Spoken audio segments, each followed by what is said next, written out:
can feel you watching. Got your hooks, got you right where I know I want you. Play the switch, I'm a mystery, but you love it. Hook, line, sinker, follow the leader.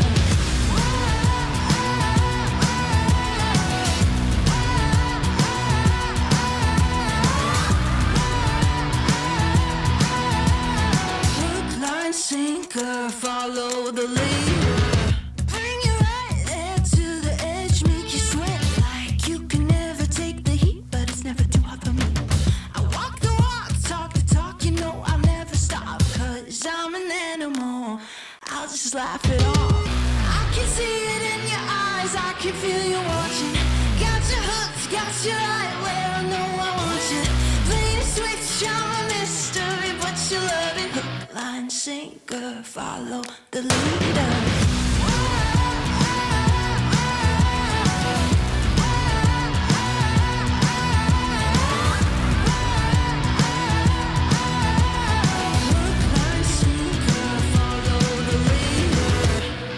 Sitting pretty in the palm of my hand.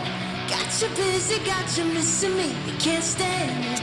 Got you desperate, got you wondering where I'm at. If I'll call you again. Got you sitting pretty in the palm of my hand.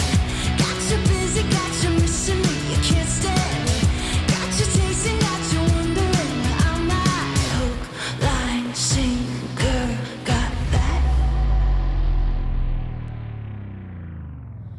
I can see it in your eyes, I can feel you watching. Got your hooks, got you right where I know I want you. Play the switch, I'm a mystery, but you love it. Hook, line, sinker, follow the leader.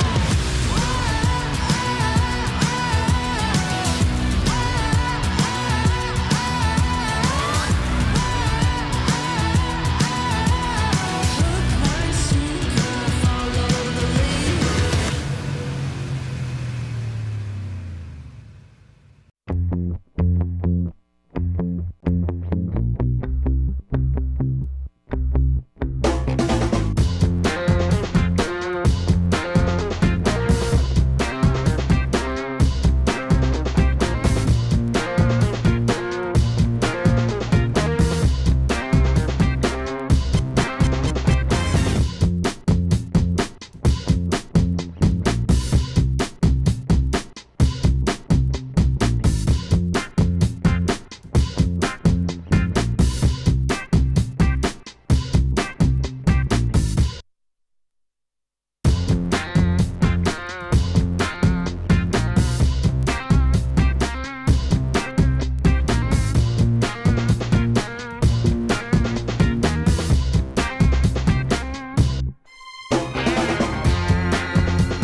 chose on my side, from the front line.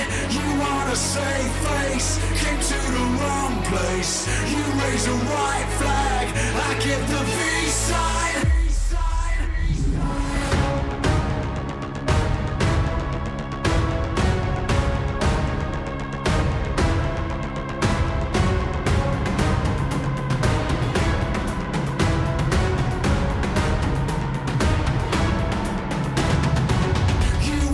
Change me, rewrite our history. I chose on my side, from the front line. You wanna save face, came to the wrong place.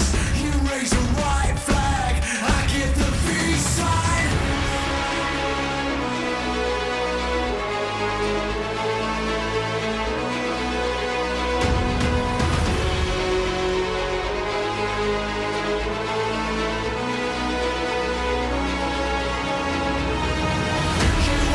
Change me, rewrite our history. I chose on my side, from the front line. You wanna save face, came to the wrong place. You raise a white flag, I give the V sign. I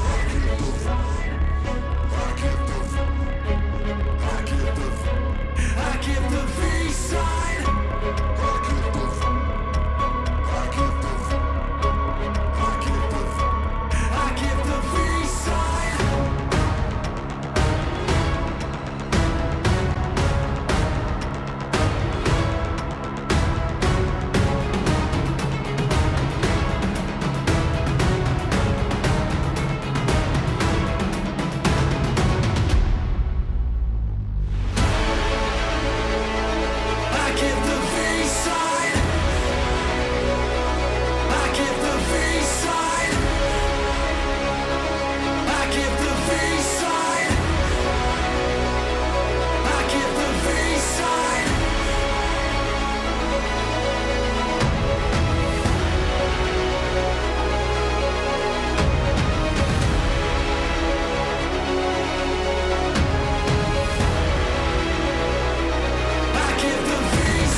wanna leave you here. The channel will drag you down, down, down. Living with vultures and naysayers. They're going to take your crown. I know where to go from here. I will not let you down, down, down. 'Cause I'm beginning to see you fall to pieces, being pulled to the hollow ground. Please stop, you'll drown. Do you follow your desires? Do you challenge their routines? I will dream, I will aspire, 'cause I know how much it means. And I won't take no more. The bitter end devours all.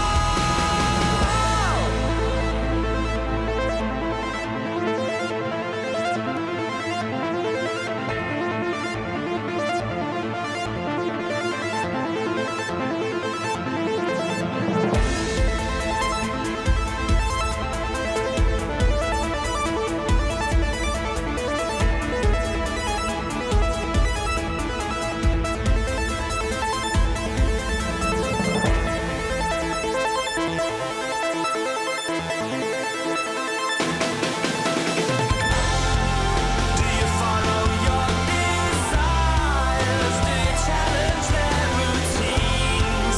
I will dream, I will aspire, 'cause I know how much it means. And I won't take no more. The bitter end devours all. Do you follow your desires? Do you challenge their routines? I will dream, I will aspire, 'cause I know how much it means. And I won't take no more.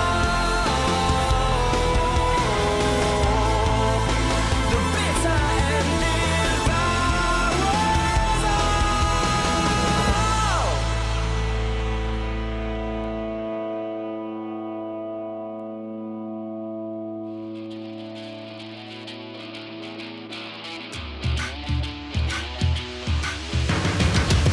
Got a backbone made of steel, make you feel like I'm an animal that you can't control.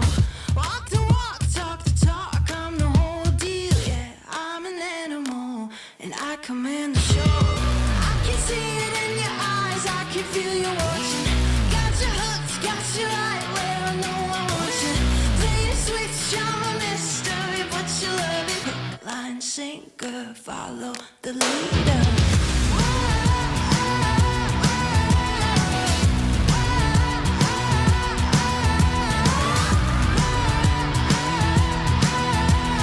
Hook, line, sinker, follow the leader.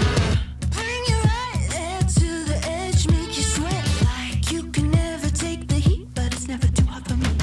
I walk the walk, talk the talk, you know I'll never stop, 'cause I'm an animal, I'll just laugh it off. I can see it in your eyes, I can feel you watching. Got you hooked, got you right where I know I want you. Play the switch, I'm a mystery, but you love it. Hook, line, sinker, follow the leader.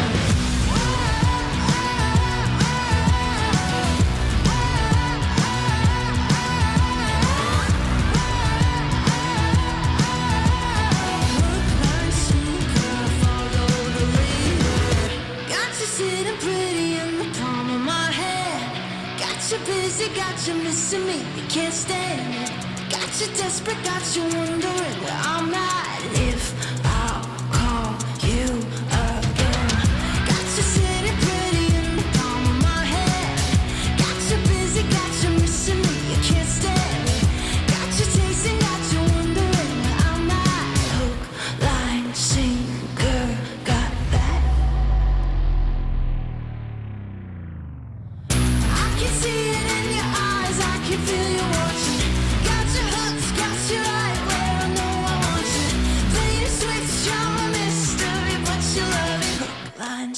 sinker, follow the leader.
To the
Desires, the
feel you watching.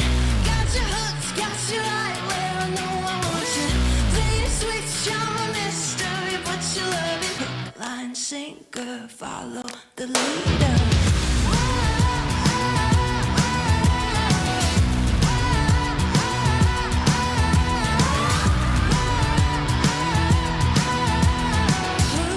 Sinker, follow the leader. Bring you right there to the edge, make you sweat like you can never take the heat, but it's never too hot for me. I walk the walk, talk the talk, you know I'll never stop, cause I'm an animal, I'll just laugh it off. I can see it in your eyes, I can feel you watching.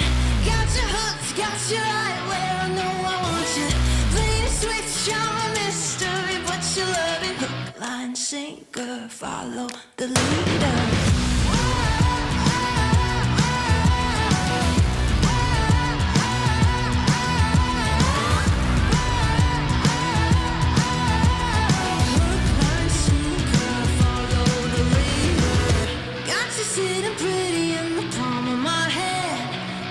Busy, got you missing me, you can't stand it.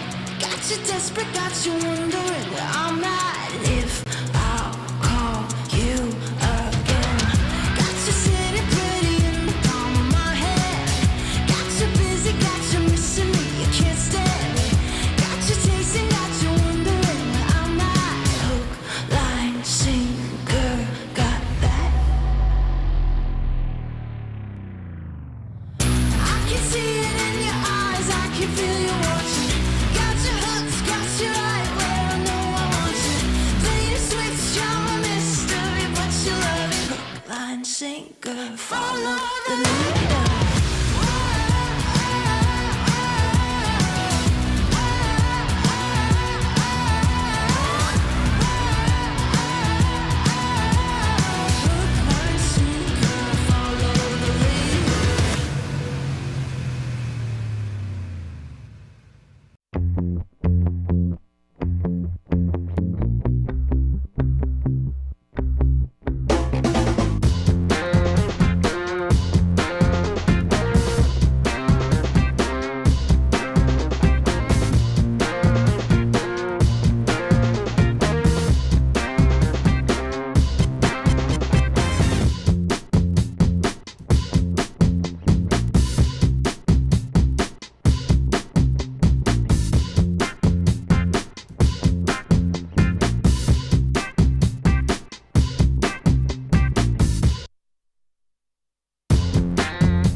All new Honor Magic 5 Pro. Freeze even fleeting emotions in just milliseconds. Take marvelous night shots with lightning-fast exposure. The display reveals more details in bright areas with an astonishingly long battery life that just keeps going. The latest flagship chipset brings you exceptional performance. Unleash the power of magic. Honor Magic 5 Pro.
Day one of the PMWI main stage kicked off with a bang, with Vampires taking that top spot. 77 points on the first day. Coming back from All-Stars, they're looking for the 4-time championship title here in Riyadh. They have had such a great tournament with their sweeping edge play style, moving in when the time is right and making themselves feared by the rest of the lobby. Blank. Yeah, these guys are looking to take home $1 million total from PMWI alone, let alone all the other tournaments they're currently playing, which is a crazy result for a team over a span of 2 years. 77 points yesterday as opposed to 78 on day one of All-Stars, and that's with 18 teams. There's more limbs available. It's crazy they're able to put up that kind of action, those kind of points on day one. Alter Ego, another team doing extremely well, John. Obviously, they started off with an absolute bang, then we cursed them from games 3 till 6, which is a little bit unfortunate for ourselves, but it worked out either way. They're still in a really good standing at the moment. I think Rosemary and the rest of the team are going to do very, very well today.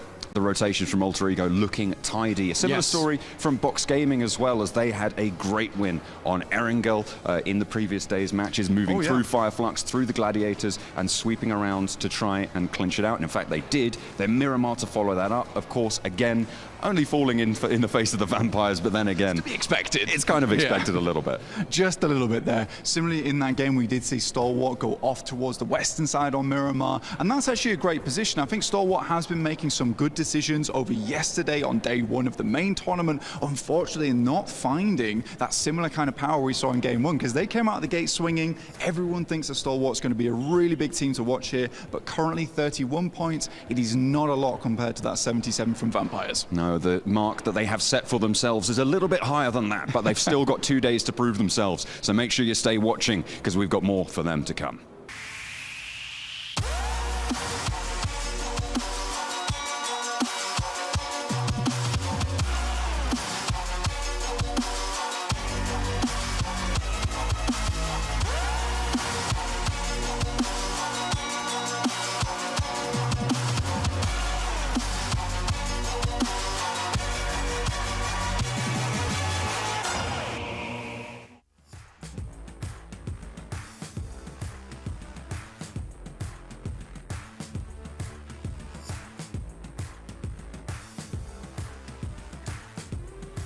It is time to kick off day 2 here of the PUBG Mobile World Invitational live from Riyadh, Saudi Arabia. I'm your host, Jason Kaplan, and I've got 2 gentlemen to my side to help break down what's all been happening these last day. Makes no sense, but all that we need to know is that Vampires, you heard from John and Blank, have been decimating their opponents. 77 points, averaging 9 eliminations per match. This team, they're looking for the 4-peat. The fact that they were able to maintain their performances of the All-Star Stage is for me absolutely insane, because this is an even higher, tougher lobby to play into here, 7. And the fact that the players are doing so good on an individual level and able to make into the late game and just pick up so many limbs, and as you said, get 77 points on the first day, even if it's just remotely close to those performances, they should still retain that first place. And that's so scary, right? Because that team, you know what, let's not deep dive on it too much, but the elims, the amount of elims that you just mentioned, 9 elims per match, 54 ridiculous. on the day. Gosh. Ridiculous. We'll talk about it a little bit more later, but yeah, that's ridiculous considering what happened with them. Some teams didn't even put up 54 points in the entirety of the All-Star Stage, I feel like. A lot, That's actually. how insane. Yeah. Right? Right? Yeah. Yeah?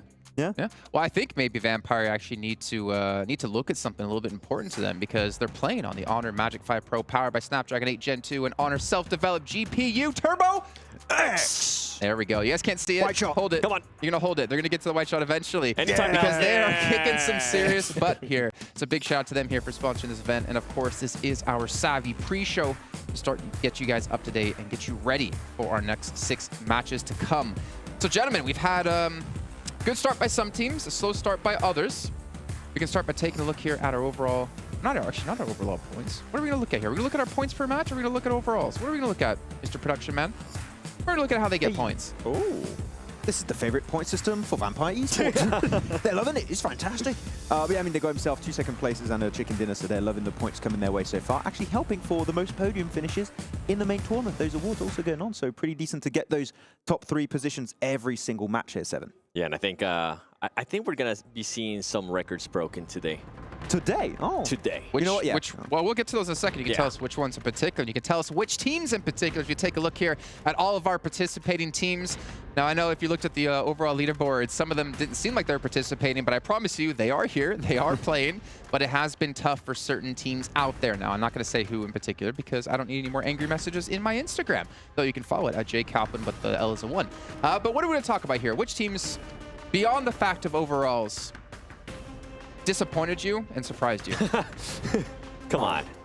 But I mean, Disappointing you? There's one few. team that comes to mind right away. I was going to talk about Stalwart later. Did I Yes. talk about them now? Okay, I talk about it. Stalwart now. I'll do it now. Yeah, Stalwart Do it Esports live. very clearly their first win on Sanhok clearly was, I would say, because of their drop on boot camp. The game Yep. finished right next door from where they initially dropped. So it was pretty easy transition. Really good execution, holding on to that road trifecta compound. Good job on that. Not a good job for the rest of the day. Unfortunately, way too slow to rotate. We know on the Erangel, more specifically 7, they drop in Novo, and they are on every single map on the Erangel, I believe, the last team to rotate, and they have to cross the river, cross the bridge, which is even tougher of a transition. We need to see them be much quicker, because teams love to play edge, Because of that, they're always going to be gate-kept. Yeah, and something that we're able to identify while we're looking at the matches from yesterday, right, is that they're having to fully send it into compounds, and that's just something that you don't want to be able to do, especially with the fragging power that they have. And I feel like that was the main thing yesterday. They weren't able to set themselves up to showcase that fragging power, to showcase those type of players. Well, you're talking about Stalwart, and obviously they did get a victory here on our first match of the day. And if you guys missed out on those matches, I'll actually show you who won each of our battlegrounds as our first day began. And we can see here, Alpha7 got a win, Box Gaming, Flux, Ultra Ego, Stalwart, as we mentioned, and of course Vampire at the end. So no doubles for any of these teams, which is actually, I'm kind of happy to see, right? I think it's kind of boring. Well, I don't know. It has both sides of it. It's kind of exciting to see one team dominate a lobby the entire event, but also you want it to be close. You want it to be competitive. But we can see here, it's been pretty competitive so far. Yeah, it's good to have different contenders for those chicken dinners every single time, though. Now that teams have adapted a little bit to this lobby, where that typical feeler day, especially for the main tournament teams, right? This was their first 6 matches that we had unfold for them yesterday. Are they going to bring some new adaptations to the table that the All-Star teams already made on the first 3 days of All-Stars? I feel like we could see a few changes, especially on Erangel and Miramar today. Yeah, and something that we saw a lot yesterday as well was that it wasn't just first place getting a lot of points. Second place and third place were actually taking a big chunk of those points as well, which make a big drop off whenever everyone went to that match ranking. I wonder if that's going to continue to be the case for the top 2 teams, just hoarding pretty much the points. Well, we can see here, Vampire Esports in the lead by 24 points. Now also, note, they have more limbs than the second place team has in points. That's how dominating they have been here for Vampire Esports, just completely wiping the floor here with the lobby. But we can see Alpha7 second place, Alter Ego third, 628 even coming in at 4th place. And 7, we have to keep in mind, the winner of this event gets an extra slot for their region in PMGC. And I was actually going to say, I was impressed with 628 because that team is currently being able to maintain themselves within the top 5. And they were a team that didn't get any chicken dinners yesterday. And now I'm going to be looking at some of the other teams, right? We're talking about disappointments. Well, guess what? One big one is Dplus KIA for me. DRS, not so much, because I was mentioning it yesterday as well, how I expected them to do day 1, just gather a lot of information. But today, day 2, I expect a lot out of them. Yeah, the thing about DRS is that they went back to that, it seems, that old playstyle, which was, we referenced many times in All-Stars. Super passive. Super passive, making it to the late stage and not doing much with it. Like, they had 2 podium finishes, right? They got themselves 2 third places on match number 2 and match number 5. And even then, they didn't get a lot of eliminations because I feel like they're still trying to adapt to the lobby a little bit, feel how the teams are reacting to their very passive playstyle. But we need to see eliminations coming in. If we don't, making it to that first page is going to be tough in a lobby like this. I mean, we have been saying, like, can you really have a slow day here in an event like this, especially at day 1? And I mean, 7, I can see you shaking your head, and I think we're kind of seeing why. I mean, a Vampire, actually, well, to be fair, we talked to Sertani before we came in at the hotel, and he was saying for some reason our day 2s and events are always cursed, and I'm curious to see if that curse will live on as we get into this day. Is that true, though? I mean, we saw day 2, right, in All-Star, and we were kind of saying, all right, they have slowed down a little bit, but then at the end of the day, they decided to just close it out with the chicken dinner, and I think they were just, what, like 10 points away still from what they were able to score in day 1? 13, yeah, 78 to 65. That's day 1 to day 2 for Vampire so in the All-Stars. If that's a curse for them, I'm pretty sure today they're going to be looking at day 2. It's like, you know what? We don't mind being cursed if that's going to be the trend here. Yeah. On the way back to the hotel, I did talk with the team of Stalwart, and they did say, can you curse Vampire? I did not. So if they have a bad day, not my fault. Please. Okay, I don't want any trouble again. It's not me. It's not me. I promise. But we're looking at me, Jason, like that. Are you cursing them now? No, I haven't done anything. Okay. I thought I saw some like voodoo dolls in your room and like some like ritual stuff. Got some garlic and silver everywhere. Yeah. He was painting them too, right, with Colaris? Yeah. Oh yeah, just painted. Very accurate painting, yeah, with Colaris. Nice props. Well, obviously, we did have a lot of great moments yesterday as well. I think one of the matches that stood out to me was actually our, I think it was our first Miramar of the day, where Alpha7 did take the victory because the way they played things out, but also seeing 628 holding that compound the way they did was fantastic. And we finally got to see what PEL teams can bring to the table here. Yeah, I think we had one player in particular, Yang, that was very impressive, but the team as a whole, it was a position that was, we were expecting a chicken dinner, or at least a podium finish to come from that position, but the way they were able to keep away teams like Gladiators, DRS, Alter Ego back in the fields, I think was a really good execution of that spot.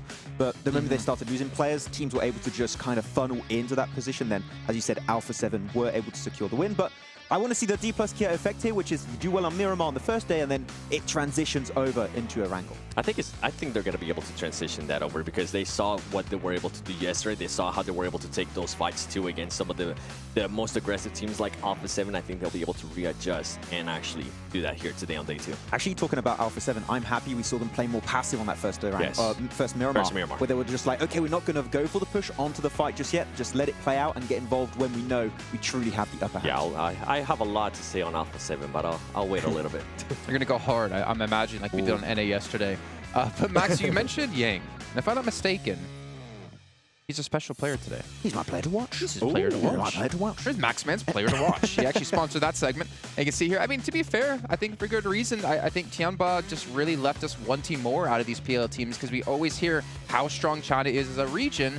And yet sometimes when we see them play, if it's not Nova, they just kind of let us down. Yeah. But 628 definitely didn't. Tianba clearly had like a different play style to work into this one. But yeah, 628, once they started hitting the deck on those Miramar matches, they got the ball rolling pretty quickly. I hope they can transition into today too. But Yang's angle to try and shut down that transition from Alpha7 was absolutely amazing. The shot through the doorway too. Yeah. So small. He knew he was going to run through it. It was amazing. Absolutely pixel perfect. But is it going to continue, right? Because the moment he fell down, I think he got a little bit overzealous, a little bit overconfident, even you could say. So just like, hold on to your horses, chill out, get the knocks, that's great, but try and use that opportunity you created for yourself to maybe get some utility, reposition, maybe a res too, and that might allow you to secure your win. Yeah, and I know that he did get a little bit overconfident, but I personally enjoy seeing that because remember what we saw from the other team from the PL, Tianba, at times they weren't sure what they wanted to do. They were like, okay, we're going to attack you, but you know what? We're actually going to pull back. And I'm referring to what happened between them. I think it was Alter Ego during Erangel. They just weren't, weren't able to make up their mind. So I am happy to see 628 being able to be aggressive, being able to be like, okay, you know what? We can take on this fight. And that's what I was kind of referring to. I'm hoping we end up seeing that here today. I'm hoping we end up seeing that aggressivity. Aggressivity, yeah, a lot of that. I mean, I think I never saw a team regret a push as much as that game in particular from Tianba. Hold up, Dplus KIA, come over here, and they couldn't escape. Yeah, great. Well, at least some teams did commit. They hard committed for a game-winning play, it just didn't result in a game win, unfortunately for them. You guys who are watching at home, though, make sure you're paying attention to chat because like always here at these events, we love to hear your feedback about the show. There'll be a survey linked. Make sure you guys actually fill that out. And again, if you take screenshots of it, send it over to 7 saying, hey, I filled out the survey. He's going to send you some UC, which you can potentially use here with the new Dragon Ball Super crossover we have in Pogi Mogi, which we've been playing actually before the show started. We got a great 3-man like full charge beam on a guy that we knocked, and well, that guy ain't coming back. If he's watching, we're sorry. Okay, that was a bit overkill. I'm not sorry. You're not? Oh, it's hard for me to get a limbs. I'll take it in the end. Just all going in. Let's take a look at who was going rah yesterday in our matches. If you take a look at our top 5 fraggers from the day. And Tony K, my God, 19 eliminations. Ridiculous play out of him. This is ridiculous, Max. They did the same thing as day 1 of All-Stars. Like, look at his damage, we're going to do it again. He's got 1,600 damage more than Schweppes, and he only had 4 eliminations more. I mean, do we have to speak, or you just let people look at the numbers? I feel like you can just look at the numbers right now. That's how impressive it is right on their side. Ravenclaw still, the stats, as we say, not really as present, but he's always setting up the team for success. But Schweppes, Stoned, Tony K are looking so good. And now I feel like they even have more utility in the late game, which opens up so many more opportunities for them in this lobby. In regards to Ravenclaw, I will like to see a little bit more damage out of him because he is holding that off angle, right? He is being the anchor player for them.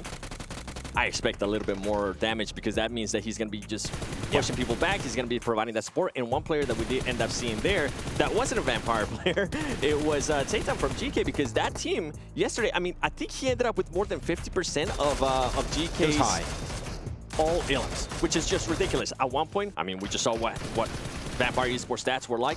I would like to see some of the other GK players going to step it up in regards to those ilms and being able to provide him with some help. I mean, hopefully if they do that, what I want to see from GK more specifically, as you say, if the players doing a little bit more, is being more controlling in the late game, going for like those really aggressive game-winning moments where I'm thinking of that one Miramar game, one Erangel game where they ended up securing 2nd place, then the Fields versus Box Gaming, Box fighting Gladiators, and they don't do anything. Was that one golden opportunity to go for multiple angles. They just wait on the edge, get pushed by the blue zone, and Box with all their utility remaining start pushing it. I want to see them controlling in the late game. If they don't do it, they might get podium finishes, but not that win do we know can be so pivotal in an event like this. And with GK, I think there's still one more thing that we need to tell them.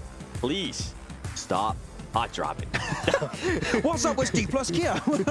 I don't know why it's like a love-hate story. The first two matches yesterday, they were just like, you know what, let's just hot drop on each other. So, and I think on the third match, they still ended up running into each other somehow. So hopefully today, after the VOD review, they're going to be able to readjust.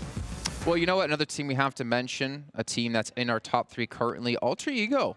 Came in strong yesterday.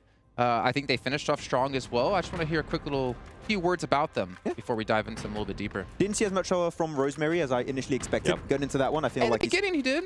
In the beginning, I mean, it was Potato did really good, especially on that first Sanhok, right? The fact that he got away with as much as he did, I thought was very impressive. But that first Erangel, that first then Sanhok and only Sanhok of yesterday with a second place and then a chicken dinner.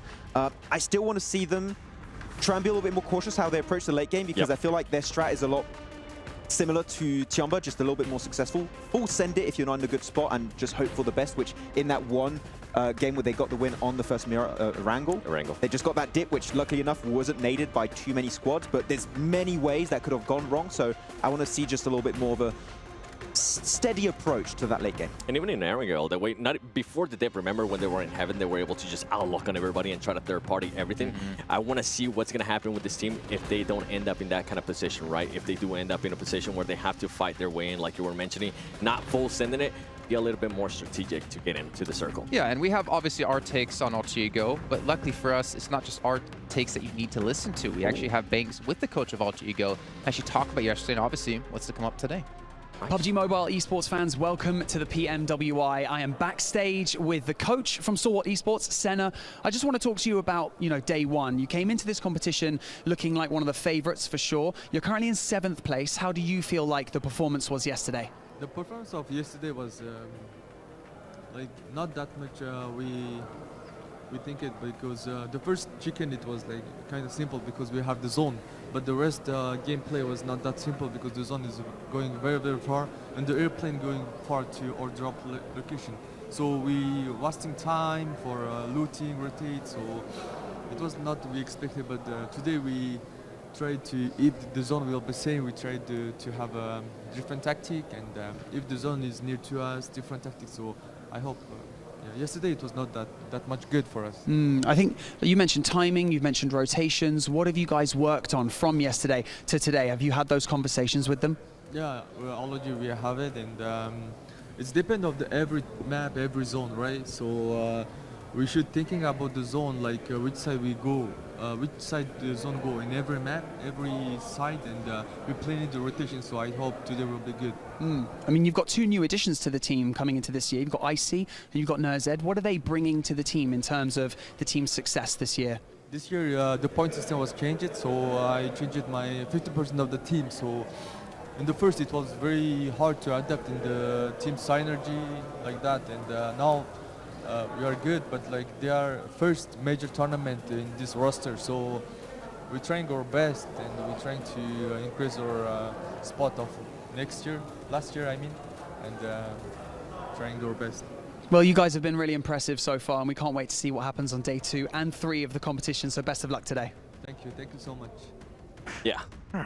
Well, I think I just leaked something. That Senator is going to be going to Alter Ego to be their coach after this event. As you saw there, obviously that was with World Esports. And speaking of World Esports, so there's one person who's happy to talk about them. We'll take a look at their player stats here at the end of that first day and how things unfortunately did go downhill after that first match. Yeah, a little bit of an L for the last 5 matches coming their way, unfortunately. But yeah, still some decent stats coming into the first game. But as he did say, the circle did come their way. It was right northeast of boot camp, and after that, not much really went their way the rest of the day. A few eliminations here and there. Top with 0 nothing. eliminations? You know what it is? The hair.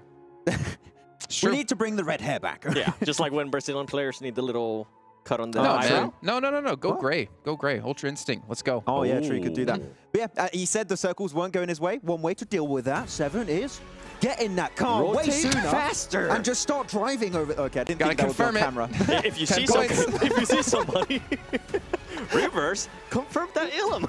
You got to, but yeah, quicker rotations. I would love to see it. Is it going to happen? I don't know, but we really need to see them get in the circle. Yeah, and on a serious note, I hope they are not going to be using that as their excuse for day 1, right? Because we saw a lot of teams that the circle was still not going their way, but they were able to rotate a lot faster. And one of the teams that I can think of being able to do that was Alpha7. That team, remember in All-Star, they were super slow, and we were always onto them saying, they need to start rotating faster. They need to start rotating faster, and I feel like finally here in main event, they're starting to do that. So hopefully for Stalwart Esports, we'll start seeing that here today. Well, I'm glad you brought up Alpha7 because we're actually going to take a look here at their player stats. And something we always talk about is obviously Carrillo. Yep. If he can hit that kind of performance we saw in the past out of him, this could be an unstoppable team. But Senna, obviously the newer player coming into the roster, coming back into the roster with this 2,400 damage done. But also Mafioso, and fun enough, Revo is actually the quote-unquote worst performing player, and I say that in quotations because they're obviously so high up in the rankings. Yeah, and that really intrigued me, so I decided to go back and look at the map play of what happened yesterday, and I was able to realize that Mafioso was just excelling at his new role, which we were able to mention it yesterday. That is the anchor point, being able to hold those off angles. And I was actually getting a chance to talk to them. I was like, are you guys going to continue to do that? And I think they are going to continue to do that because it's currently benefiting them in such a big way. And talking about Carrillo, we're always talking about how he was being sent to be the scout. Well, guess what? That was not the case yesterday when they actually started performing really well. He was compact when they did the 3-1 splits. He was not that one player that was out in the middle of nowhere. He was actually with his team. And as you mentioned earlier too, Max, they slow down the play in a big way. And I feel like that's becoming a big part here for the PMWI as well. Yeah. You gotta pace the game your way. That's something that Vampire Esports is being able to do really well.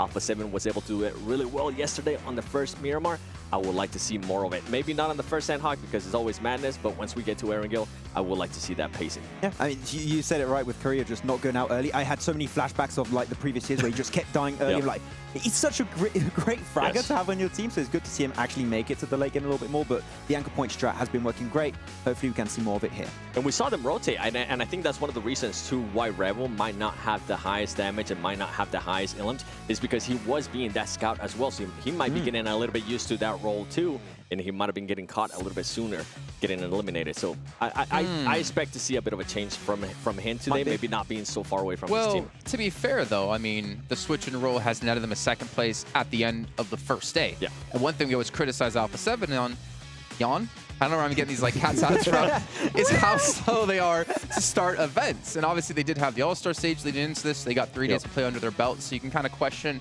does that technically count? But maybe this is a new strategy that they're going to be going with here. I wouldn't hate it.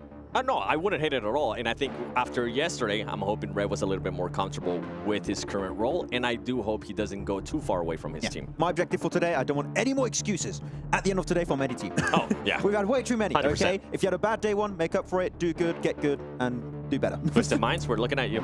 All right, well, ladies and gentlemen, let's head out to the stage here so we can kick off our first match of the day.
As we approach day 2 of our competition, a word that seems to be the focal point of discussion is consistency. Being able to maintain a level of consistency across 3 days of competition is essential. اليوم الثاني في بطولات PUBG موبايل دائما يكون هو اليوم الأهم، هو يوم تعويض النقاط، هو يوم الحفاظ على الصدارة، هو يوم حتى برضو ثباتكم في المراكز الأولى. هذا اليوم هو يوم الأمل.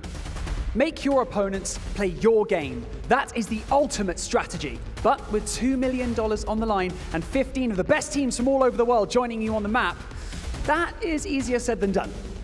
في اليوم الأول شفنا فريق فامباير كان محافظ على صدارة وأبدأ حتى برضو في بطولتنا في الأول ستارز. هل بيكمل معنا باقي المشوار؟ لأن في فرق الثانية مبدعة حتى برضو في المنافسة زي فريق ألفا 7 وحتى برضو فريق جي كي وفرق الثانية المشاركة معنا اللي جالسة تلحق المراكز الأولى وممكن يتغير الترتيب كله. It is time to turn up the heat once again as time is against you. Welcome to day 2 of the PUBG Mobile World Invitational. My name is Banks and I'm your host, and joining me here on the main stage is my co-host, Atik.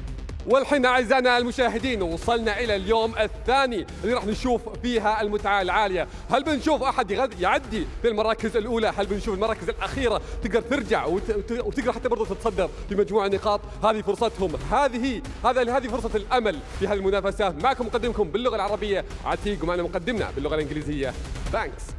Just 12 maps remain in this competition. The finish line is almost in sight, but let's not get ahead of ourselves. First and foremost, let's head over to the desk who can break everything down before we dive into our first map of day 2.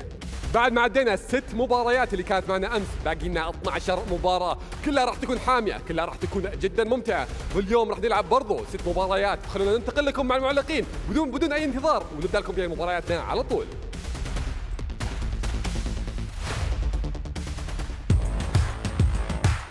I could have sworn, Banks, we broke everything down, but he wants us to break even more down here on the show. Reverse so we'll it. do. Careful, if you step any farther back, you're going to fall off your box. You guys can't see this on air, but he's about to fall off his box. So maybe we should start talking about Alter Ego, since we did touch on it a little bit here. 3rd place so far. They've had a strong start. You've been hating on some people, Max. What? Have I? Yeah. Oh. Yeah. I want to see more from Rosemary. You've been hating on Rosemary. I don't think it's hate. You're jealous. In my He hangs out with the coolest dudes, goes to the chillest restaurants, and wears the flyest clothes. And you're like, I wish I was Rosemary. I do. I wish I was Rosemary. I think he'd be more like Basil. What? Rosemary's an herb. Oh, okay, there you go in that direction. Oh, okay. I was a little bit slow on that one. Okay, fair enough. But I think it's fair to say here the grand final. 3 times 4. No, not again. 16. No. But Octa stepped up. Yeah, Octa stepped up. It's good to see different players. I feel like the team was lacking fraggers in the PMGC Grand Finals of 2022, something that we mentioned a few times as their major storyline. But Octa stepped up, and Rosemary had some good moments too. But we want to see them, as we stated already a little bit earlier, right, just be more cautious of how they approach those late game pushes into those POIs to try and secure those wins, because sometimes it's a little bit all over the place and the indecision does seem present. Yeah, and same kind of feedback that I had with Ravenclaw, I'm going to have it there for Pantic. I think that was his name. I got to go back and see it. It was too low for my liking. Whether it was the Elims it was only 2. The damage wasn't really that high. If you're going to be playing, I got to go back and watch it, but if you're going to be playing that support role, right, it's got to be a lot higher than that. And I think it might have been because of the pushes that they were doing yesterday, so I'm not going to fully go into him, but I would like to see a little bit more. And that actually takes me on to another team where I feel like all the players are somewhat playing support is Gladiators. They didn't have a great day. They're so split, and we keep mentioning this so many times by now, is that they need to regroup a little bit more. And one game in particular that comes to mind is that chicken dinner from Box Gaming, where they're so split, trying to get so many angles, information, which is great, but we're just not seeing any conversion from those massive splits. If you just regroup when you're getting breached, your chances of success are so much higher. So Gladiators are a team in a similar sense to repack, and you'll have a way higher chance of defending positions when you get into the later stage. With GG on the first Sanhok, I kind of want them to get the circle, because I would like to see what this... No, man. They've had 2 tries, and they didn't get the win both times. But now we're seeing it's even harder team 7. I know, that's why, because I want to see what's going to happen with this harder teams. I want to see if they're actually going to be pushing on Vampire, and if they're going to be able to crash on them whenever we have that 4-player split. And I'm hoping it happens, because it's going to be such a good learning lesson for them if they keep getting away with it. Let's reenact the Sanhoks out of Gladiators on All-Stars. I'll be Gladiators, you'll be the good teams, okay? Oh, okay. The new teams I in the thought we lobby. were going to be teammates. Like, you're play from Gladiators, I'm going to play from Gladiator, and I'm going that way. You're just gonna See ya. I'm Gladiators, right? And you're all the good teams, right? So I'm on top of the mountain, I'm spread out, I'm looking for people. Go. Dead.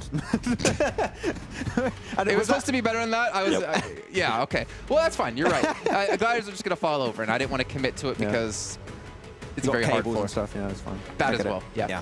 And this laptop here, which is an upgrade for me. Yeah. But yeah, let's take a look actually at Gladiators player stats because they've currently sitting in 9th place. And Kitsune, this is what worries me. But at the same time, I kind of hate myself for saying it because I always want to see more of Kitsune. But to see him as the top player for the team so far, when Tixie typically fills that role, it's not bad at eliminations. But the fact is that they have 17 of their total 31 points for eliminations does worry me. Yeah, and one thing, this is what Kalaris has been mentioning a little bit, especially when he was covering the games yesterday, is that Matic's angles that he tries to get, which normally is the off-angle guy, you know, he's trying to do that. His conversion from those positions are just not as successful as we would like them to see. A lot of the shots, unfortunately, have been missing their mark pretty significantly. So if it's just not working, we need to see it change. But the thing is about Gladiators, and we've seen it so many times, Jason, in events like back in Europe, and now we also did this international event like PMWI, they're very stubborn. And I do wonder if we're going to be seeing a change with 2 days left. Unfortunately, I don't think so, but it's still a little bit of hope remaining that it might happen. I have hope, and the reason why I have hope is because we're already seeing a bit of a change out of them, right? They decided not to ego drop Alpha7 anymore. They decided to try out different stuff, especially in Severity. We've been seeing now that they don't have to really worry about Misexes or anybody else being there. Wait. They had to worry about them. Remember, they actually ended up losing a player to Misexes, which You're not is wrong. Crazy. It's absolutely mad. But I would like to see a change out of them. I would like for them to play a lot closer together. We have seen it happen when the circle kind of forces them to play together, and it works out well for them. I want to see it without the circle or the teams forcing them. This is where I think that like they clearly know something that we don't, because I don't want to imagine that you have a team like G Gladiators and we watch these matches and see potential problems in the roster that they don't notice it. Like, they have to notice it, right? They have to know something's wrong. They have to know where their weak points are, where they're being taken advantage of. But there has to be a reason that they still stick to the same plan. Yeah, I mean, it was asked to Kitsune on a few interviews, I believe, even during the championships. I feel like they even had a video here where it was actually asked, and it's just, they're a bit fearful that teams, for example, if they had a Northwestern Island circle on Sanhok, they're just fearful that teams would come around in the blue, which I can understand to some extent, but it doesn't explain why you'd have to have a 4-man split. You can add up a 2-2, and it'd be instantly a lot more successful in my eyes. So I feel like there's ways to like hit that middle ground, but they're just willing to go to the extreme in what they do. I mean, there was one Sanhok where the zone was coming in from like the north side where they had the Northwest Island, and they still had 2 players watching the blue zone when it was basically already closed. And at that stage of the game, there was no way you were going to heal out there either. Yeah, especially with the circle, like this blue zone settings that have changed throughout the like half year now. It's not going to happen. So just regroup when you know that the chances are very slim of you getting third party. Yeah, and I got a chance to ask Kitsune the same thing, and he still answered the same thing. Even after that match, I was like, wouldn't it have been better to just kind of leave it alone, considering that the blue was literally right on you and it was one of the later circles? He was like, no, we wanted to make sure we watched our backs. I was like, okay, well, you keep doing you and we'll see what happens. Yeah, and that's the weird thing for us, at least here on the desk. But again, but maybe since it keeps working in the region, maybe that's why they really haven't been able to see it, and this might be an eye-opening for them, right? Because that does tend to happen. If they continue to just dominate the region, they're not going to be able to see it. Then now once they end up getting into an international event, they're like, oh, hey, we actually have some issues when we go up against much better teams. I don't feel like it wasn't even that successful in the home region. That's the issue. I feel like they had a rough time at the start of the season. Even Blank was like, no. But they started changing the way they approach. I think like in the last 2 weeks of PMPL Europe, and they started regrouping a little bit quicker, and weirdly enough they started getting more eliminations, reaching the late game even more every single time. So they are willing to make changes on long tournaments. Like, we're talking a month-long tournament, 3-day main tournament. It's not happening. I think a good point was brought up. Like, maybe not necessarily G Gladiators in this situation. Maybe it works in your home region, but like, do you need a completely different skill set to play in these international events? You can't obviously go into an event like this playing the same way you would have in your own region. And obviously when that kind of stuff doesn't work, but you have teams like Vampire who can come in and set the pace, playing maybe the way they would play in their home region, you have to adapt to what they're going to bring. And that's hard to do in a short form event. We saw that from Chamber, right? Just like full send it playstyles not been working out great. Send it. Gonna full send it, and I'm gonna run away. Never mind. Because it's clearly not working out. Yeah, we need to see changes. I feel like you would be crazy to think that your home region playstyle is going to work on the international stage. If it does, you're lucky. Keep it up, but you need to adapt to your lobby a lot more. I think that's kind of like a barrier of entry then for some regions, because we see a lot of like teams will come in from weaker regions. Fair to say, very PC way to say it. What's that? Were you whispering to say? No. You come in as a team from a weaker region, you learn this like new kind of form of play when you get to these events, because you're obviously having to play catch up. But then you go back to your own region, and if you can't execute this or execute, it's a word I swear in French. That's my excuse. You can't use that. If you can't execute that like new kind of meta or strategy that we see these teams like Vampire be able to do, if you can't execute the way they do it, it's not going to work in your home region. So then maybe you default back to the way your region plays to stay at top. Seven's looking a little bit unhappy with this little bit of analysis / podcast. Well, that's when champions are able to readjust, and they're able to play differently depending on which tournament they're on, right? And that's kind of something that we're seeing, especially here out of Vampire Esports. They come to an international event, and they're able to switch it up, and now they're able to use that fragging power that they were able to add with Tony K and showcase a different playing style than what we might have been able to see in Thailand. Even though they won Thailand, you have to be able to readjust. You have to be able to switch it up depending on what some of the other teams are doing. Yeah, I mean, back in Thailand, you could clearly see they were a lot slower in how they approach these games, and they would just play the edge of the circle, try and go for strong positions. Here, they're just a lot quicker because they're trying to react to the lobby. They put the prep in, they did the scrims and saw what was working, what was not working, and being fast was something you definitely needed to make it work out at this stage. Well, maybe that's something that some of these weaker teams or weaker regions need to learn indefinitely as we go forward into this, because we see a consistent lack of results out of certain regions. But one day we're hoping they'll take the information, come back another time and do better. We'll find out. One team who unfortunately hasn't had a similar result as we did see from the All-Star stage. Uh-oh. Uh-oh. Do you know who I'm going to say? I kind of have an idea. You ready? Ready? On three? Yeah. One, 1, 2, 3, do it? Okay. 1, 2, 3. Dplus.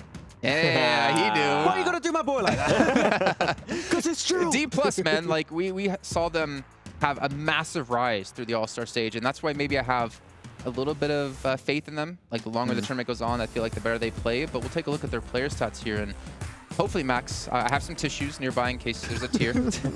But we can kind of talk about it. Yeah, I believe that they're just not able to get away with the same playstyle there than the All-Star stage. I don't know if you agree here. I was going to call you All-Stars 7. Thank you. You're an All-Star 7, great. They're just, teams are in center positions a lot quicker, and they just go for similar rotations, similar scouting styles, and teams are just gatekeeping them a lot more. So because of that, you're losing players, and especially they're losing players to Geek, which I don't know still what's happening on that side, but things are definitely not working out on their side. So I feel like they're just maybe a little bit more emphasis around scouting here, 7, and seeing where teams are positioned could allow them to play a similar playstyle while being also more aware of where teams are around the map. Yeah, you said it perfect. Being able to go from plan A to plan B, right? They got to be able to readjust, especially with what GK's been able to do, being able to hot drop them back-to-back matches, and then on the third match... Is that going to happen today again? I don't think so. I really hope it doesn't happen. It's 2-1 for GK. That's why. I don't really think it's going to end up happening. And if it does, then that's kind of Dplus KIA just shooting themselves in the foot and saying, you know what? I think we're going to have a bad day today. Sounds like your math grade. Actually accurate, yeah. Well, if we're going to obviously talk about Dplus here, we have to be fair and talk about a couple of other teams who have let us down a little bit, I would say. Twisted Minds, another team, obviously having a little bit of a fall after Saudi E-League, but I kind of expected more out of them here, and especially out of a certain couple of players as well. Yeah, I mean, I think everyone's looking at Crypto right here, 7, right? Looking at the player that we were expecting to see a lot more from this guy in particular. Dami, that's been a true OG of Twisted Minds. He's been with Twisted Minds since, what, 2021? He's been here forever, pretty much. But yeah, he's seen players come and go in the roster. But the thing is, it's still a really, really recent team that's been put together. And building synergy for an event like this takes a long, long time. And unfortunately for them, this might be a little bit too soon for them to perform at this stage. But at that kind of point, right, we usually give teams an excuse like that, but if they were able to win the Saudi League, if they were able to showcase that they had what it takes. Saudi E-League, PMPL, you know, I feel like PMPL is a bit of a rougher event, and they did not do well in PMPL after, so it was a tough time, yeah. Fair. I would like to see some performances out of, like you mentioned, Crypto, reigning MVP of 2022, I think it was Pakistan, spring split. We want to see those performances, and as I was mentioning yesterday, I feel like he's going to start feeling that pressure on his shoulders, which usually tends to happen with MVP players, right? If they are not performing well, I feel like they always feel a little bit more pressure than some of the other players that have not been MVP, because they are expected to be that fragging power. They are expected to be that star player out of their team. This is why I don't ever try to beat an MVP. I don't like the pressure. Weak back, tall guy, I'll crumble. You did good in your game. Can't make a diamond out of me, though. What did you think in your game earlier you were playing? Well, I did win the game. I mean, Hey. no pressure, 8 eliminations, you know. That's the last player alive. Almost was able to summon Shenron. Needed 2 more Dragon Balls. Unfortunate. Yeah, one of these days. Maybe in the rehearsals we'll actually get that done. But a couple other teams here we got to talk about, obviously. And I kind of feel bad bringing them up. Uh-oh. Every team you feel bad for bringing them up. Actually, I don't feel bad. DRS. Diampa. Oh, Gamba. Yeah, because we have to touch on them. Like, again, they're coming from such a strong region. They have a sister team of 628, able to do pretty damn well. I'm not sure exactly why. I know we talked about it a little bit. They've been kind of just like sending it and hoping for the best. I think in some of those situations, they made the best move they possibly could. But it's not working out for them, and I'm curious why. Maybe we can take a look at their player stats so I get an idea of exactly why that is. Because when you come in from PEL, you have a stature on you, have a lot of pressure on you, and we're seeing, I mean, some decent damage across the board, but they're not able to, I think, convert it into too many eliminations. Yeah, I mean, we said it already, Jason, on this team, is that they just full send it into positions with limited information, and unfortunately, it seems like the gunplay is just not on par with some of the top teams. I don't know if you'd agree on that one, Seven, but it seems like that when they go for head-on-head clashes 4v4, a lot of the time they just don't come out on top. So maybe a more passive approach, similar to a DRS or like a change of pace from an Alpha7, which is just playing edge of circle, being aware of strong positions and just moving away as a smart boy around them is the way to go. Yeah, what we're hinting at, right? Being able to put themselves in a position where we can actually see their skills of the players and not being able to just fully send it. I mean, if we look at the stats from yesterday, they ended up with 18 points. 14 out of those 18 points came from elimination. So we know that they can get those elims.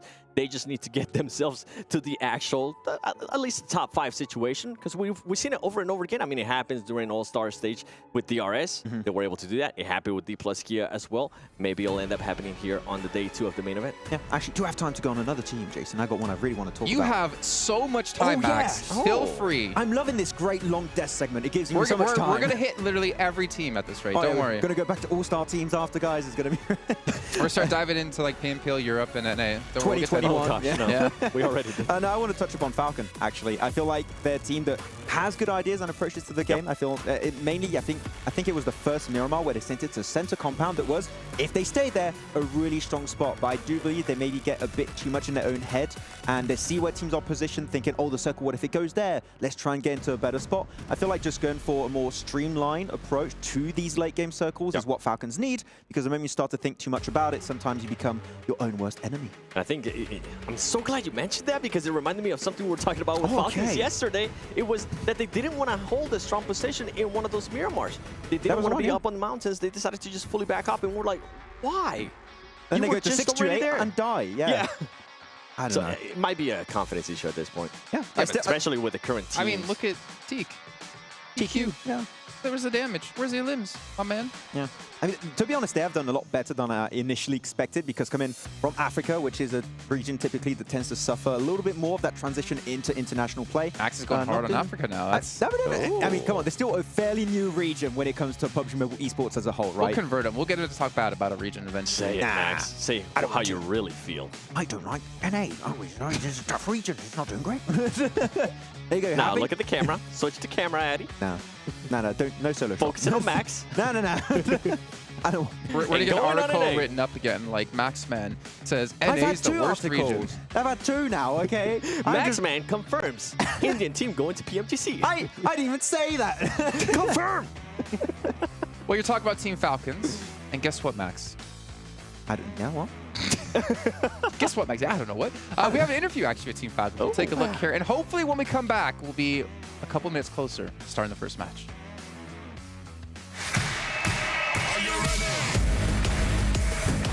Всем салам алейкум, меня зовут Дамир, мой никнейм Акзер, я играю за команду Falcons, и мы представляем нашу страну Казахстан. Я себя чувствую очень хорошо, тут очень круто, здорово, организация турнира на высшем уровне, а наша команда готова, и мы покажем хороший результат. Мы готовились очень долго, потому что мы прошли через голосование, и у нас было достаточно времени на подготовку. Наши сильные стороны — это, наверное, наша атака, потому что мы очень агрессивная команда. Все команды здесь очень сильные, поэтому к каждой команде мы готовимся, готовились, каждую команду анализировали. Поэтому не могу выбрать отдельные команды, потому что все очень сильные. Всем удачи, развлекайтесь, ребята. Come on, Axer. I know for a fact there is definitely some teams you could call out or giving you problems or definitely strong. You get for the very PC answer of every team, yes, is strong. Every team has a chance. You're telling me right now Twisted Minds have a chance, Axer? Get out of here. Get out of here, son. Whoa, whoa. He's going to be getting those messages.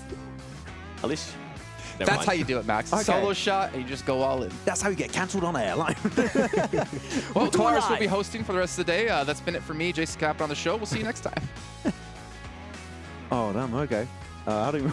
I don't like when players get that answer, because there's clearly teams, they just like want to be very PC about it and be very media trained. I want some smack talk, man. I want him to talk trash about some teams. You know that they have some teams in mind too. They just don't want to let it out there, because then otherwise they're going to get angry DMs just like 7. You don't want that. Nah, Give them to me. Give me the angry DMs. If just make sure you follow. If it's the truth and it's followed up with stats, I mean, I'll be happy to tell the truth. Yeah. Like Reject. They are absolutely sucking right now. See, Max? That's how you do it. Okay. I mean, am I wrong? What was it? They ended up with 17 points yesterday, 15 of them being out of elims. They're currently in 15th place. And this is a team now that's in the second international event. If we go back to PMGC, guess what? They suck there too. I like this 7. What is this new guy we just got? Am I wrong? To be honest, back in Japan, they dominate, but the thing is... No. They're not back in Japan. We're talking about international events. They suck on international events, 7. Okay, now look at the camera. There you go. They suck at international events, okay? It's really, really bad. I don't like it. Okay. This is 7 Worlds Gaming, Ultra Ego, 8 Worlds Gaming, where he just rips on teams. I mean, to be fair, as we'll take a look at their player stats here for Reject, I think it's kind of true, though when we look at PMGC like in years prior, they did have some success, though I think the roster unfortunately has shifted since then. Yeah, you had some players like on Blue Bees and all that. Divine, yeah. my man. I love Divine. Oh, Falcons again. This is not the team we wanted. That is not That's fine. We can talk about Falcons. Okay, no, we'll go back to Reject. We're going to see their stats. The producer rejected our idea and went Falcons instead. I feel like the Dragon Ball Super collaboration is starting to get to me. I'm starting to become Freezer. He's going to get blue hair. No, Freezer. Oh, I was going to like, okay.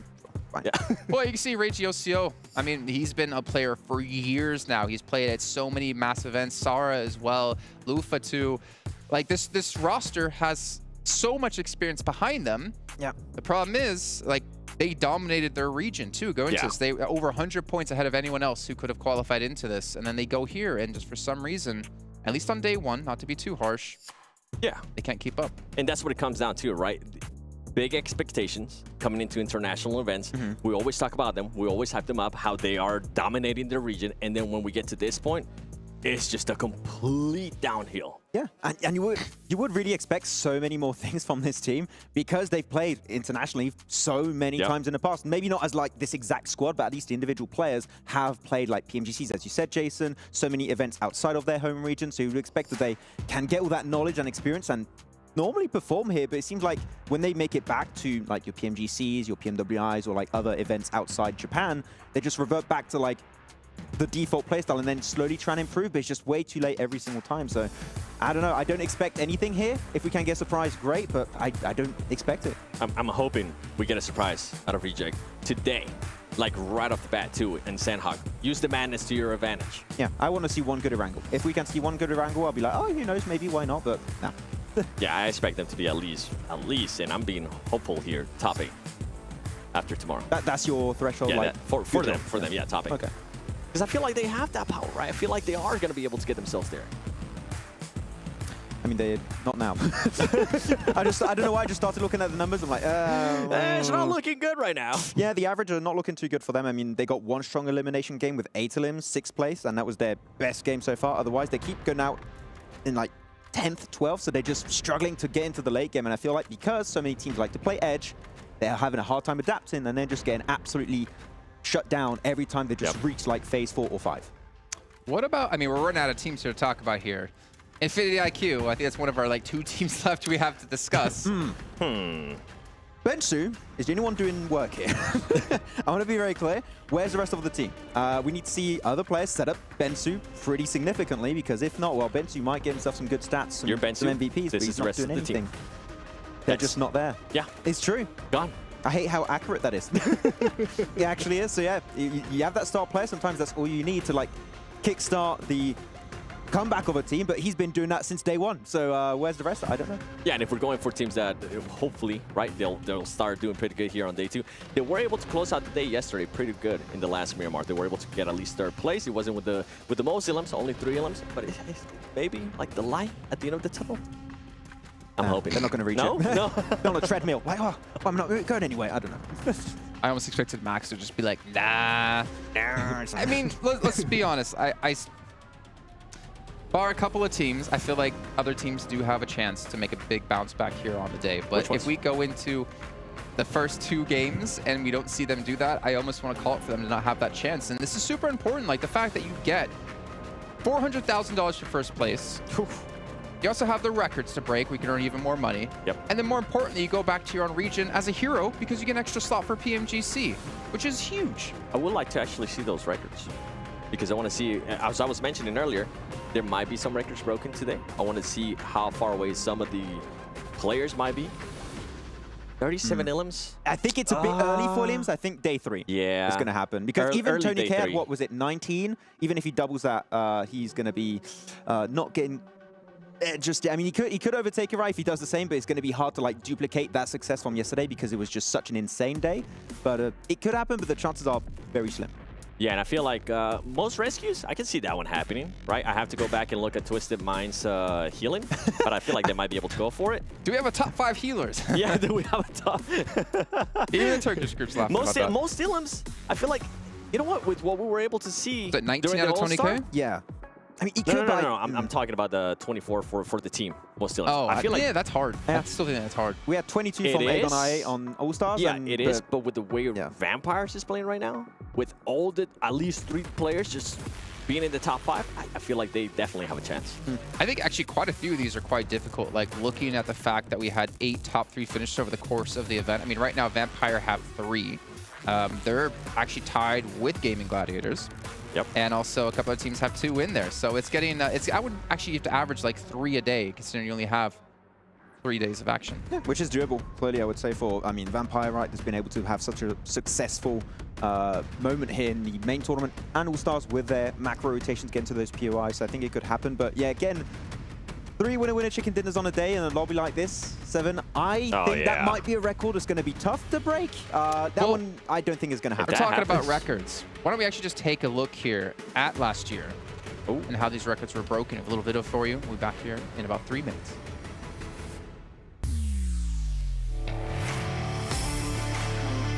In the 2022 PMWI, VPE and Falcons achieved 3 chicken dinners in the main tournament. We hope to see more formidable competitors this year to break the record. STE seems to have a good chance of breaking records, as completed 7 chicken dinners during the PMPL SA Championship. As for you, who do you think can break this record with a prize of $25,000 US? Stay tuned in the 2023 PMWI. In the 2022 PMWI, RSG and VPE achieved 2 chicken dinners in a day, and VPE is still the holder of this record in global tournaments. They achieved 3 chicken dinners in a day during PMGC 2022. A7 completed 3 chicken dinners in just 1 day during the 2023 PMPL Brazil Spring Final, indicating their potential to break the record. As for you, who do you think can break this record with a prize of $25,000 US? Stay tuned in the 2023 PMWI. In the 2022 PMWI, STE and NGX achieved 8 top 3 finishes. Few teams can rival this achievement, with S2G standing alone. In 2022 PMGC, they had achieved 6 top 3 finishes. Suggests that they have the potential to shatter the record. As for you, who do you think can break this record? With a prize of $15,000. Stay tuned in the 2023 PMWI. In the 2022 PMWI, VPE achieved 24 elims in one match. This is an extraordinary record, and to this day, no one has surpassed it in the global tournaments. We hope to see more formidable competitors this year to break this record. As for you, who do you think could break this record? With a prize of $15,000. Stay tuned in the 2023 PMWI. In the 2022 PMWI, GZ from RSG achieved 14 total rescues. This record represents the ultimate limit, posing a significant challenge to be surpassed in global tournaments. Potato from AE seems to have a good chance of breaking records, as he achieved 18 rescues in the 2023 PMSL Finals. As for you, who do you think can break this record? With a prize of $10,000. Stay tuned in the 2023 PMWI.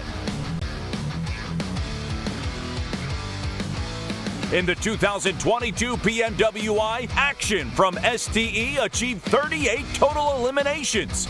We hope to witness a player with even more power, capable of surpassing this record. Ragnar from DRS Esports seems to have a good chance of breaking records, as he achieved 37 elims in the 2023 PMPL MEA Championships. As for you, who do you think can break this record? With a prize of $10,000. Stay tuned in the 2023 PMWI.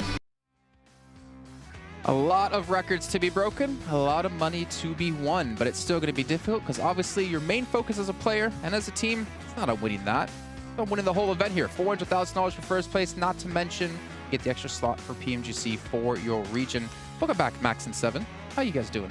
Good. I think we've broken some records too. Which one? Most screen time. Most screen time, yes. Who will break the record of fill time from PMWI 2022? The desk. Yes, we did it. We actually do have another way teams can win money if you didn't know about that. It's the player intros. Now, we didn't talk about too much yesterday. I hope you guys watched it. You can win $10,000 for the first place team who has the best intro. Now, we've already kind of done our picks, but maybe you guys at home missed out on that yesterday. So what we're going to do is we're going to replay them all for you to watch. And let us know in chat, who do you think has the top 3 intros? And we'll come back and hopefully have the next match started.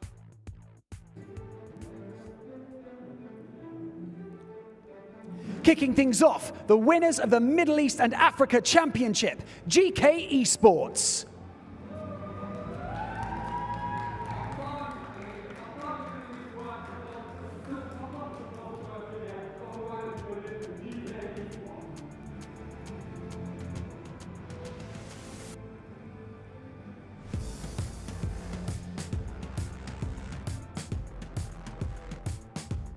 Stepping onto the stage, right here, the winners of the European Championships, Flux.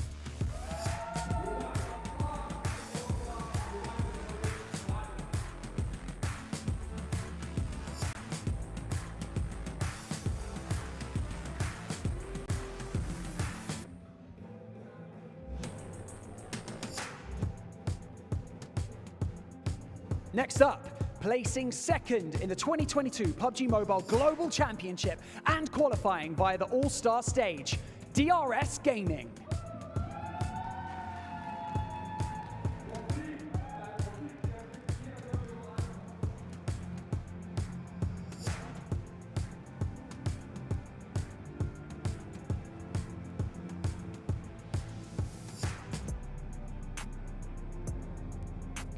Winners of the South Asia Championships. Can they continue their dominant streak? Stalwart Esports.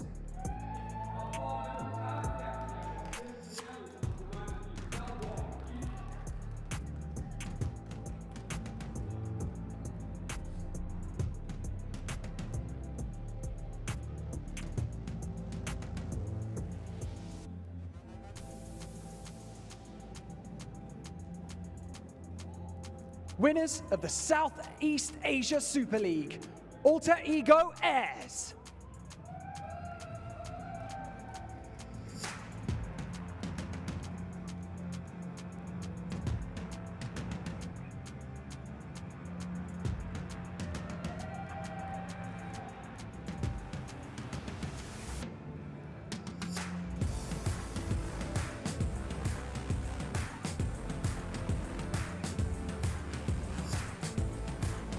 Winners of the 2022 PUBG Mobile Pro Series Fall Finals and qualifying via the All-Star Stage, Dplus KIA.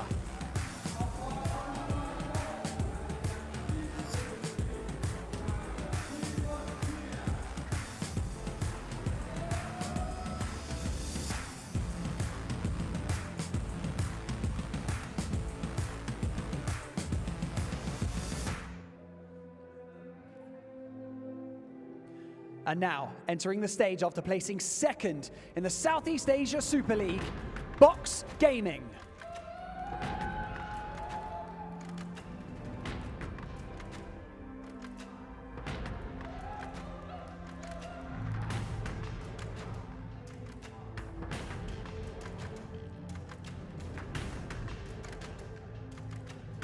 Stepping on to the PMWI stage for the first time, winner of the PEL Spring Finals, Tianba.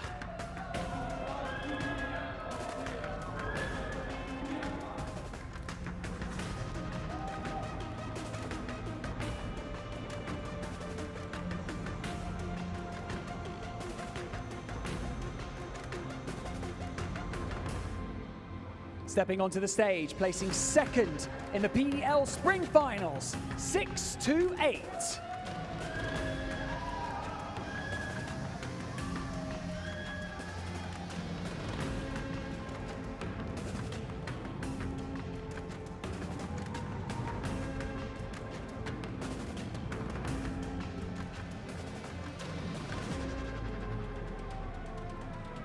Please welcome to the Gamers8 Arena, winners of the PMJL Season 3, Reject Tokyo.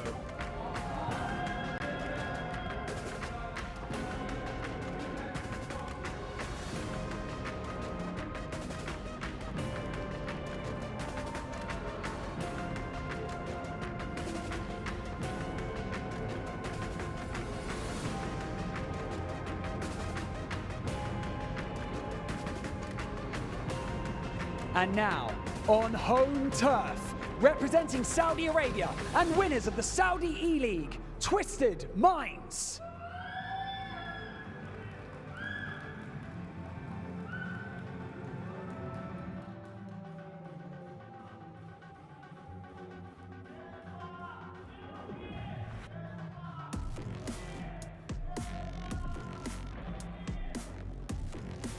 Placing second in the PUBG Mobile World Invitational last year, our All-Star Stage qualifiers, Team Falcons.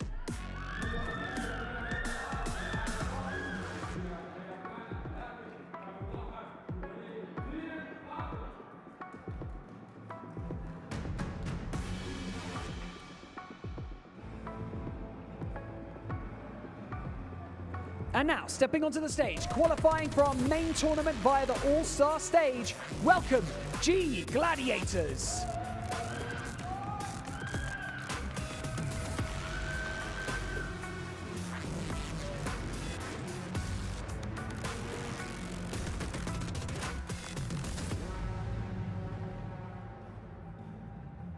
Some familiar faces about to take to the stage. Third in the PUBG Mobile Global Championship. Second in the after-party showdown last year. It's Alpha7 Esports.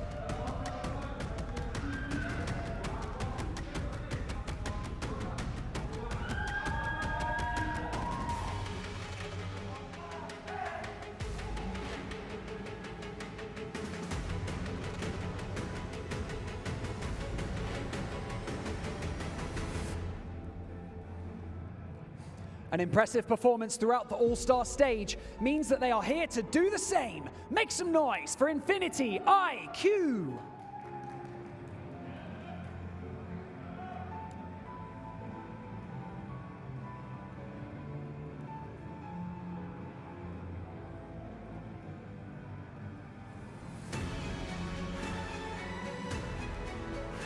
And now, your reigning champions of the PUBG Mobile World Invitational and the After Party Showdown. Welcome to the stage, Vampire Esports.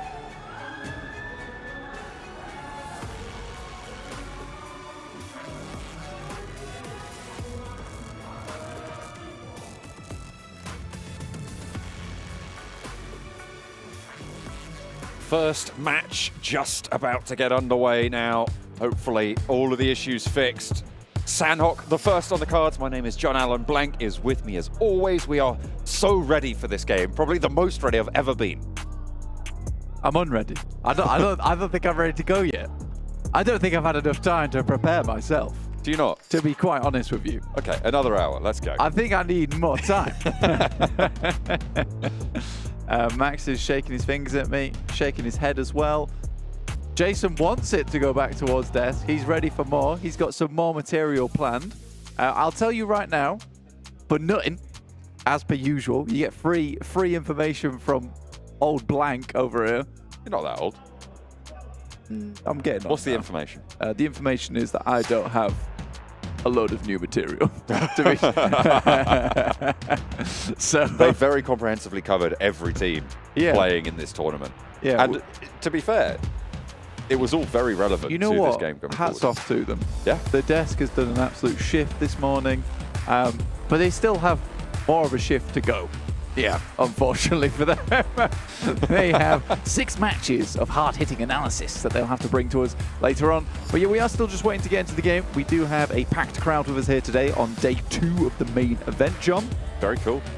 Ready and raring to go. You can see they're all getting sat down. They're all ready for the start of their match, as everybody else is, I'm sure, as well. We can see the plane path. As long as the lobby goes ahead, we can see the plane path here from 60 seconds. Charlie up towards Hartin. Sanhok, though, you should be fairly open.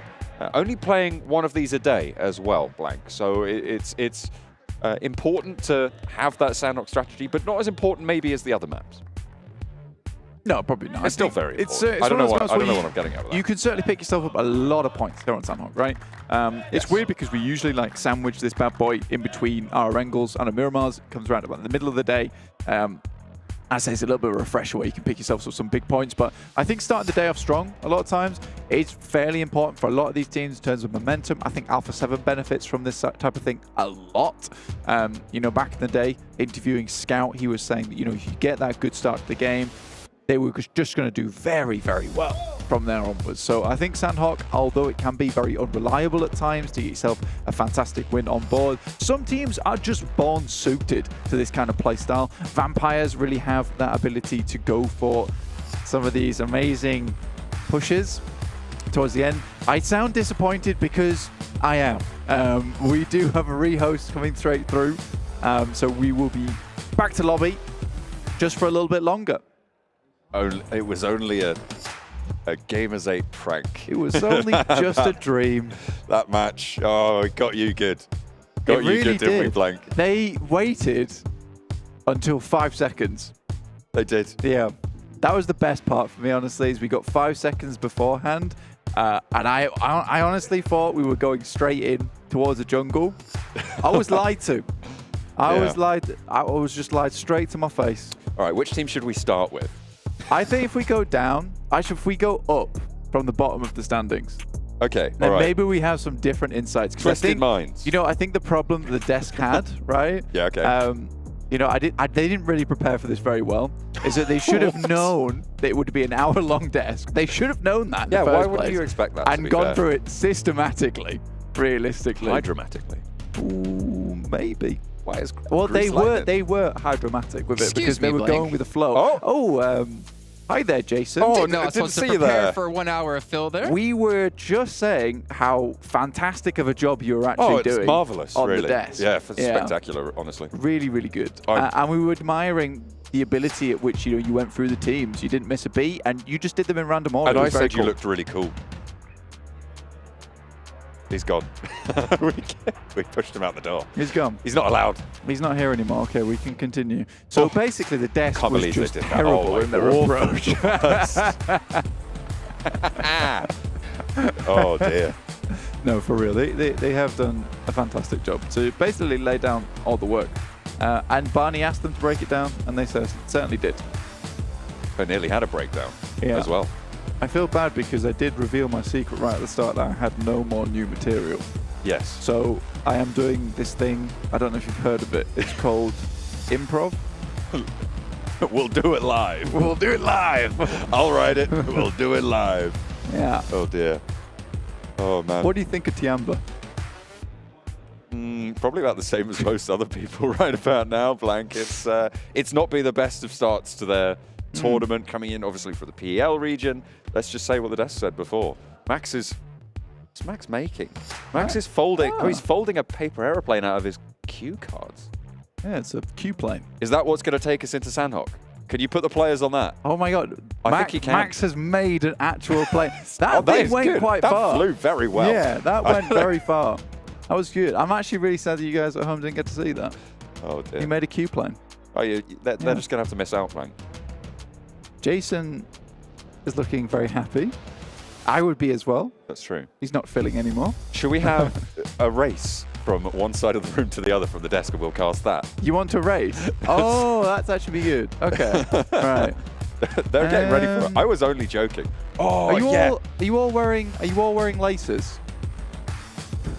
They're doing rock, paper, scissors. Oh, Jason loses the first round. Paper thrown, and Max cuts him in half. Best of 3. Okay, there goes the call. 1, 2, 3, go. Ooh. Max wraps him back around for a second on the paper. That is unbelievable. He psyched him out. So now I think that Jason will have to play 7, and it will be the winner back to face off against Max. Oh, double scissors. Double scissors. No. Hang on a minute. Referee's inquiry. Referee's inquiry there. 7 through gun on that one. Oh, okay. The next throw. I think. Who took that one through? We need a repeat. We need a repeat on that one. Yeah. 3, 2, 1. 3. Oh, double rock. They're both as idiotic as each other. It makes sense. That's true. Double scissors. This is spectacular. Never in the history of rock, paper, scissors. They're telepathically linked. 3, 2, 1. Let's go. Oh, finally. No, that's just one. Max jumping Max, you still have to beat the loser's bracket, okay? All right, you still have to beat loser's bracket. 7, get back in there. It's a best of 3, 7. Come on. Oh, you can't just pancake. Oh, you can't. No. No. You ready? Order. Come on. There we go. So we're 1 to 1. We're all drawn up here. It's true. It's true. All right, okay. They go for another one. They've gone. We can't see him anymore. We can, though. 7's able to take destroyed. it home. A rock smashes the scissors. The blades are blunted for Jason. And 7 stands as tall as he ever has before. Victorious. All right, what we'll do is, because I think... I hope that we're going to get into the match soon. So we'll have the losers bracket finale of rock, paper, scissors. Oh, the winners bracket finale. Wait, did Jason lose against Max as well? No, because we played the losers bracket first, right? Surely. That wouldn't make any sense. I think he's just got to play the winners bracket, really, yeah. Which will be Max versus 7 after the break. Maybe. After we come after this match, essentially. Is that what we're calling it? Yeah. The break. This is the PMWI not so main rock, paper, scissors tournament. Is there a prize pool? There is no prize pool for the not so main rock, paper, scissors tournament. A firm handshake. There is a prize pool for the main tournament, the one that we're keeping eyes on. That's the secondary rock, paper, scissors tournament. Max is saying that he gets to drink the Pepsi, an ice cold can of Zero Pepsi. Sugar that's on the actual desk. Zero sugar. There's also... what is that? What flavor is that? I think that's Rockstar, I believe. Ah, yes. Rockstar. Oh, yes. One of the two. Oh, well, hang on a minute. Which one's first place? Which one's second place? That's a rehost. I think that's a rehost. Oh, am I wrong? I think that's a rehost. I don't think we had a feed there before. They are just checking settings. When do we get an over-the-shoulder shot of a phone? We'll be able to see that. One of those honors. It 10 seconds. Okay, hang on a minute. Okay, team ready. I don't have a 4, 3, I have a map feed 2. now. Oh, hang on a minute, blank.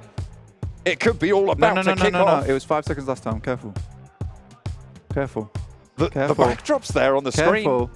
I'm ready. There's a plane path on my map feed.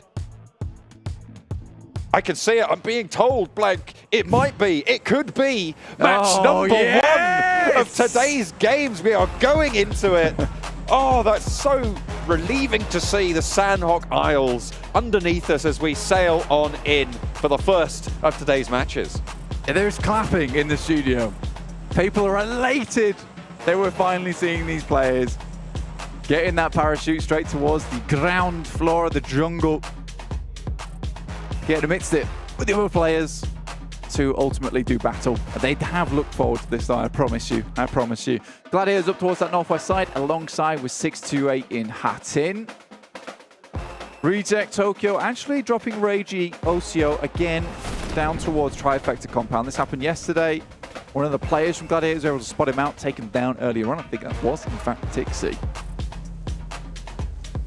So definitely a possibility for that to happen again. Ravenclaw out close to Sarah as well from Reject Tokyo. I think that is a bug. It's a bug we'll have to live with, which is the big arrow through the map. That's okay, though. Yes. Well, we'll know where the plane path was. Forever. Yeah. It would say. Do not rehost this on our account, please. We are going into this one. I don't mind. Totally okay with this. This is actually, I like it. Yeah, this is absolutely fine. It's going to give some great insight towards the rest of the game. Cao Dailan right now versus Tiamba. Now, what do you think of Tiamba? Well, I think they're pretty good to start off with. I think that's gone pretty well for them. Infinity IQ, though, as we said before, not in the best of forms. Unless you're Bensu, it hasn't been the greatest of showings from them. It hasn't been the greatest of showings of Dplus KIA compared to their previous performances either, but over in Paradise Resort, they are once more embroiled into the thick of it straight away. But no one going down just yet. No one taking damage either. Ragnar, the GK, getting himself tucked back in towards the Sun Lounges. Bensu and the boys, pretty much. The Bensu Brigade. The Bensu Brigade. Bensu and the extras. We could be here all day, really.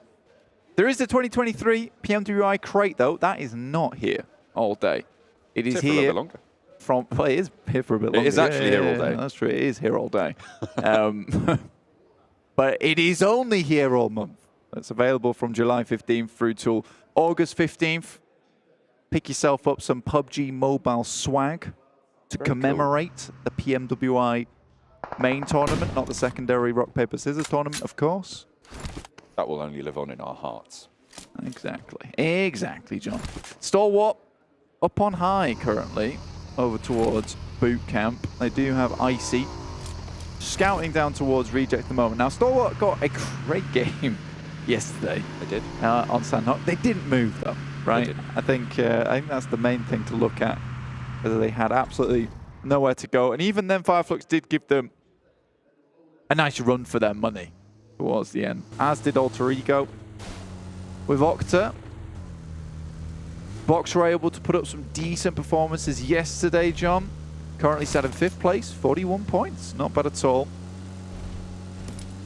Yeah, pretty solid overall performance, but you do need to be pumping those numbers a little high if you want to step up to the Vampires, because seemingly they are untouchable. Certainly in day ones, right, of these tournaments. It's the same story as we saw back in the Allstars stage. They're day 2, though, and we spoke to Sertania about this. They're worried about continuing that power into day 2. It wasn't the best of showings, but with the circle sitting as it is here on Sanhok, it's probably quite good news for them. They don't have to make that hard break out to the east as fast as they maybe would given any other circles. It hasn't quite decided whether or not it's going to that southwest island fully or going over to the mainland on Sanhok, but it's going to give them more time to play around. On the flip side, though, that coastal, that side of the river, that eastern bank of that river, is going to be a lot more packed with players. So that crossing could be way, way harder. Dplus KIA getting back to this engagement with GK. Now, Max said he really did not want to see this happening again. They had a whole 2 hours to reconsider this. They haven't. They still want to go for this over in Paradise Resort. Very stubborn. Only one more Sanhok. They still want to make this happen here. There are several locations around the map. You know, Kampong, Docks, Lakawi. Fairly open around Alpha7, though Alpha7 do like their space, their area. Don't like too many teams getting through there. 628 looking over towards Gladiator as they sail on past. Sune, rest of the squad inside the vehicle. 33Z won't be able to hit those shots. They will move straight through over towards that trifecta compound. Have to be a little bit careful here considering they know that there's some players over towards trifecta at the start from Reject. Luckily, they've moved further down towards that south side.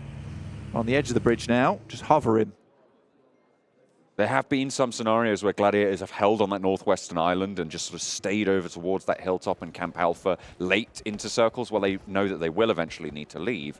This time is not one of them. Even Matic has regrouped with them, which is good news for what we wanted to see from this roster. Ooh, a little knock over towards Stalwart from Reject Tokyo. That is not ideal, but that does look, yeah, that looks resable for Icy. They can drop that smoke and be really quite safe. Long-range shots from Reiji, just keeping that suppression onto the position that they have on the hill south of Boot Camp. They will be able to maintain that, however. So just stay head down, nice and safe. Will reduce the pressure, actually, from the east side onto the Gladiators. Yeah, Regioso probably the most standout player to emerge from the Japanese region. I don't think you could really talk about any other player who has had such a big impact as him. I think obviously Divine back in the day was very good, but it was a few clutch moments here and there. But I think Regioso has just been consistently very strong. Yeah. The rest of the team has just rallied around him. Like Sarah's been in the game a long time, Lufa as well. So honestly, I do think Regioso has carried them slightly. But it's more of a case that he's able to stand up to these international lobbies, whereas the rest of the guys are just a little bit behind. So maybe could learn a thing or two from their teammate. He's the engine that you put in the chassis of the team. And he has been driving them forwards. Fantastic to see. Hopefully a little bit more power to be squeaked out of that one in today's games. It is a very, very tough lobby. So even being towards the bottom of the tables, getting any points in this, certainly a task. Circle shifts down south, leans towards the southwest island, doesn't fully decide on it just yet again, but a lot of teams on that south side will be a lot happier. You can see Fireflux decide that they want to be one of those teams. Yeah, if you're one of the northern teams now and you're moving down south, it does pose this problem right now where we are tilting over towards the southwest island. It's really difficult to cross that river in the end game. We already see, what is it, 1, 2, 3, 4, 5, 6, 7, 8, 9. Just me, a lot of teams over towards that north side who will all have to cross that. Sesame Street. What, county? Yeah. They do numbers there, don't they? No, that's correct. I've heard that. It's also just called math. I'll accept maths. Yeah. Anyway, when you start doing words, I'm just going to say Sesame Street from now on. That's good. Is that okay? Yeah, that's fine. Right, so the bridge, though, as I was saying, there's 9 teams, because we can count to 9. Obviously, I've improved. It's really difficult to cross that river, comes to the late game, especially at its most thick points. There are some bridges, some very shallow regions that you can cross over quite easily, but a lot of teams will be pushed out of that position early on, which is why you are seeing quite a few teams pushing up towards Painan and on the edge there. You don't really want to give up too much space down towards the southwest side, towards Sami. You want to ensure yourself in a position where you basically have free shots towards these teams on the north side. In the meantime, Fabian takes a tumble. Forest equally going low, and Rosemary taking down Mafioso from Alter Ego. This fight has been going on for a long, long time. A standoff in Paradise Resort finally bubbling over and ending up with DK on the better end of the deal. Forest has other things to say about him. He doesn't have any meds. He's on the outside. He's doing damage, but will fall down. And with him, Dplus KIA are eliminated. Both of these teams, they stuck around for too long. Nobody wanted to leave. And because of that, Tianba are just going to move straight on past and pick up some points, I'd imagine. Yeah, this could be a really easy squad wipe for Tianba at the end of the day. has hovered around this area. And for Dplus KIA, this is just not in their wheelhouse, right? I think they're a great central team. They play very good. They take excellent angles, have some amazing sight lines, and some players with unreal aim on their side. So the fact that they're just holding out Paris Resort, a Southwest Island finish, doesn't make too much sense to me. Now, Tiamba's coming through, drops some Molotovs down. Ren quite close to the rest of the guys. Really nice Molotov, in fact, just spreads on the floor. I think there was 2 tossed in there. Now Satan left remaining. Big hit. We'll find at least one. For a second as well, nearly gets it, but doesn't have any meds. The blue zone is there, the nade through the window, and Tiamba pick up the points. That's what we said we wanted to see. 3 eliminations found. They can get the res onto the teammate there, so should be able to pick that up. They will have had the meds that they haven't had to bleed out and not been able to loot from being stuck in that standoff in Paradise Resort. They'll be absolutely fine on that northeast side. The difficulty they'll face is that they're coming into the circle very, very late, Blink. Yeah, and I mean, by the time they get to... Wow, that is... nasty. That is really grim. Alpha7 definitely thrown a bit of a bone here. So I'll wag their tail at, because I would be very happy at this kind of thing happening to me. I think for them, they were worried about getting across with Alter Ego, having full information on their position, the widest part of the river, going down towards Camp Charlie to cross. Now it's completely indecisive in between. Alter Ego can't really spend too much time on just trying to take more shots over towards their position. They need to protect over towards southwest side. DRS currently moving in as a Vampire. 628 also looking towards that position. And the Gladiators have waited a long time for something like this to happen, and they've finally decided they're going to head towards the north side. And I think that's a smart decision, right? Yes, they were lackluster on the approach, but you wait, you're patient, and you know the north side is going to be far more clean than down towards the south. That's where most players would have assumed this was finishing. So there should be some compounds available for them to pick up. Because Tiamba's not here. DK and Dplus KIA have been locked in combat for a long time. Practically thrown away their Sanhok because of this. Bad luck on that one. Stalwart. Spot Kitsune. He's taking a tumble in the buggy. He needs to be very careful here. Gets the acceleration from the hill. Gravity playing on the side of the Gladiators. Seeing them safe a little bit longer. Top. Or Stalwart playing in one of the hardest compounds to move past, to move in towards, should you need to. But it's right on the edge of the circle. So not really on the cards for Gladiators to push straight through. But Icy's going to break out, actually, on that north side and maybe crash into the Gladiators' rotational path. Yeah, Icy swinging out like that. Get some good rotation done. Just tries to figure out whereabouts these guys are playing. But with a 3-man squad already and outside the vehicles take shots, that could be a bit of a dangerous opposition to take there. There is a compound up towards that northern side. I don't think Gladiators are going to take that one. They'd rather just pick up the high ground over in this position within the tree line. If you do play this spot, though, you have to be careful about players like this. Just snaking their way up the hillside. They can get so very close. And there's only so many positions you can play up here anyway. Between the rocks, this is one of the most common positions up towards one of these Simba perches. On the east side, this is a little bit further southeast of the Gladiators' engagement. Tiamba pick up one and maybe a second as well over towards Bensu on Infinity IQ. Now just Ferrari remains. Tiamba all still alive. Playing on this east side, they've managed to march south effectively. A nade from Ferrari does the job for one. Onto Tianyu as he launches a second, looking for YDD, and he gets it done as well. Can lob this Molotov through, and there's no one from Tiamba now looking to go for this res immediately. The circle pops and it heads up north. Ferrari on the hillside, and Ren tries to pick up the shots, but Ferrari gets a third. He's getting the knocks done, and he's making it work. Now it's just over, and he's already low. The rollover from the vehicle sends it out wide, and now he's really left wondering what the hell just happened. Ferrari taking them for a spin. I mean, a 1v3 already. Over, gets the heel off, moves round. Gladiators off in the distance. He's trying to spot this player. Alpha7 also making their way in to steal up the remainder of these points. A nade in hand. It looks like Ferrari's actually trying to finish the job. He does hear the shots though, and Carrillo sends a pretty well-placed grenade. Ferrari has complete information of Over's position, already done a little bit of damage towards him.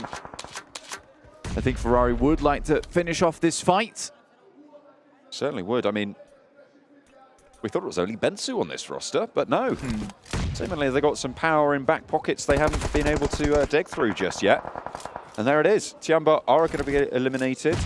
It's a 1v4. IQ. It was a 1v4 with the assist from Alpha7. I'll give him the caveat on the end.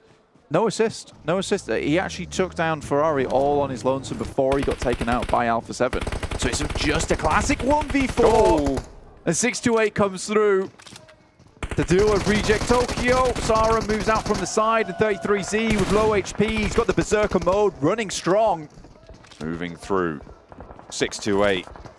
Want to keep up the pace from yesterday. Sunan chunking away with that DBS. Into Painan they go. And a statement they've made as well. Sunan can get res there. They'll be happy on that one. On the south side in the meantime, Alter Ego, who have lost Potato already, playing as 3, facing off against DRS, who are on 2 with 1 knock. Rosemary, though, gets a little bit bold with a nade, and Delta changes the tune a little bit too fast for their liking. Gianti bleeding out, not going to be resable now. Delta and Killer, kind of the 2 players you want from DRS to go ahead into the game. Fnatic and Octa for Alter Ego on the south side, just trying to get out of dodge. It's a good step up from Rosemary, but an even better one coming through from Delta. That stand-up there, it comes out so surprising to Rosemary as he crawls his way into position. Alter Ego down towards his southeast compound. Keep him safe for the time being. We got the box formation down towards that central side. We saw them moving around a lot yesterday, which is a little bit out of character for Box Gaming, but this time around they're heading over towards that compound, which is now dead set one of the best places to take the win on this game. It is down towards the low ground though, so right now Gladiators have a little bit of advantage in terms that they have all this high ground ridge to play around with. Action very close towards their position, as are Alpha7. Vampire still going strong. They take down easy from Twisted Minds.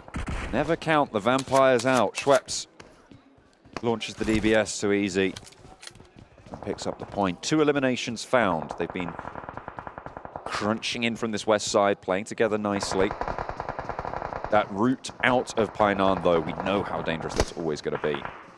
The Gladiators on the high ground. Sort have been giving them trouble for a while, but with Icy low and already having lost a player as well, they don't have the presence that they once did on the north side of this position.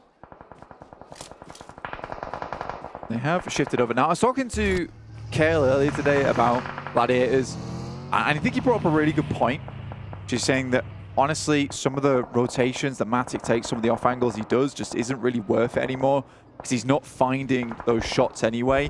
He'd be better off with the team, with the ability to go for a refrag. And it does feel like their splits are far closer together already here on Sanhok, just moving through. A lot of times when they're leapfrogging locations, it is in very quick succession. Nice nade from Schweppes. It's what you expect from the Vampire squad. They really have changed the game when it comes to nades. Nice. Another one. 2 perfectly placed nades. That's how you want to be spending your ordnance. Killer wants to put one back amongst them, but we'll see what he's able to get done there. As Twisted Minds get picked apart by 628 on the far side of the river in Painan. 33Z actually spotted. Killer still at the back of Vampire. Schweppes goes down, pushing out Painan. Very, very deadly there. Box stay in the circle. Gladiators close to the edge, but will the high ground keep them in the circle? Yeah, that high ground they'll have to descend from. Senetexa takes a fall. Ooh. That's from Team Falcons, in fact. All the way on the eastern side. That's on the edge of the circle, but Box Gaming should be on for a chicken dinner. They play things correctly. There is still a lot of things that can happen. Switch things up. Fireflux yet to have moved from their position down on that south side. They'll have the bridge in the circle at the moment. Much needed. Neither player going down there. That was a really close fought trade. Molotov goes long and stops the close angle being peaked, but Stone goes down to an aid from Sunan. The blue zone pushes onto Vampire first in this scenario, but neither team going to be happy about it. Falcons have moved up to Alpha7 in the meantime, and Revo now looking to rampage around the rock side with the DBS. and Falcons fall in their face, but Gladiators are here for the third party. We've seen this from them yesterday. They move straight in as soon as they hear those gunshots ring out. The nades can start to pour in, but they're being answered. The Molotov to slow the Gladiators, the burn around the side forces Revo to take a peek on a single angle. The Gladiators are safe from the west for the time being, but they cannot let it go down. For Revo to stay alive and take one of their players would be disaster. I mean, in clutch scenarios, Revo's the worst person to come up against, especially with DPS in hand. Still 4 bullets left in the chamber. We'll have to reload soon. And Meku will finish him off. Vampires make the swim across the river, but 628's there. But Tony K, once again, this guy is an absolute blaster when it comes to the lobby. Runs straight across as well, but gonna get caught away. Picking up the points. Stalwarts steal a lot of those. 628 now just with Yang1. A player that we wanted to watch out for today, but box across the open ground. Get the shift, they get the circle, the compound nigh on unassaultable. It's going to be very difficult to get towards this compound coming down from pretty much open ground, right? Stalwart, again, another good result here on Sanhok. Converting that is the big deal. Gladiators and Stalwart both only on 2 limbs either side. So a very quiet game, looking for those placement points. Now, second place is where things start to get a little bit juicy. Third place still isn't a huge amount of placement points. The third, Max Mann's player to watch from yesterday opens up with a fantastic knockout over towards the Gladiators, but Box Gaming look out that way too. Stalwart actually left really, really hard up against the blue zone here. Action, probably not, yeah, can't get this res. Probably could just sit behind the rock here, try and heal out, try and stay alive for as long as possible. Cannot get this healing done. Boxer moving out.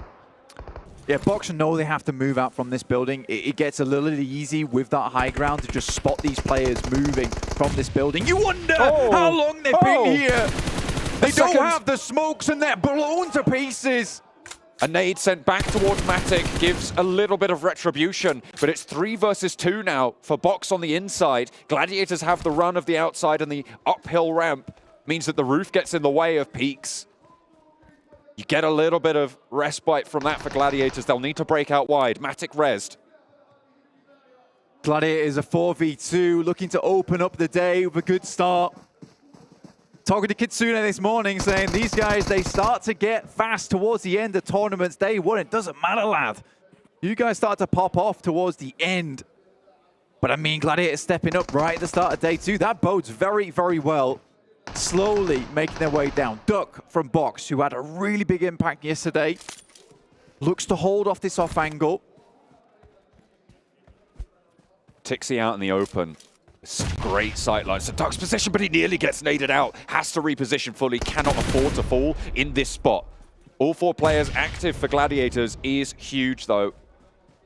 Trong on the inside gets the heal off, but the blue zone will push them first, and Gladiators are waiting. They've established their line of fire. They just need to win the trades blank. 8 eliminations for Box from their seemingly indomitable compound. But now they're going to have to leave it. The safety of the walls no longer there for them. The smokes have bloomed and Gladiators are playing on the outside. Kitsune breaks down. Truong looks for the trade and Meku not going to go down just yet, but takes a lot of damage. Falls to the floor again. Duck drawn low as well. Meku breaks up and wide, allows the push forwards. Duck is low, but not out of it just yet. Finally he falls as the trade comes through to Pixie, and Kitsune finishes the deal. Gladiators pick it up from the top of the hill, pick up the points they need, and a great start for their resurgence in day 2. Goodness me, Kitsune comes through with the box cutters in the backside. Slashes that cardboard box in half, takes it out to the tip, frees up some mind space, taking Sanhok right at the start of the day here. This is going to be really good. Just for their mental in general, honestly. It is really important that they got this win at the start of the day. And you know, Kale, he was completely right. They played much more together, and it's worked out for them. It's what they very much needed from yesterday's sport. Me and you commented on yesterday. You know, Matic, some of these crazy rotates he was making just not working out. They had the refrag potential, and it's worked well, and everyone smiles in happiness. Tixie was the one breaking out wide in those final moments for that off angle as well. That's the guy you want. He is the guy you want, right? This guy has been such a powerhouse over time for this roster, and we're seeing that just there in that game. Didn't necessarily stand out in terms of the overall frags, but provided such safety for the rest of the team to maneuver play. Yeah, the fact that he was just out of nade range is probably the most important thing. I think he knows it fairly intimately. Duck is still just a phenomenal player, able to lob that bad boy over the top. My real question, though, is what do you think of Tiamba? What do you think of Tiamba? Well, that's always the question I ask. I'll tell you what, I'm going to ignore that question because I do want to highlight as well the fight that we saw at the start from GK and Dplus KIA. It goes on again, and they take themselves out of the running. Gladiators move into the vacuum at the north side, and they take a chicken dinner. We're going to head over to the desk to break down the game. And finally, like they said on the desk here, on the caster desk, Gladiators able to step up here in day 2, and they started the day off in 9th place. We'll see where it actually shoots them up on the leaderboards in a little bit of time. But you can see it looked happy for them. It also looked like another day at the job. I mean, we had so many doubts. I said at the start of the day, I don't expect them, Jason, to make the changes we've been requesting since the very start of this tournament. They were going to keep staying split.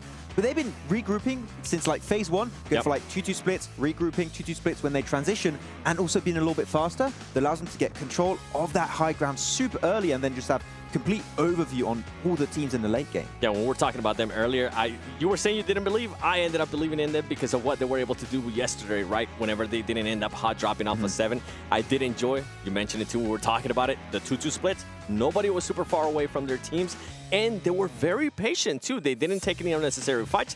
They didn't try to third-party any fights, like for example, Falcons or Alpha7.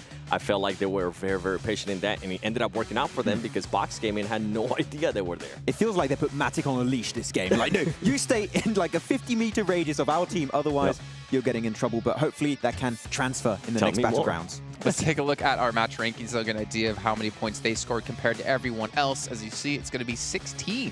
Only 6 eliminations. Box going to be right behind them at 15. 6-8. Again, we're talking about them before. We're talking about them now. Then again, we talked about every team as they had 13 points for themselves. And Alpha7, still a lot of eliminations here with 7. That was a big one for me. And to be fair, I mean, it wasn't Mafioso. It wasn't Senatexa, which we saw was actually the leading player coming into today. It was back to Rebel. Rebel being able to showcase those skills, being able to showcase those MVP. Yep.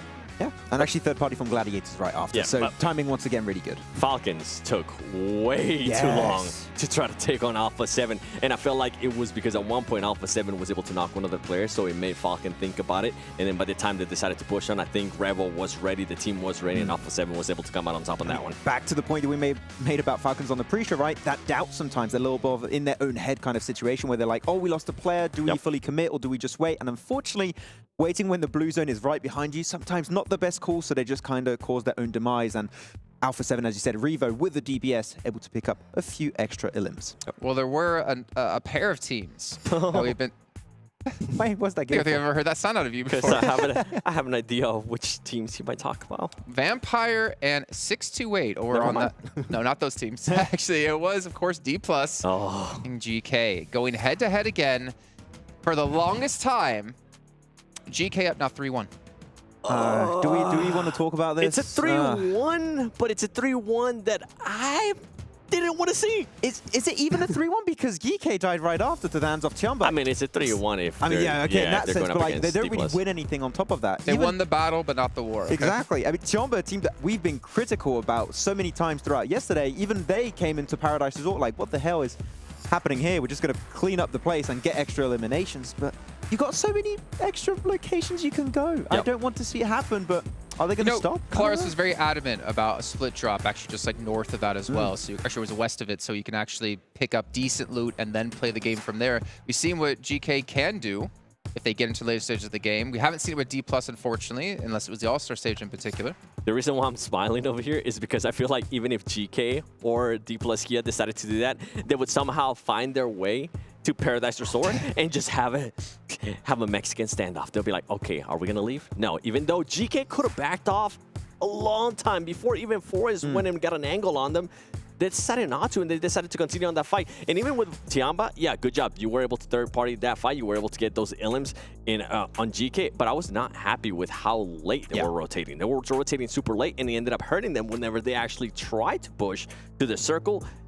They got destroyed. Yeah, I want to refer actually to the point you said that Claris made, right? There was the split drop. You can go onto the western side of Paradise Resort. Is you got multiple compounds, they're a little bit split. You can just drop there, split up, regroup right after, and I think it's even a better position than Paradise Resort for the simple reason you avoid all that horrible terrain south and west of Paradise Resort, so it's a little bit of an easier transition. You can get to that hilltop that's next to bootcamp northeast of it.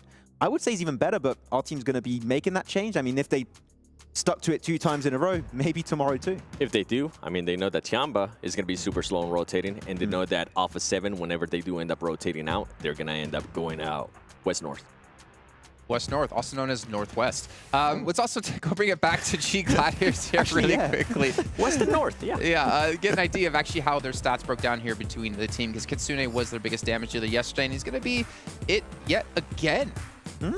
That's actually really low damage considering they got 6 eliminations. Hold on a second. I don't believe this. Wait, I definitely don't seem believe right this. either. This isn't right. Because they got 6 eliminations, not 1. So we'll ignore all that. So we'll guess whoever had the most damage. But the fact is, like you said, they leashed in Matic, and it worked out well. Even Kitsune was the one actually to flank right behind Fox. Yeah, and get to that high ground position too a little bit early, allowed them, as we said, to have a little bit of oversight on some of the squads. And I think they saw like Stole at some point. They got one of the players, some of the players of Tiamba, Alpha7 too. Really good opportunity to go for the third party when Alpha7 were fighting Falcons. So moving a little bit faster and regrouping allows you to pull the trigger on those plays just a little bit quicker. You can get more eliminations. Oh, wait. Oh, hold up a second. What's up? It's Sanhok, so they're kind of forced to play a little bit tighter, right? I'm a little bit scared that when we go to Erangel and they have a little bit more freedom, Magic's going to be like, all right, guys, peace. See you whenever you guys end up getting eliminated, and then I'll try to come back in time, but it's not going to happen. I said I had no hope going into this, that they were going to be changing their playstyle. This one gives me a little bit of hope. As you said, so are they going to be... You're telling me there's a chance. Are they going to bring that to Erangel? Are they going to bring that to Miramar? If they do, we can start seeing eliminations that we needed to see from them in day one. They were just very placement focused. So I feel like this is the start maybe of the change we needed. But as you said, other maps, we need to see it there too. Yep. There's a lot of things we could actually talk about. I know Hot Jukes, we talk about Claris's opinion about Falcons not getting aggressive enough and pushing quick enough, but we're going to hold on to that here really quick as you do see the overall rankings. So Gladiators have moved up 3 placings into 6 as they started off the day at 9th. Box Game you can see in 4th place, but there's still that gap here over towards the top of the table. It has gone down a bit, but not much. 22 points at the moment for Vampire ahead of 628. Yeah, this team can still very easily make it up there. I actually... A lot of those, how many of those are actually from Dplus KIA? I do like half possibly. It's actually an insane ratio. What do you think about it? But yeah, they could breach up if they just make their life a little bit easier here, 7. But the second page, still a lot of teams that can initiate that comeback. There's still a lot of time remaining. Going into next Erangel, World Esports, where you at? You guys kind of got lucky still there in that last match. Circle was fed, didn't really have to fight anybody. Not that many elims. I want to see more out of them, Max. Stop reminding me. I'm sorry. Stop it. Oh, okay, we're gonna game. I was actually just looking at, I was just staring at Max, hoping he had something to say about that. But you know who I do know who has something to say about this? It's our commentators, John Allen and Blink. That's right. It's me, John Allen, and with me, Blank. Hello. What do you think about Tiamba? So plane path actually is heading down from the northern side to Primorsk. Currently, we actually had a really good game to start off the day, John. We did. Sanhok, Box Gaming taking a really, really strong position towards that side of the map. Unfortunately, I do think that Gladiators really did identify exactly what they needed to do there, which was starting to toss some really big grenades over in that location. They were dealing with Stalwart, and I think Box Gaming made the right move, which is we need to move out early, but some great foresight coming out from the team of Gladiators to know that that would come through, toss the nades over, get a double knock, which is hugely fortuitous, to be honest. I think one knock would have been absolutely great, but 2 knocks just really hits the nail on the head there for them. That's pretty much the chicken dinner found. It was a matter of time before it came through. So I imagine they were very happy with that game. Obviously didn't get a huge amount of elims. They just went through very, very slowly. What do Gladiators think of Tiamba? That's the big question. Tiamba are currently in Severny with Gladiators. Now, Gladiators have really struggled throughout the All-Stars and Main Tournament dealing with hot drops. Even versus Mazexis over in All-Stars. In Severny. Who were the 16th place team, end of the day. So I think for Gladiators, they've had practice versus some teams like this. You'd hope. Looks like they've got some decent weaponry on board. Hopefully they've got the armor to back it up. If you're a Gladiators fan, hopefully Tiamba do. you're a PEL follower, watcher, enjoyer. A little bit of damage sent over to actually quite a lot of the players on Gladiator, and not really too much to speak of sent back the other way, which is really not ideal, because at this early stage, it's unlikely that you have too many meds on board. Meku, the Western outpost, looking to try and control these crosses, but he hasn't managed to stop Over or Tianyu for the time being. Double barrel in the hand, Kitsune, though. That bark is loud, and the bite even worse in these early stages. Level 1 armor doesn't really protect you from too much. Only 2 shells in the back pocket, though. And only 25 rounds in the M16. Thinking about what they want to take here. And they do need to take this pretty swiftly, because they want to get looted. They want to move into this later game. Yeah, Kitsune's going to have to start loading that shotgun with cutlery at this rate, but Tiamba Over already down to Tixi, comes out swinging with the UMP. The PPB's on, also in play from Kitsune. Max will be happy about that one. Nade in, Thematic, Vector on the back, got the AKM as well, it looks like, as well over the shoulder, but a lineup is good. Low on the ammo and a nade to respond. Gladiator's picking through the pieces of this fight. Kitsune spends both of those shells to get the flush onto Tianyu and allowing the res in response. Tixi in a position to get res. 15 rounds. The ammo is a real issue here. Meku taking an isolated 1v1 with Ren from Tianba. Another knock sent over to YDD. Tixi still down. Over has a nade. Meku staying nice and clear of sightlines from the rest of the roster. Ren kept away from this as well, as Tixi continues to tick down. Over, taken low, and Kitsune wants to chase it up. Good news for Gladiators to be able to find both of these teams' players. Ren, now last standing, still embroiled in the scrap with Meku around the side. The PP Bison has a big magazine blank, but the AKM's going to have a little bit more firepower, maybe wanting to swap for that. Meku still low. The Gladiators can now turn their entire attention over to Ren. A real unfortunate fight there for Tiamba.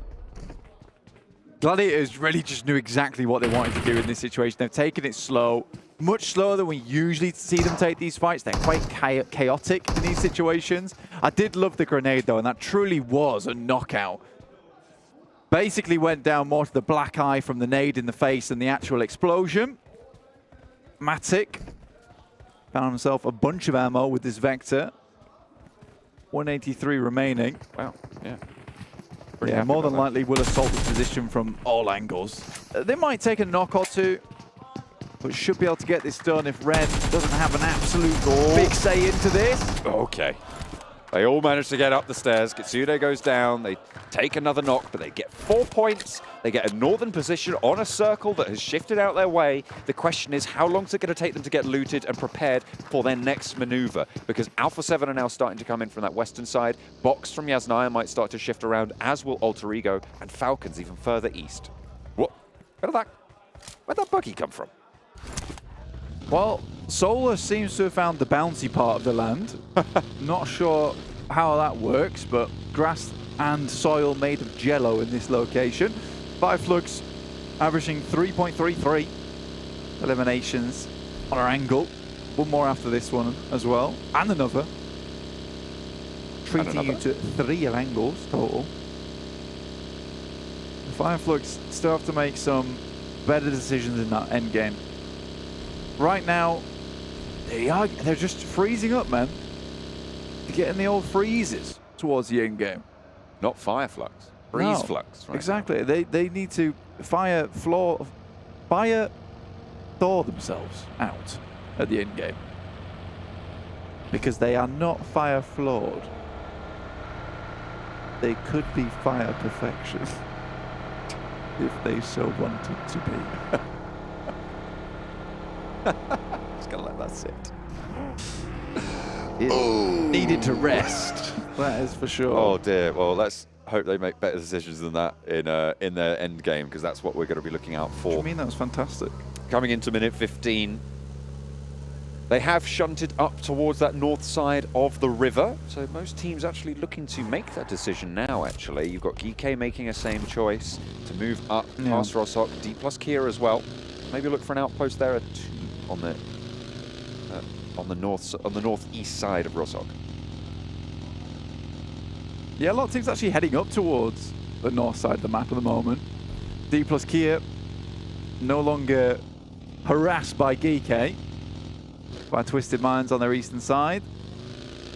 Be Flux, who will be heading directly into close quarters combat with GK themselves. Alpha7 moved up towards northwest edge of shooting range, just outside of Severny. I think a couple of players from Gladiators actually have sightlines over towards the Alpha7 team, or just haven't quite spotted them as of yet, but they are pretty much under the nose of Gladiators.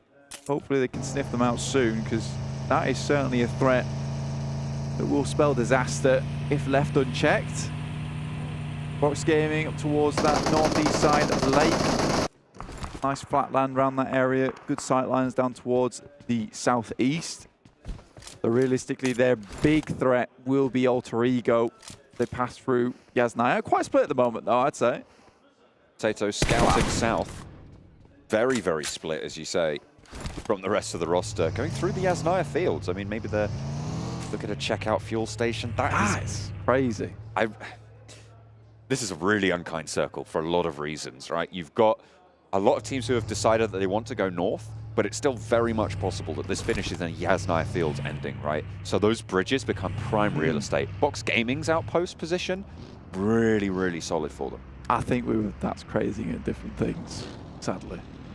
I was that's crazying at the fact that right now Tony K is 1,500 damage ahead of anyone else, and also Vampires have the top three highest eliminators in the lobby right now. Crazy. Which is really big. Also, the circle is pretty unkind. Again, that river is always a bit of a problem, but I think most teams will just congregate around these areas. There's a lot of positions at this side of the map, but you can play the ridge sides, get some high ground to your advantage, get some of these compounds. This is a very typical compound. The Vampire is currently playing the 3-story. One of the few in this area, in fact. Obviously, it's a little bit further down in terms of elevation, but made up for the fact that Schweppes can get on the roof, have a peek out, pull up the telescope, get an idea of what's around them. In the meantime, this will give more time for teams in the lobby to head over. Gladiators have yet to push in. I think being very cautious of Alpha7, who I'm sure they noticed around their area earlier on, John. But I like Flux's position. I think they have pushed it a bit further than we've seen before, which is really important. You've got Dplus KIA right next to the bridge as well, in a really solid spot. Very, very difficult to move past that area without their say-so. Unless you're just going to crash straight into them and try and take their compound, it's pretty hard to move around. And that could be very, very troublesome if the circle breaks down southeast side. If it shrinks on towards them as well, it's a great fortress to be able to hold out in. Team Falcons, one of the few teams, in fact, one of the only teams outside in the blue, passing Mansion itself over towards the fielded region. 628. Who were on a real tear yesterday, actually. And some really good work. Max highlighted Yang Won as his player to watch today. Hasn't done too much so far, but they certainly were a team that started blasting out towards the end of the day. 2 really high elimination count games in a row. Miramar to Miramar, and that might just be, you know, their playground, which is Miramar, where they have the most success on it. But we'll see as we head further into the match. Gladiators doing, Matic. They've got overconfident after their last game. I hope not. Matic's leash has been completely let out. The circle does isolate a little bit to the northern side now, Blank, so these teams all playing up towards those Yasnaya fields going to have to make fast moves. Stalwart, Twisted Minds, DRS, Reject Tokyo, 628 as well as Falcons. I mean, they have so few choices, few options in their arsenal to move through, and all of them are very, very dangerous. Yeah, the pizza slice, man. An interesting place to finish. I think if you're Flux right now, though, you do have a big responsibility for the western side. A lot of other teams are relying on Fireflux to actually take down the teams who are floating through that bridge. But yeah, you're right. There's really not a lot of opportunities to get through. This is one of those weird circles where there's Rozhok Bridge, there's Yaz West Bridge, and there's also the offshoot just underneath Stalber. But these are all very, very close quarter situations. Okay. Dplus KIA got down towards the south side of Fireflux. They regrouped. Now Satan will have to face off against Easy, not able to do it. The crash starting well for Twisted Minds here. They managed to get a knock on the opener. Satan falls next as well. Only Rolkis falls in response. And now it's just Fabian and Osal to try and keep themselves in this one. But Twisted Minds have other ideas. Rolkis down and flushed. Dammy also knocked, but with Fabian out of it, the heal needs to come through for Forest. Has that first aid, not really too many stims to worry about. Fireflux are chiming in as a third party. Vampire have rolled up close as well. Not right into the fray. The Forest descends from the top. The attic was his respite, but no longer will it be. Twisted Minds with a blinder of a push onto Dplus KIA's compound. Yeah, Fabian there tried to help the rest of his team, and in the end, not able to do it with Forest. And trying to blow the dust off the books, but eventually those books were placed back in the attic to rot away. And we'll see Dplus KIA again in the next game, but not here. And for the Korean team, this is a sad start to their tournament indeed. The main tournament here at PMWI. Vampire, under all that chaos though, we're able to get far in towards the circle. In comes the Infinity action. Takes down Bensu. The big damage dealer. Ferrari though, definitely stepped up on that last game.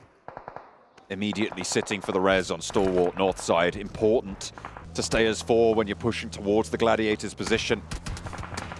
Zed rolling forwards in the UAS, but Top has gotten taken down as well. That is really bad news. The backstop for the roster to bring up the rear of their rotational path. Icy and Action both needing to force those heals, and Top really flagging now. The zone closing, heading towards the point where you cannot get these reses. And with Nurzed falling as well, Gladiators might have just isolated the entirety of this north side.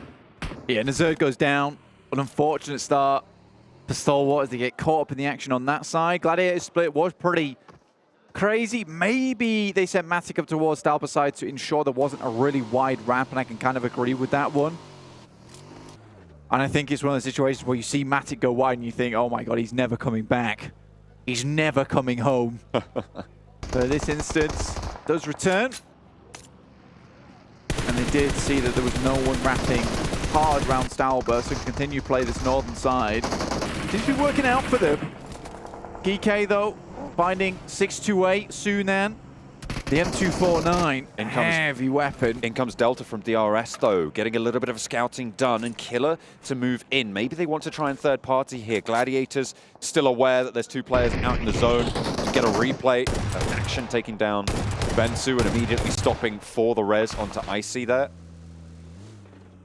You might have to do the same now, but unfortunately with the blue zone as it is, it's just not going to be possible. The Gladiators, they want to finish the job. They want to get that final elimination, but Action doing his best to deny that opportunity. Moving over the hillside, Matic and Tixie all trying to just be a hasty position where they can spot Action, but he's out of the blue zone and safe for the time being, but for how much longer?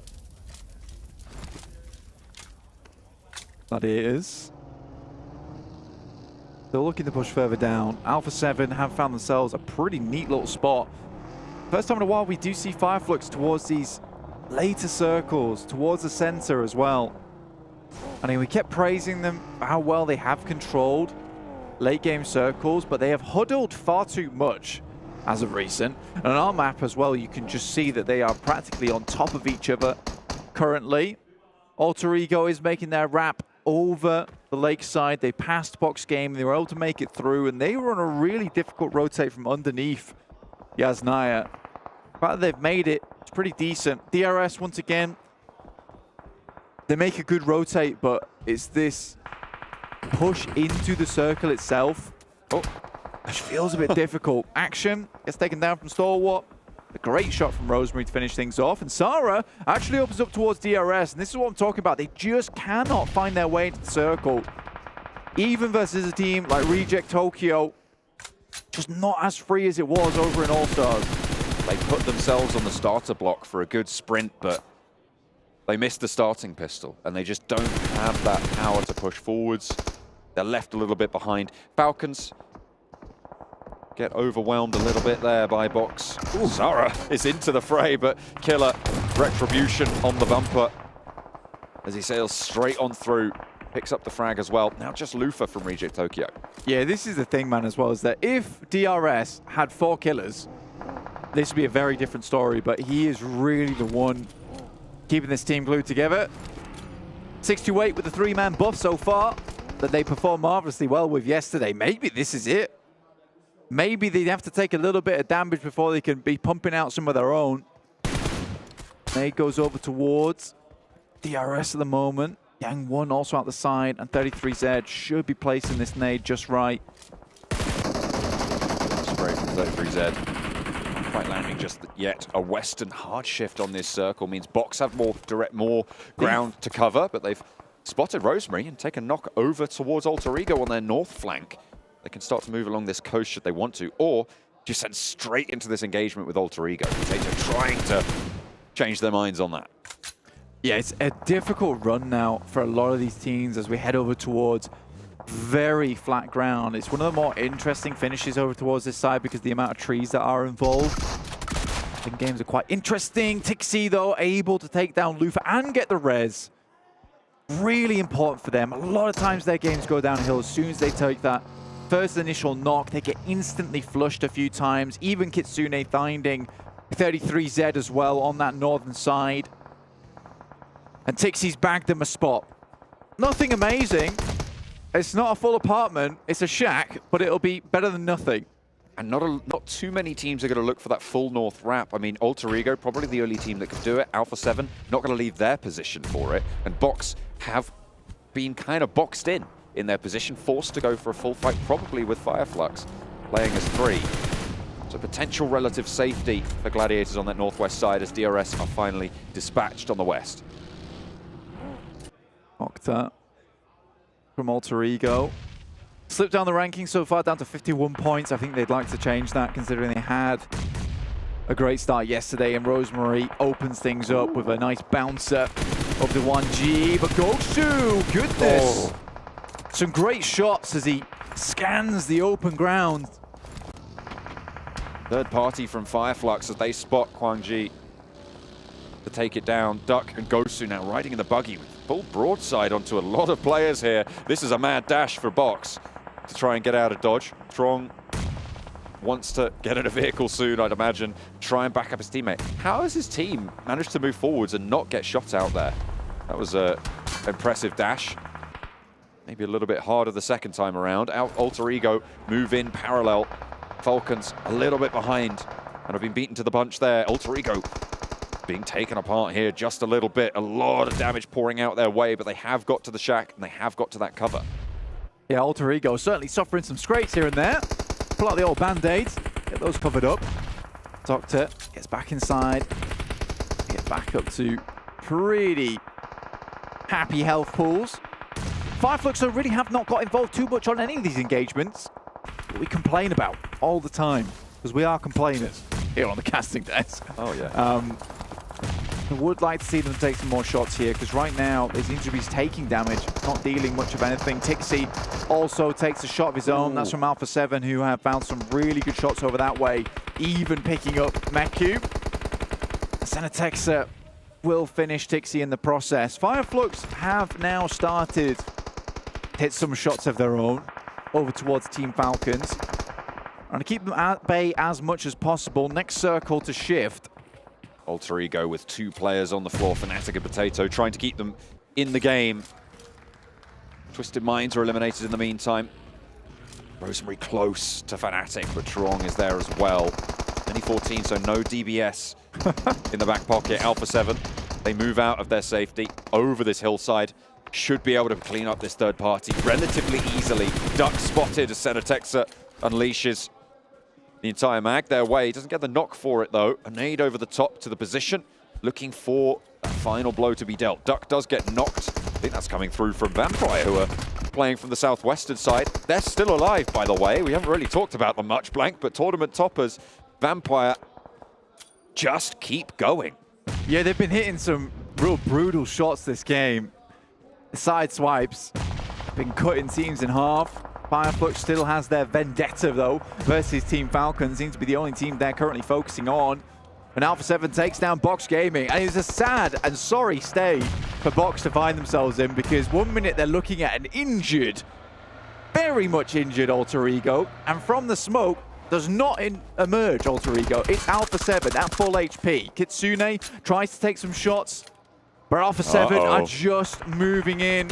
A nade's dropped on the side here, but it looks like they're going to head over towards Matic's position. He's doing a good amount of damage in the process. Mafioso, very low. Not going to be taken down, though, and it leaves just Kitsune for Gladiators. He'll have to move further south and away from the shack. They know he's there as well with the shots that he was able to take out their way. 9 eliminations for the Gladiators and already a 4th place. So a very good result. It started off very hectic for them as well, so they were delayed in their leave from Severny. Alpha7 were able to move past them, in fact, earlier in the game and take that position that maybe could have been Gladiators. I mean, Alpha7 play a very similar play style to Gladiators, right? They're both sweeping teams. I think at the moment, if you just look at Alpha7, though, the confidence is through the roof for these guys. And they just have these players with the mechanical skill to back it up. And Gladiators are making the right decisions a lot of times, but I just could not see Gladiators taking that same push over towards Box Gaming, leaving Revo behind there as well. But this off angle, I mean, it's great information gathering they're pushing through, and great manipulation of the lobby, which is the main thing. But Vampires, you see them in a circle like this, you see the split come through like this. You think it can only end with a Vampire taking more names off their list. Kitsune giving up the ghost on this one. I think they'll take the 4th place with 9 eliminations off the back of a chicken dinner as well.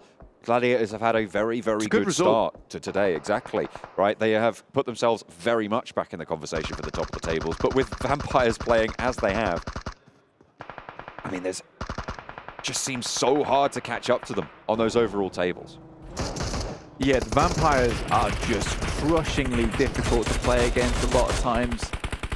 They just come into PMWI with this attitude that everything is theirs to take at the end of the day, and you see it with the way they play these end games. Stone, though, again, really nice angle on the back. Schweppes goes up to meet him. Ravenclaw and Tony K up front. The circle heads over towards this western side. Fireflux still have not moved. And I need to get through to customer service for Fireflux because we have the same problems every single time. And they get lost at this point. I think someone needs to provide them with some kind of GPS. I mean, they are in 3rd place with 5 eliminations, though. So this game, not a bust for them. As much as the mistakes that they seem to make. But they were here very early. This is the thing. Yeah. This is, as you've highlighted rightly so many times. They won't be punished for it this game, but that doesn't mean it wasn't. It was the right play necessarily. Yeah, because they were just sat inside this building for a long, long while, and this is the first time we've seen the circle go away from them. What do we immediately see? Fireflux's health bars start to dwindle and diminish. Now, this is a fight I do want to see, though, is Vampires versus Alpha7. This is going to be one hell of an engagement. Oh, it's 4v4. And that's them down. Revo picks them apart. That was disgusting. Can't be doing that. It's a one-man army. Not live on broadcast. Unacceptable behavior. But Fireflux smashed apart to pieces. And now Alpha7 have 9 points on eliminations. Vampire with 7. This is warfare between 2 titanic teams. Yeah, it's such a cool finish as well because both these teams, yeah, macro-wise, they're very good. The strategy is there. But we both know that these are mechanically skilled players.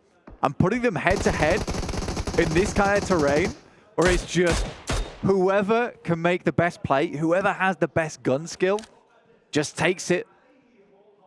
And we'll get the chicken dinner. I mean, this will really say something. And for either side, knowing that Alpha7 is only a little bit behind Vampires at the moment, they can beat Alpha7. You know, now they have even more confidence. They feel like the kings of the lobby. If Alpha7 can beat Vampires, then they suddenly feel like, you know, there's a chance now.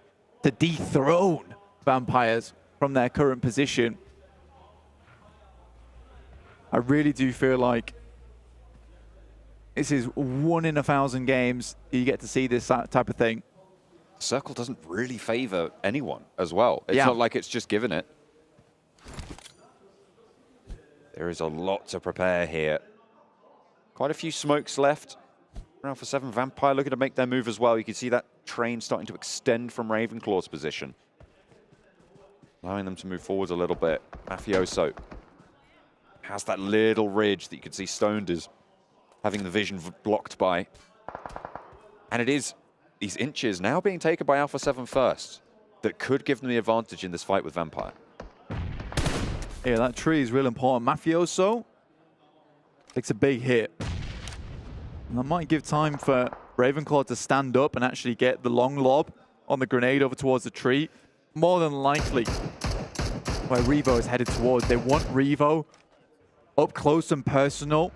They know that you put a shotgun in this guy's hands and he becomes one with a shotgun. Let's put it that way. It's an extension of his own body. I think Alpha7 have marshaled this terrain better over the last 30 seconds.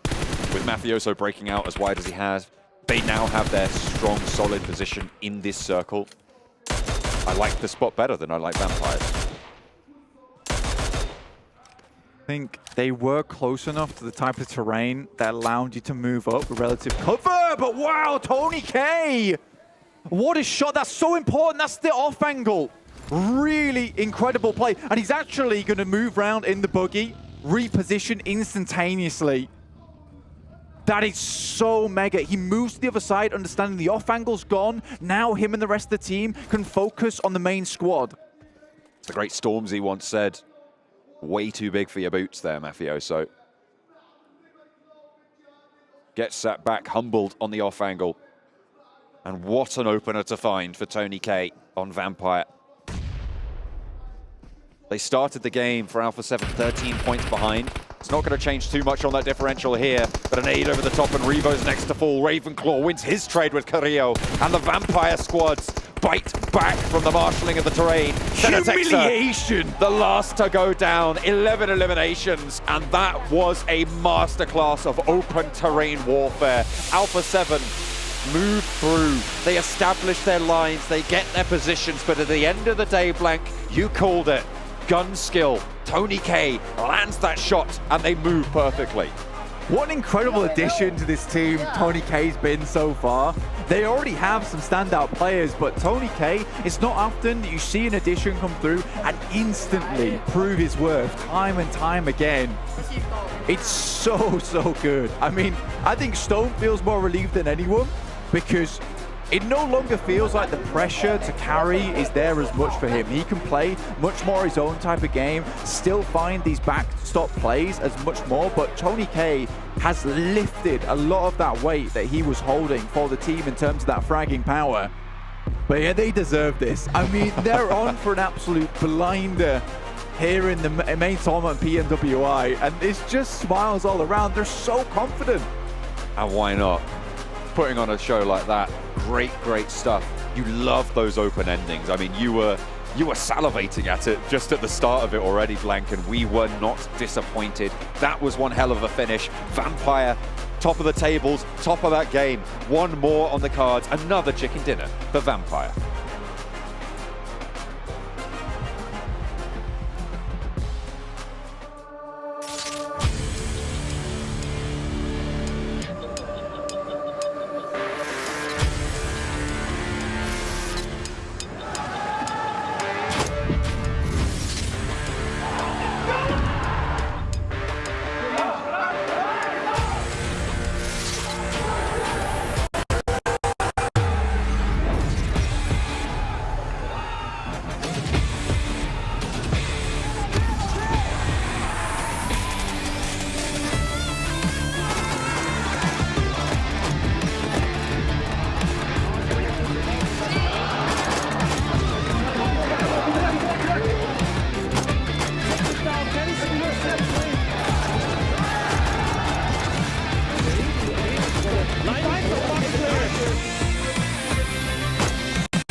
I don't know, man. No victory without defeat.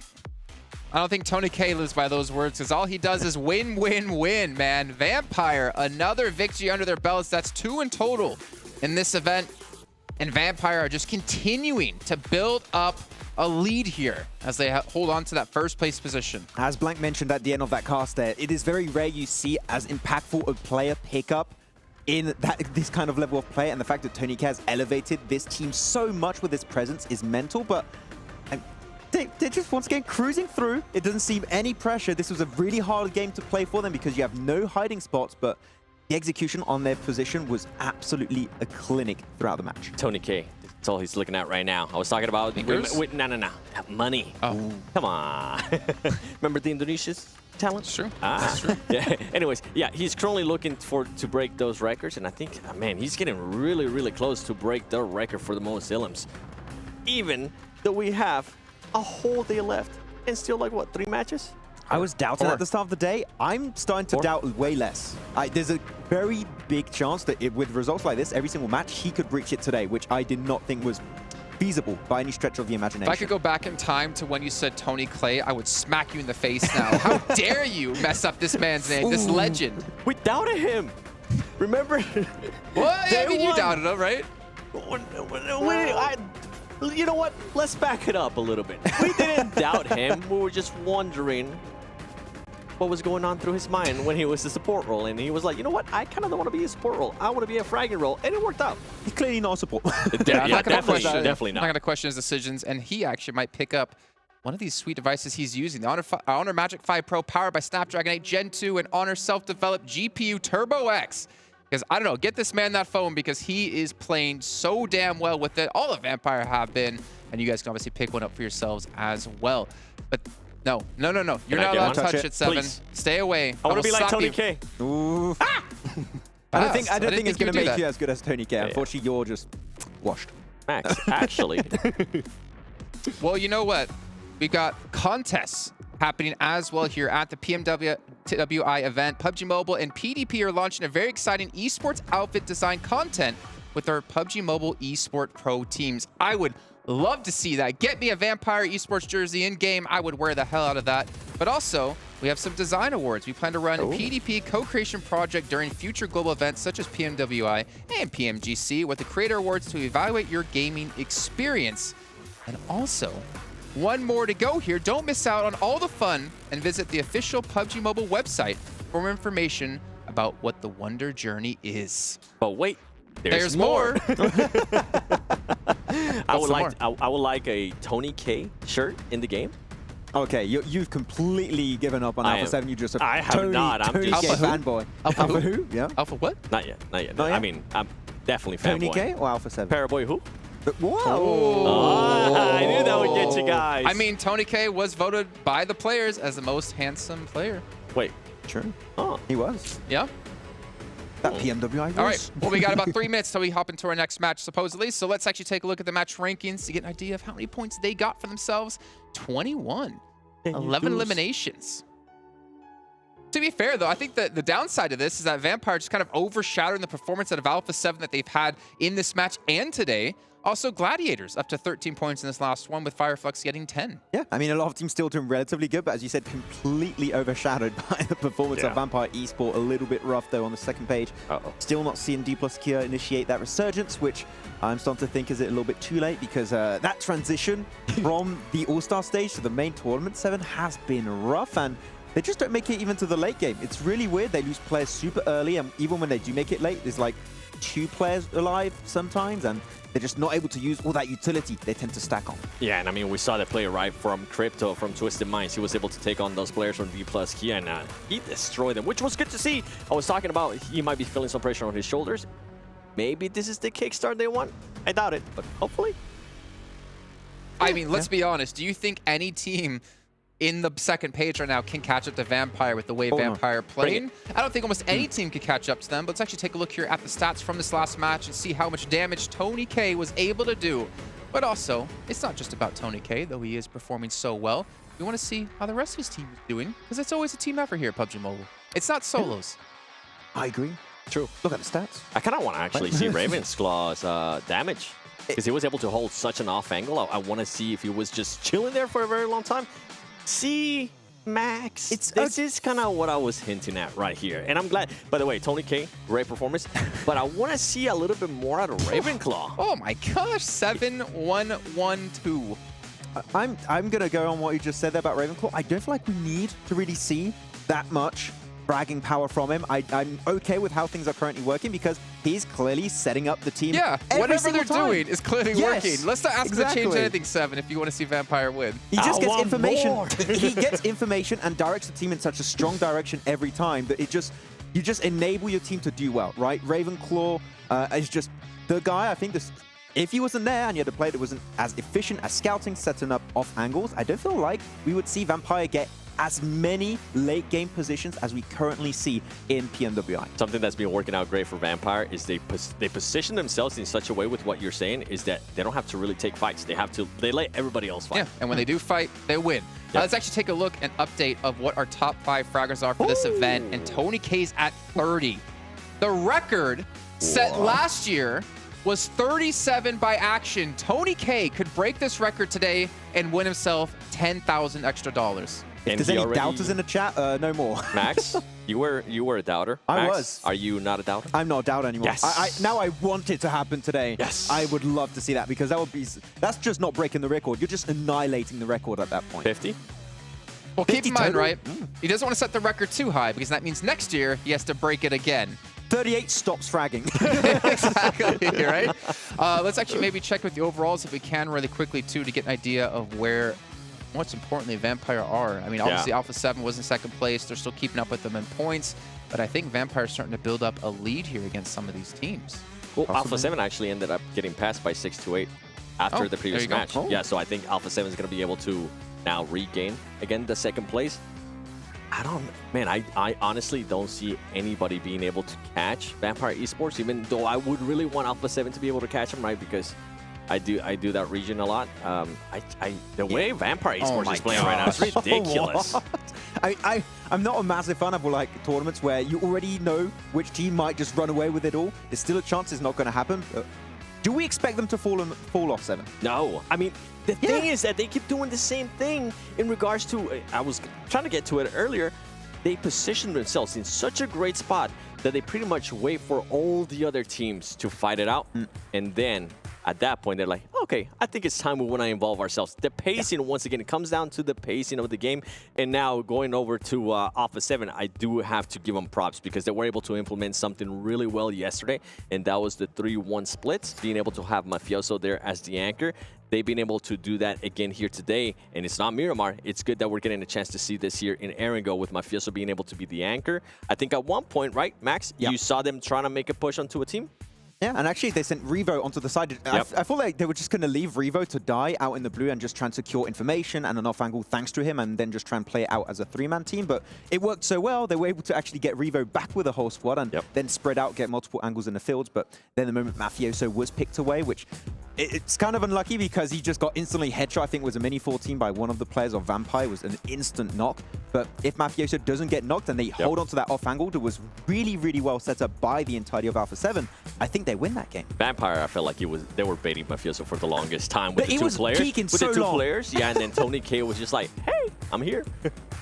Also, by the way, another record that could be broken potentially today, actually it would be 2 technically that would be broken today, is that Vampire technically have the most total chicken dinners won in PMWI. They have their own record, which was at 3. They're at 2 now. If they can win 2 out of the remaining 4 matches, they would have broken that, won an extra $25,000, and also broken the record for most chicken dinners in a day at 2. You know, who am I? Sertani. Oh yeah. Yeah. What was this talk from him about? Yeah, just day 2 events we seem to be cursed. What? I said cap. I say cap right now. At the beginning of the day when I heard that, yeah, that's a lie, sir. If this is a curse, I mean, all the teams are just having, I don't know what's going on. Maybe on other events when the prize pool is not like $2 million, they're like, oh, you know what, maybe we're cursed on those, but when it's $2 million, still a small tournament. Sertani is like, Rolexes, yes. Still a small tournament. I mean, I gotta imagine like what's gonna be a big tournament for them eventually. Like if you think about like, oh, if they go back to Thailand, it's like $100,000 tournament. I can't buy a Rolex with that. It didn't. Okay. What's up? I know we're kind of joking at that, but that is kind of what happened to the team last year when they ended up going to PMGC. I felt like they got a little bit carried away with what happened last year at PMWI with all that money that they won. I'm hoping that now they have that experience, right? Now that they know that... Don't let it get to their heads. Yeah, don't let it get to your Tony heads. K doesn't have that. Oh, definitely This is going to be his first experience. That's for sure. I mean, they definitely, had that confidence issue last year, but I feel like they learned from that mistake of last year. Chances are they will, with this level of play, make it in PMGC again. I think we're all kind of expecting that. So I feel the finals, maybe Vampire Esports could do PMWI and maybe PMGC champions. I mean, that's a really big shot, but I mean, from this level of play, it could be happening. I want to see it. That'd honestly be insane, but of course that is still months away. They need to focus on closing out this tournament and maintaining this pace to not only break records, but to break their bank, because they're going to be sending a lot of money that way at this rate. But gentlemen, we are going to be heading into our third match of the day. It will be our second Erangel of the day as well, so we're expecting maybe some slight adaptations out of these teams. We've already seen Alpha7 do it, as you mentioned before, leaving Mafioso back a little bit to kind of be the anchor. We've seen Gladiators do it by kind of going for those 2-2 spreads, then regrouping. But we need to see more out of teams like your DRS, your Stalwarts. I mean, honestly, we could go on for quite a while here about that, but we're not seeing adaptations that we want to see necessarily. DRS is just struggling here, Max. But you know what? It is time to head into our game here, so let's throw it back over to our desk, our caster desk, with John Allen, the caster, and Blink, the Joker. Why so serious, Jason? Why am I so serious at the end of the day? But also, if I did get $1 million, I would burn all of it. Would you? No, I would spend all of it very quickly. Do you think? Yeah, what would be the first thing you'd buy? The first thing I'd buy? I'll tell you what I'd buy. Sertani to coach a PUBG Mobile team, because he would get me another $1 million the next year and the year after and the year after that. Okay. Did you want to know what I wanted to buy? Or you just Not really. I kind of asked you the question so that I could answer the question. That sounds like you.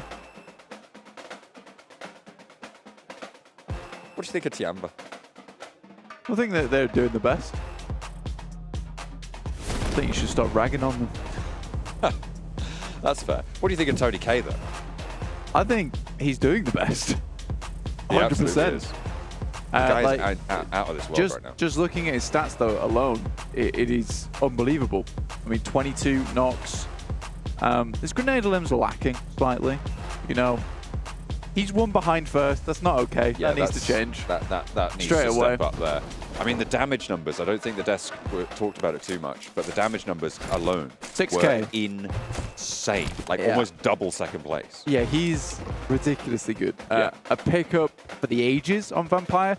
And to be honest with you, I think a lot of times when you see this kind of thing come through, you get a pickup like this and they instantly get transferred to another team a lot of times. But I think that if I was Tony K, I'm here with Vampires. Genuinely, it is such a good squad to be on right now for him. The support from the other players in the team is really good. And like I said before, it's like a weight's been lifted for Stone, because before he was really playing like the main fragger role for the team. And I think he has been playing way, way better as a backstop for them. Ravenclaw still on the off angle, playing as a scout, really, really good. And Schweppes, again, just another support player for the team. I say just, I really don't mean just at the end of the day. And now Tony K can really be that initiator for the squad, the guy you put on the off angle when it's most important, and he really needs to hit those shots. It is a great foundation, and I feel bad for Newsy, because I really don't know when they're going to sub him in. It's not likely to happen. Yeah, you wouldn't think so, right? But still, you know, even if you're on the bench, you're still, I'm assuming, seeing a portion of the success. Yeah, I would be cheering. Like, yeah, I don't even care right now. They win more money. Money! Pretty much. I mean, you could also contribute, and we talked a little bit about this before, right? You can contribute from that bench position in sort of a pseudo-analyst role, and if you're providing value to the team, they are happy to have you there. The question is, where do you want to go as a player, right? Do you want to be a little bit of a bench, a supporting player? Do you want to be a little bit of a bench? Just a little bench, 4 legs and a flat surface to sit on. Can provide a lot of support to the rest of the team. Yeah, if you sit on it. But do you want to be the support to a phenomenal world-class top-tier team, or do you want to maybe take a step back and play at a level that maybe is a little bit below where you're sat right now. Yeah, okay. Fair play. But you do get to play, is the point. Yeah, I think right now I'd take the money. Yeah, I think I would stick with Vampire Esports because he is seeing play here and there. And I think there is a lot of times where one of your players is a little bit ill. Maybe they're not feeling their best on the day. It's good for Vampire, for sure. Yeah, because Vampires can just slot in Newsy, and he's still a really good player. And we saw him play too. And he actually subbed in, did fairly well. That was decent. So I think for Vampires, having a wealth of extra players to pick from who are also really good at the game is really useful. Because a lot of times when you get stuck in that situation, your four-man squad, someone's not feeling their greatest, you just have to continue playing with them. And it's not always going to look good. But what is always going to look good, especially on you guys at home, is the 2023 PMWI Special Crate. Pick that up from July 15th through to August 15th in-game. Go ahead and grab some now. Do it. I'm watching. Yeah, you. Come on. Go and get it. Right now. We'll wait. Yeah, I see you. I know that you're still thinking about it. Why haven't you got it yet? Come on. What are you doing? Turn off the stream for a second. Oh my god. We're on stage 1. We're all waiting for you. Pick up that crate. And then come back over.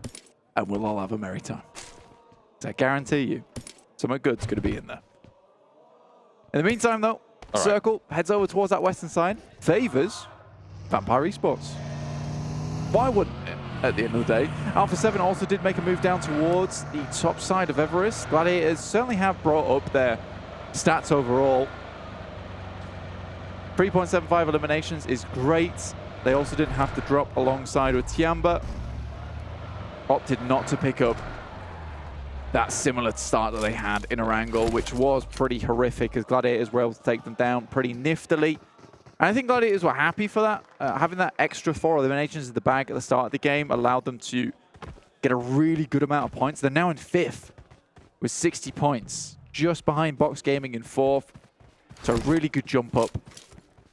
We're kind of playing 2 tournaments right now. We're playing Vampire and then the race for 2nd place. And actually, the 2nd place position is really interesting. It's very closely fought here between 4 teams, 5 if you want to go a little bit further down, and maybe you throw Flux in there. But I feel like Alter Ego is probably a much more likely candidate for a 2nd spot than Flux, given current performances. Yeah, I mean, 100%. This is probably what you could be aiming for, is to try and beat out Alpha7. And I think Alpha7 is deservedly right now in 2nd place. Yeah. They have been playing a strong game. But honestly, to catch up with the counts of Thailand, it's going to be quite difficult, to be honest.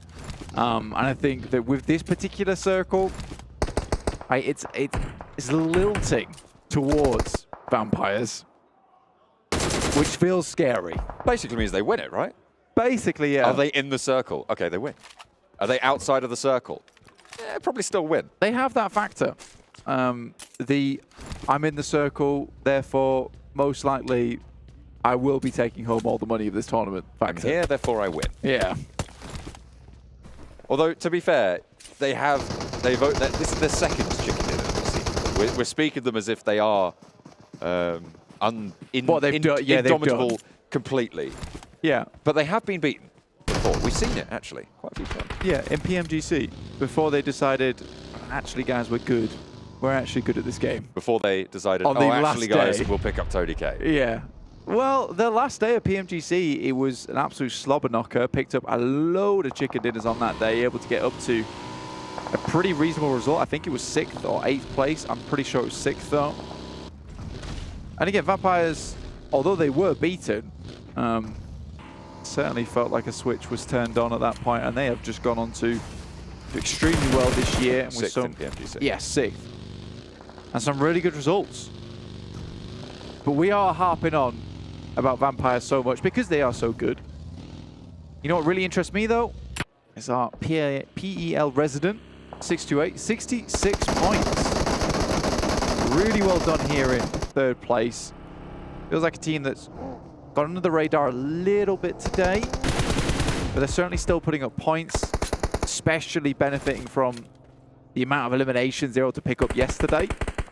Yang1, a standout player on the roster for 628. He was so I mean, we go back to that Miramar a couple times for this player because it was such an important off angle in that engagement with Alpha7 that they did end up losing, but Yang1 was still standout in that, and that is, I think, demonstrative of his position within the team and his prowess in general. Hasn't had the best day today, as you say, but still very much possible for them to pick things up because this is only match 3 of the day. Yeah, and I think that these points are a bit skewed because of the amount of points that Vampire has stolen. True. So far. But I still think that 628, 66 points, third place, great news for them. Box Gaming also losing a player right off the get-go will just extend their lead further. Also allows Gladiators to potentially ladder up a little bit here. Alter Ego, although have dropped down, have not dropped off as of yet. They're still putting up points here and there to hold on. Although compared to their yesterday start, it has been quite lackluster. Stalwart, on the other hand, what are they doing? It's not ideal. It's not, and I'll put it that way. I think we can comment on this the way we currently are. Yeah. Which is with a little bit of fun and poking, because this is not Stalwart at all. It's either the competitiveness of this lobby is so incredibly high, or Stalwart has really had a bad tournament so far. There is only 2 answers. I think little column A, little column B. Little column B. I mean, it's a little bit of both for me. Obviously, we've talked a lot over the course of the last year and a half or so about how much these teams are starting to step up in terms of their rotational awareness, in terms of their positional control, in terms of their gun skill as well. I mean, it's incredible to see that development come through. And of course, that's going to be shown here at the highest level of competition, at the PMWI, where these teams are the best in the world right now. Yeah. But then you look at what Stalwart have been able to do in the past from these players specifically, their trajectory as well, where they have also seen that improvement, but it just isn't on display here. Yeah, and I think there's a really interesting thing to talk about in that sense is that we heard from Senator at the start of the day saying that he'd picked up 2 additional strong fraggers for the team. Back when Scry and Pika were playing as mainstays, I think although, yeah, they weren't performing to a point where they were blasting out their minds in tournaments within their region, they still did very well on an international stage. And I think the difference is that you have these players that are more orientated towards eliminations, but maybe don't have that support role that probably Action and Top desperately need from Pika, from Scry. Scry has taken some excellent off angles in the past. Pika's done very good as just a survivalist to get them towards that end game and pick up some placement points. And I think that when you come to these international tournaments, you do have to play on the defensive sometimes. And Vampire certainly have had to play to that tune as well. Why they've got Ravenclaw, it's why they've got Stoned on the team, right? Just needs a little bit more from Stalwart. That is the bottom line. 4 of our talent team predicted this team to win the whole tournament. Yeah. Right now. And this is just not the same team. They are, as you say, a completely different roster seemingly in this tournament. He's teasing him. He doesn't have the team shot right now. Waiting for team. Yeah, you could see the 2 players from Falcons cresting that summit there to try and get in position. If the shots landed, to just roll straight on down, but didn't manage to land too much and they divert instead. Falcons looking to back off Alter Ego, but Alter Ego ahead on this rotation. Just to the north side of Pachinki. Falcons trying to skirt away as well. Through the compounds, into the rolling headshot fields. These hills provide a little bit of cover, sure, but you peek them and you're going to make like Mafioso against Tony K. Rosemary trying to take some shots backwards with the Scarel. Has to send away though. The thing with these fielded areas is that a lot of times, yes, they do give you some good little bits of cover here and there, but you really have to be on the swivel. A lot of times have your team split up to watch several different angles. Right now, Octa takes a couple of shots his way as they whiz past him like a couple of angry bees. Falcons, though, swirling in the distance. Infinity IQ, all 4 players had nades out. That is not something you want to see come up against. They're all over this one. But Alter Ego with 2, actually holding off fairly effectively, playing split. Rosemary crests the ridge with the Vector, swaps to the Scar, and they don't seem to have paid attention to it. Tries to go a little bit further forwards, but gets backed off. An Octafall second. Potato there, looking to try and get some answer, some revenge. Will be able to find one. Now needs to turn the corner and get another as well. Bensu with an aid in hand has a teammate forwards to take care of Potato. Just Fnatic left standing now for Alter Ego. The flush confirmed, and Bensu now up to the fight with Fnatic. Nade in hand, has to duck back, and Nade over the top is so close to going down. But with 2 players alive, res is available. Alter Ego are flagging. It's just a bit of over-aggression there coming through.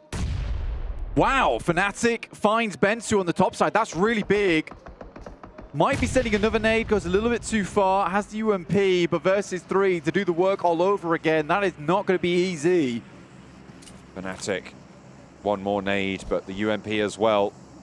Axa from Falcons have been pushing in behind this engagement. Fnatic goes down to the DBS of Ferrari, who was able to 1v4 in the previous matches that we saw.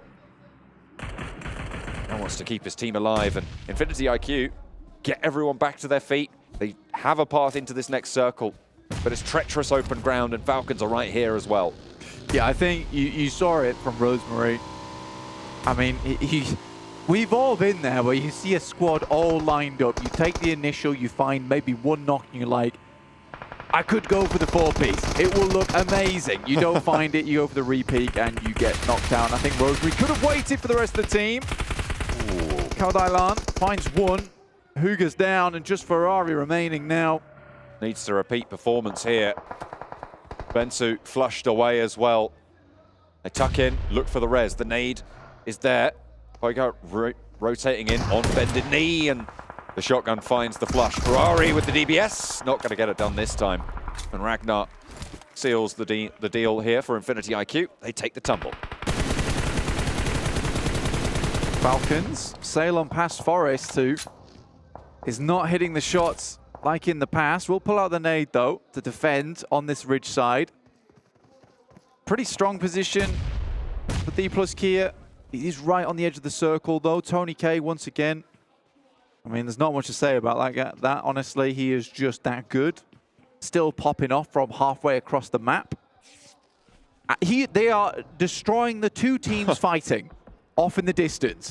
And there's another one. Oh, my goodness. That is unbelievable. Vampire, a lot of control exerted. Box, lose another. 628 try to move on in. Gladiators on the north side, in the meantime, having a tough time against Alpha7 as well. The majority of their roster getting cut down to size. 2 players left for the Gladiators, as Box are left with 1. 628 trying to swell around this. The position for Vampire is just phenomenal. To overlook this entire fight, to control the fields in front of them. Yeah, it's a bit silly. I mean, the position they're currently holding is really strong. It has such great sight lines out and around this fielded area. You can see Kitsune already been torn apart by Tony K. Meku, most likely to fall next. He's just a laser beam. What can you do? What can you do? Nade over the top from Reject Tokyo to take down Kitsune fully. Meku hiding amongst the hay bales, and I think that was a Molotov I just caught. Over the top from Reject. To just try and get rid of that thorn in their side. I mean, come on. Yeah. I mean, come on. Look, all I'll say is I called it stage 2. You know who else is in circle? Yeah. Fireflux. Fireflux are in the circle. They were the ones to defeat the Vampires. You are right. Maybe they're their one weakness. Fire. Does it take down Vampires? Is that a big thing? Not entirely sure. Nades. Doing a lot of work in this engagement here. DRS with the sight lines up the top rope. Rules. Might want to reposition, though, because Giante's left alone right now, because Killer is down. Top. Last in action for Stalwart. Wants to try and keep him in this, but the DBS is intimidating. Barking him back up the stairs. And looking for this res as well. Almost looking to confirm that commit. Molotov there will stop any thought of going down and getting this engagement. The only way you go down is hopping out these windows, Blank, getting over the balcony. And top taken low once more. And the re-knock comes through. What more have you got? A nade out, and was it cooked right? Not entirely sure. Should go down the stairs and maybe prove to be troublesome, but no. They all stay out of the way. DRS bobbling the nade through. It's on the other side of the sofa, so he's staying alive for now, but put out of his misery finally. Stalwart once more dispatched. This kills the max man. GK look towards Fireflux, who have a compound inside the circle. Tower defense is their forte. Nades in hand, looking to get them through this building. It's an awkward building to thread the nades through, though. In the meantime, Tiamba tries to rock up Fireflux quickly. Sends some shots over there. 628 also takes down Revo as he pushes in. There's a lot of shots all over the place, and it's just because we're in flat open land with a couple of compounds here and there, and if you are to make it to the end of this game, you have to get in early. Fireflux have taken a crazy push, though. Ragnar lights them up. Ketch now moving in for a 1 versus 2. Goes down, goes low, and Fireflux, they had the compound, they had the position, but the brunt was too much to bear for them. 3 teams move in, and Fireflux the first to fall. What a horribly unnecessary push from Fireflux. You just hope the circle goes your way at that point. Send some nades in. Melted on the hillside. Xing cut down as well. Just Senetexa remains for Alpha7 on the north side. Dplus KIA. 3 players on that northeast. Twisted Minds close to them. Can they stay out of dodge for long enough to have a chance in this match? GK right into DRS. The first time in a while, like I said, DRS are inside the circle. Reject Tokyo down towards the southwest. Dplus KIA explodes Saden's vehicle.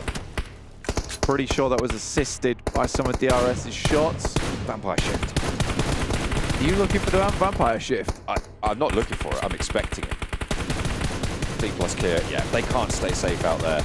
Keeps vampire in. I wouldn't say this is a hard vampire shift, but they were pretty much going to be in the circle no matter what. I think either way, this allows Vampire to get rid of a lot of the external threats in the lobby, like Reject Tokyo, Alpha7, Dplus KIA, Twisted Minds. And then all you really have to worry about is this kid. Like, look at the 1v1s they give him. Like, that is breaching compounds 101, is that you go together. 2 by 2. Yeah, at least. Right? At least. Minimum. At minimum. Like Maybe they didn't realize he was in that corner and they were looking to breach the next door. Either way, it was sloppy. I can understand why you try and want to delay a little bit so you don't both get insta-popped by the initial shotgun blast, but if you assume that in the first place, go for a stun grenade. Let's not get hung up on that for too long. 7 eliminations, adding to the massive tally that Vampire currently have accrued, and they start to sweep across. They're moving out right now. Reject Tokyo out in the sticks. It's 2 in a day, right? The record for chicken dinners that needs to be broken, worth 25 grand. They are looking to do that here and now. Yeah, it is, in fact, 2 chicken dinners in 1 day. So they would need 3 today. In the first 3 matches, to get 2 of them would be a very, very good start for that. They would draw even with that mark. We'll see if they're able to close it out here, because, of course, they do still need to convert. Yeah, record breakers, name takers. I'll see what the Vampires can do. I think he's got a Lynx. I think he does have the Lynx, actually. He's managed to pull that one out. Which is a real nasty weapon. The claws from that bad boy is going to be slicing through you. Meow. No. What do you mean? Although my cat certainly does give me something to think about. With his claws? You do. He's got a very big cat. Yeah, it doesn't make me think in a philosophical way. You know, it's not. He's not the next Aristotle. I wasn't expecting your cat to be Aristotle. He's got big claws, that's all. Oh, big claws, very sharp. Yeah, very sharp. Rip, rip. Vampires still on this western side, though. Reject have done a pretty good job to get far into this game, obviously taking advantage of the chopsticks itself. And Sanhok are still going as well. And I think for Alpha7, maintaining this second place spot, I think when you get down to this position where you're like, it's going to be very difficult for me to get through this game, I'm just going to have to go for a survival play. Yeah. You know, already in towards that top 6, the top 4 finish would be beautiful. And he's completely out the way. It's more likely that GK, Tiamba, as well as DRS are going to explode in action, as opposed to Sanhok getting involved in any of this. The next minute or two will be decided in 10 seconds time, because Blank, the circle shift here is probably the most important for this final phase. Does it go towards the setup with Tianba, with GK, with DRS, or does it go towards Vampire? There's your answer. Over to those east compounds. Vampire are going to have to move. Yeah, so now we need to look at this sweep come through from Vampire. And it gets a little harder the further they get down this way. Obviously, first they have to face against Tiamba, then GK, and then DRS. But I think as soon as you take down GK, you're kind of fine. Here's the thing, though. Do they need to go for the sweep? Can they not just break out, clear Sanhok and play on the open field and allow these teams to fight off against one another? I mean, if they want to be aggressive, get as many elimination points as possible, yeah, go for the sweep. They don't really need points. They don't really need points at this point in time. You're 100% correct. They could quite easily head north side, and it's something they're more than likely a little bit more comfortable with, which is just playing out in open area, taking refrags, instantly popping heads as they appear in the windows. And with them being directly on the edge of the circle as well, could work out very nicely. GK, though, do take down Ravenclaw. Nasty little spray through the smoke. Might be pretty important to get Ravenclaw back up, but no other team has 4 players alive either. Reiji does go down. That will allow a little bit of maneuverability to go for the res. I thought he'd gone down already, but no. Ravenclaw was actually flushed away in the meantime. And Schwepp's taken low. However, playing on with 3, 11 eliminations for Vampire. 12, sorry, eliminations for Vampire. What was I thinking? I mean, you know, Tony K, the fact that he's able to spot Sanhok out in the field like that, he's even thinking about that in this situation. He's got some very good game awareness, this lad. Mechanically wise, Tony K might be one of the best players we have seen since Ryzen, when he was good. Oh dear. Well, Vampire, with Tony K, the powerhouse that he is, trying to move through with the rest of the roster. Playing as 3, though. They have been taken down a little bit lower without Ravenclaw. Shift away from this compound. The circle goes a little bit further out. We'll cut DRS out of the fold here a little bit, Blank. So can Vampire control this open ground around them? Or are they going to have to just sweep through like you were talking about earlier? Exactly. Now, Vampires do get the chicken dinner, as you were saying earlier, John. If they can grab that, they're a little bit closer to getting the highest total chicken dinners at the end of this tournament. True. To which would break that record. But if someone can get more chicken dinners by them at the end of this tournament, they'll break that record on top of them. So they still have a while. Get 2 teams at a total of 3 chicken dinners in one day. It will be still that final day to close it out. Vampire break out into the fields. This is what you said they would do. And you know what? I agree. This is probably the better play for them, just in terms of what the players like to go for. They can control now. They can create that firing line. Just give Tony K a shooting gallery. He'll do the rest. And this is what he's got. Oh, look at this. Oh, what do you do? What do you do? They've won. They've won already. We should stop talking. Is this just Tony K's day out at the range? They're just... He's bringing his nephews to the range. Oh, this is amazing. I love to see it. Rules moves up, though, through the window. That's how you really want to clear out this building. And I think for the Vampires, they're going to get a little bit closer. Oh, he's still in this corner. And he's still got more in the back pocket. Fireflux fell victim to it. And there's more to go. DRS try and get through one by one. And it goes the same way as Fireflux. Badly. Honestly, Ragnar's probably wondering why this is still working at this point in time. Tony K tries to get Tiamba out of this building. Yante on the outside, nade blows up just inside the window. Very unlikely that he'd be getting rules up at this point in time. As soon as he gets that red off, he'll die. And that is a gorgeous Molotov. I love that. Burns them out the lobby. Geometry for days. He knew the spread was going to be good. They move through. GK trying to move through to Tian Yu. The Molotov is there. He's burning, but he's still shooting. He's shooting time after time, and GK full. Vampire with 14 eliminations. They're looking for number 15, but it will be denied them, but not the chicken dinner. This is a team to fear.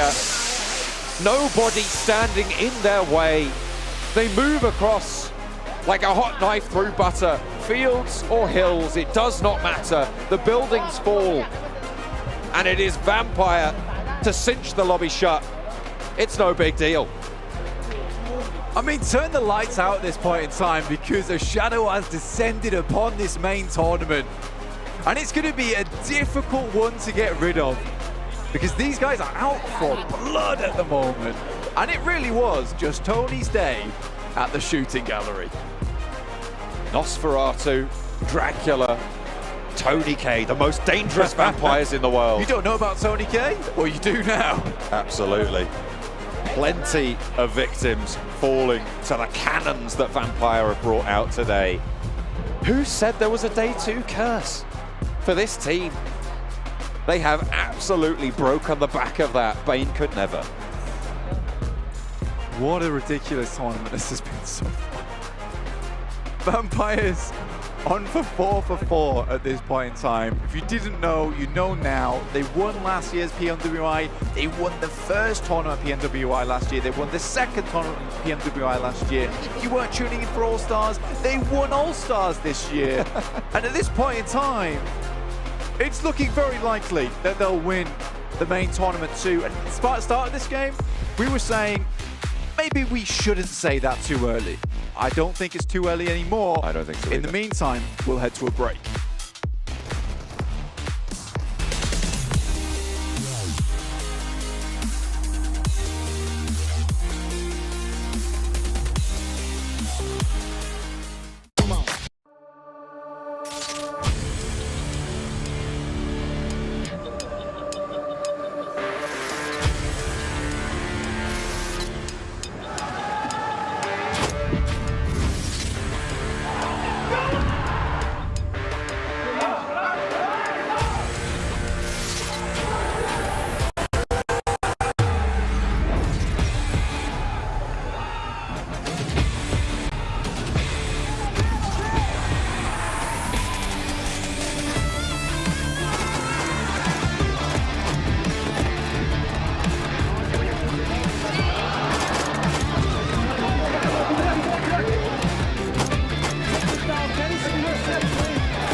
All new Honor Magic 5 Pro. Freeze even fleeting emotions in just milliseconds. Take marvelous night shots with lightning-fast exposure. The display reveals more details in bright areas with an astonishingly long battery life that just keeps going. The latest flagship chipset brings you exceptional performance. Unleash the power of magic. Honor Magic 5 Pro.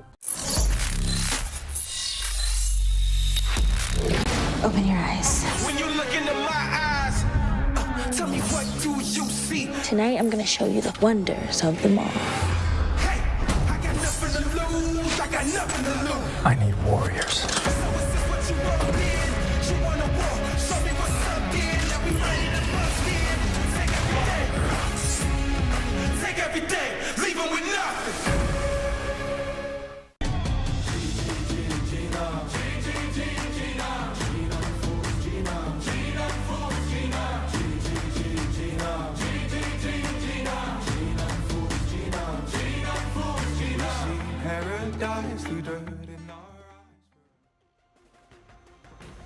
I can see it now. Vampire Esports just doing that.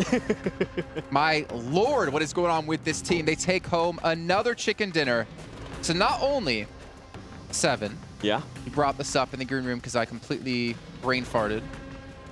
That they have tied the most amount of chicken dinners in an event here at PMWI at 3. And they've also now tied the most amount of chicken dinners in a day. So basically, if they get one more chicken dinner today, they will have broken 2 more records, and you know your boy Tony K is going to break the record of eliminations. There's a chance that they can break, what is it, 3 records? In one Next game? Match. And we still have 2 matches left. Actually, we still have 8 matches left, so... We have 3 today.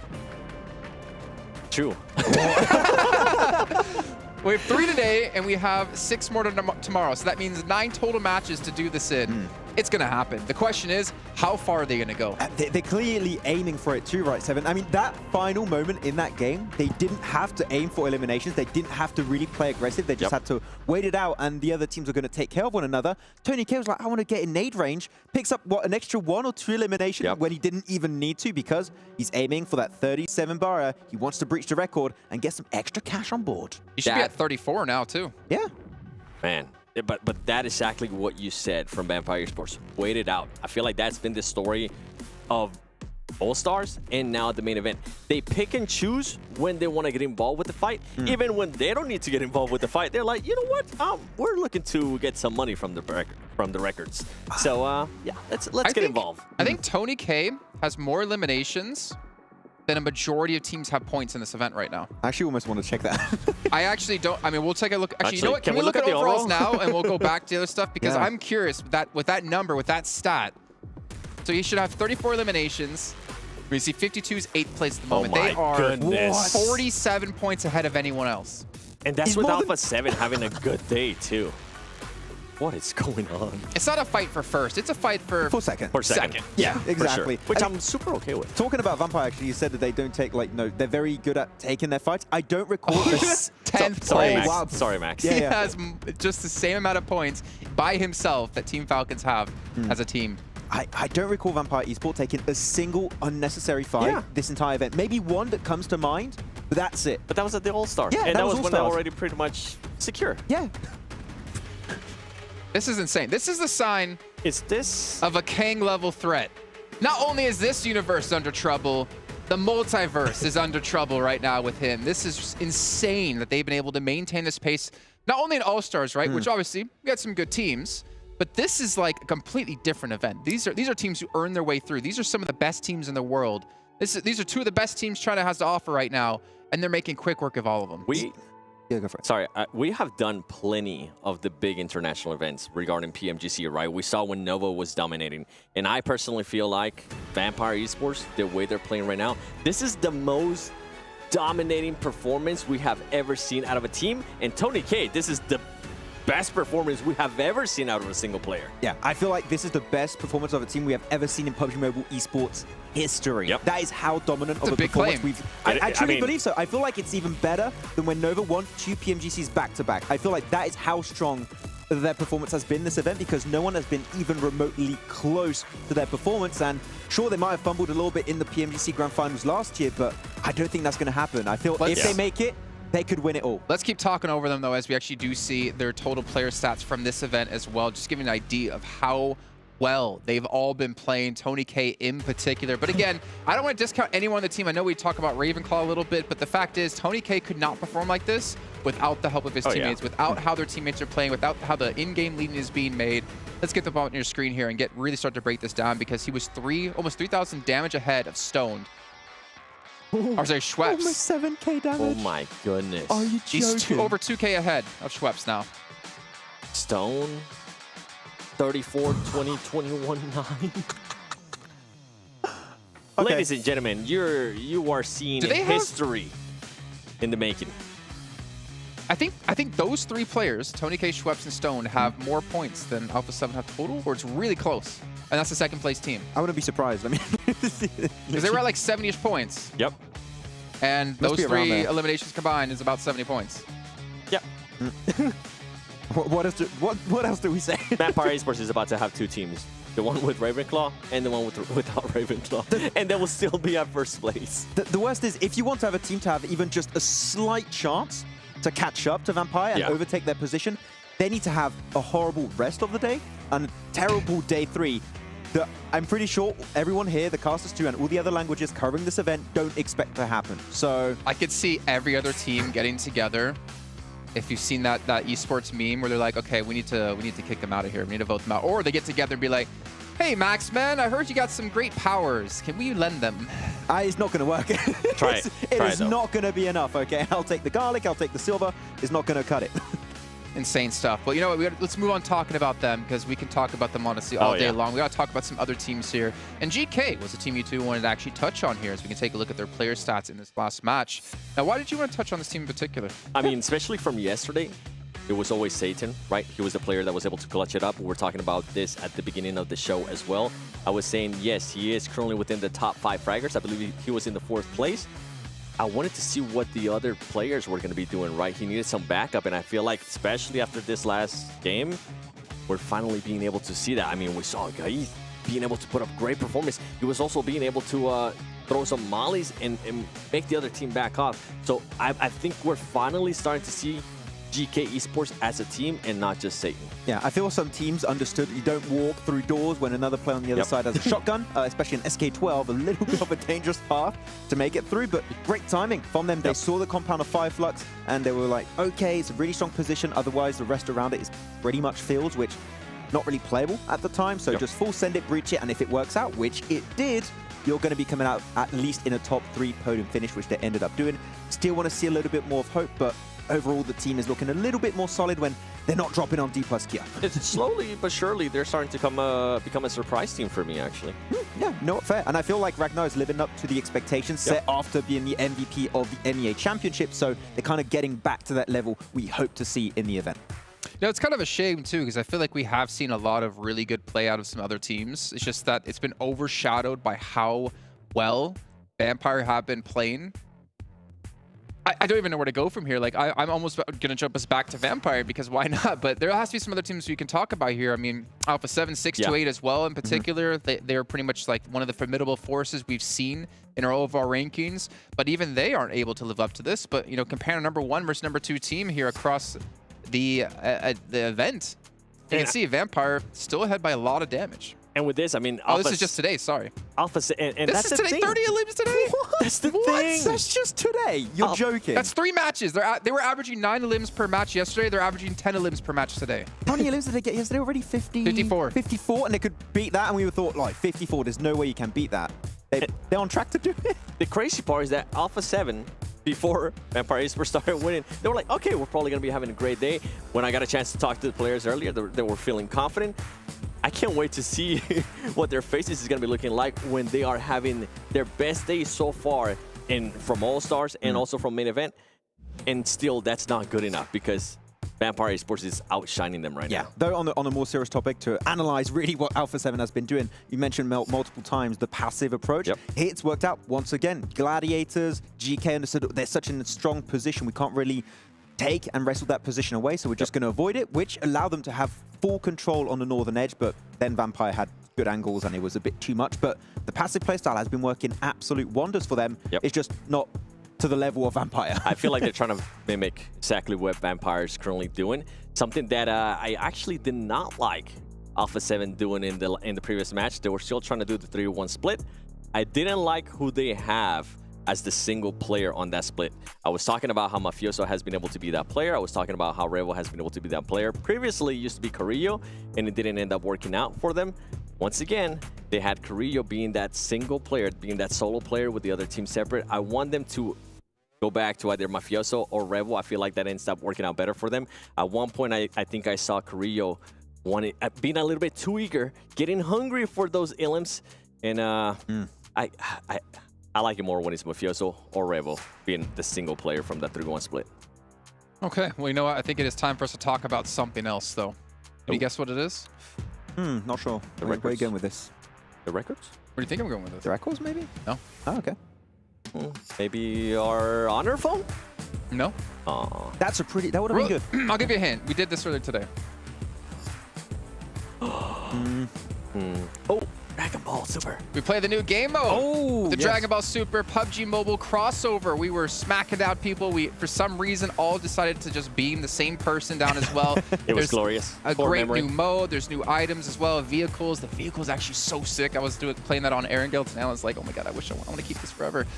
Make sure you guys check this out, because if you haven't, you're honestly going to miss out. This has been such a sick crossover, and we've loved every second of it so far. Yeah, and there's a special map just for the game mode. I'm really loving how it looks like, and the art style is looking fantastic for it, but just going around, and there's a lot of nice little references in the game, so we're having a good old time with the boys. Gonna be able to create some core memories with your friends, you know, like we were able to create one with the guy being knocked. That poor guy. I wish I was recording. Well, if you guys have missed out on what's all happened this one, take a look at this, and we'll be back shortly.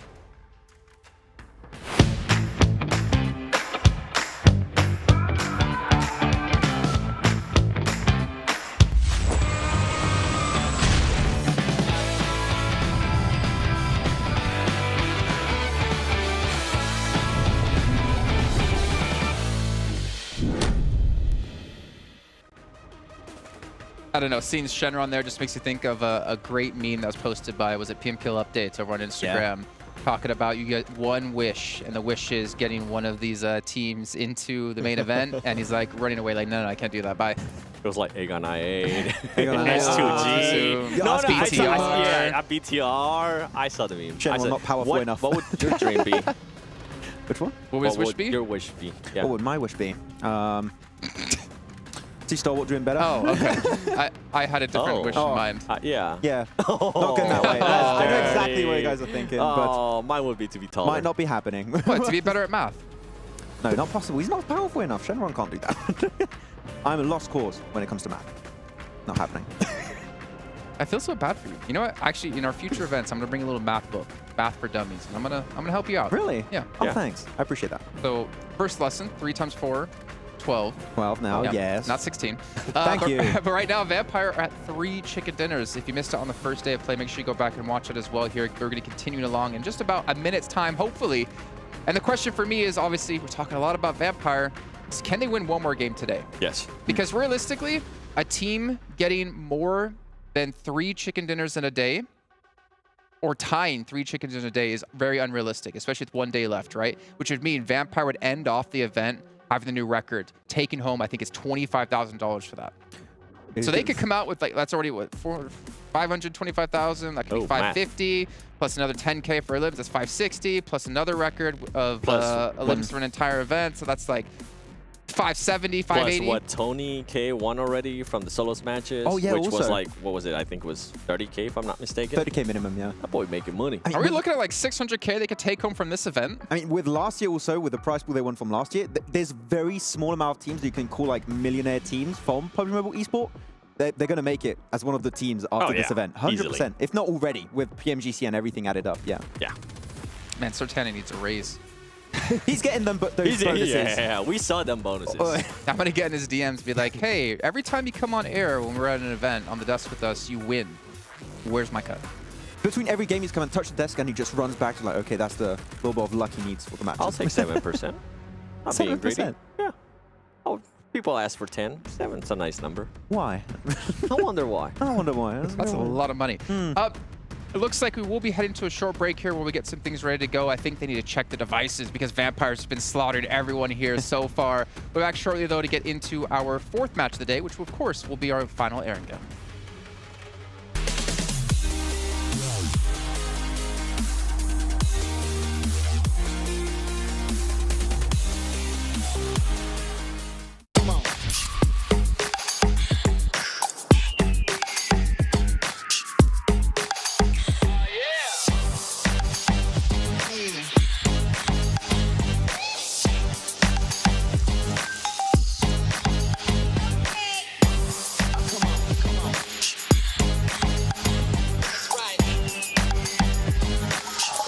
all-new Honor Magic 5 Pro.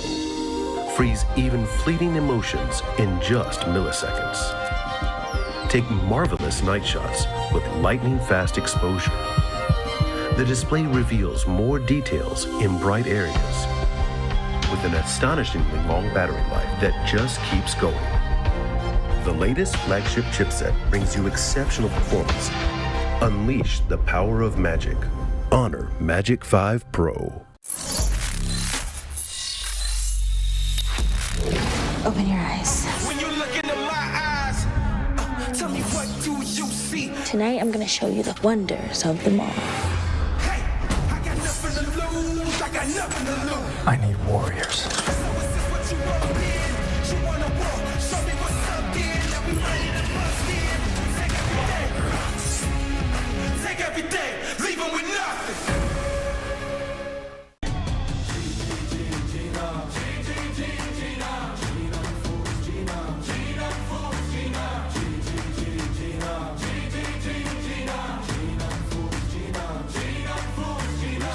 Paradise through dirt and I give the V-side. I give the V-side. I give the V-side. I give the V-side. I give the V-side.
Welcome back, everyone, to the PUBG Mobile World Invitational. This is day 2 of the main tournament, and we're getting close to already crowning our victor in Vampire Esports. Congratulations!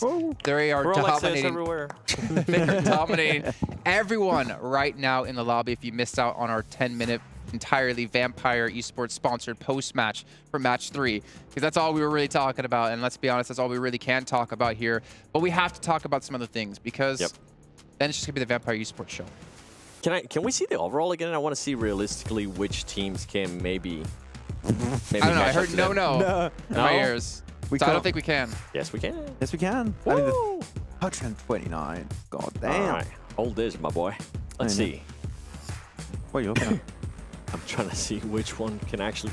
Alpha7, but I mean, they're having their best day and it's still not good enough. Keep in mind, right, there's still a lot of money to be won. Not like the whole tournament's over, not even close. First gets $400,000, second gets $200,000, third gets $125,000, fourth gets $100 grand. From there on, it drops by about 20 to 15 to 4. So pretty much the big cutoff point is if you can jump from 6 up a placement, because you increase by 20,000 or 25,000 or 75,000 or 200,000. So right now, if you're like Alpha7, you obviously want to try to catch Vampire Esports, but also try to prevent other teams from catching up to you. Then you look at G Gladiators, you look at Box Gaming, like 4th and 5th place. That's a 20K difference if G Gladiators could just get 2 points. So, or even 1 point. I actually don't know how it works down when it comes to placement points, who has the tiebreaker there. So all these teams are still trying to fight for a lot of money here. Even, you know, Reject Tokyo, they get 25K just for being here, even if they can't come off the bottom of the table. Yeah, I mean, just one good game for the teams at the bottom of the table can still result in significant prize pool increases. Just, are we going to see that? Not too sure. But I'm looking at Box Gaming, actually, here, Seven, a team that we didn't talk about too much, you know, just mentioned a few times, especially with that very dominant win yesterday over on Erangel. And Gosu has been, I would say, the standout player for the team, similar to Bensu for Infinity IQ. So good to see one player stand out, but just if we can see more team presence as a whole, in these games, maybe catching up. 628 Alpha7 Esports is definitely achievable, but yeah, Vampire Esports, just forget about it. Yeah, I think Box Gaming will probably be able to catch up. I think 3rd place, depending on what Alpha7 ends up doing. I think, man, 628 will probably end up challenging Alpha7 for that 2nd place. What's the point threshold between 1st and 2nd place where you would say Vampire are like almost guaranteed to win this event going into day 3? 60, I would say. 60 points? Because reaching a 10-point average is really good at this stage. Yeah. Like, I'm talking impossible to catch. 60 point entering the day, and you're still expecting Vampire Esports to get more points. So 60 points, right? Because 10-point average. Remember, Vampire averaging 10 eliminations per match right now. No, that's They're what getting a 10 points just off of limbs alone. Because I'm saying that the teams below, I don't think could reach that. No, I got threshold. you. I was just making a point. That's how good Vampire playing. If 10 points per game is good, they're getting those 10 points just through a limbs alone. I don't think they're going to get beat, though.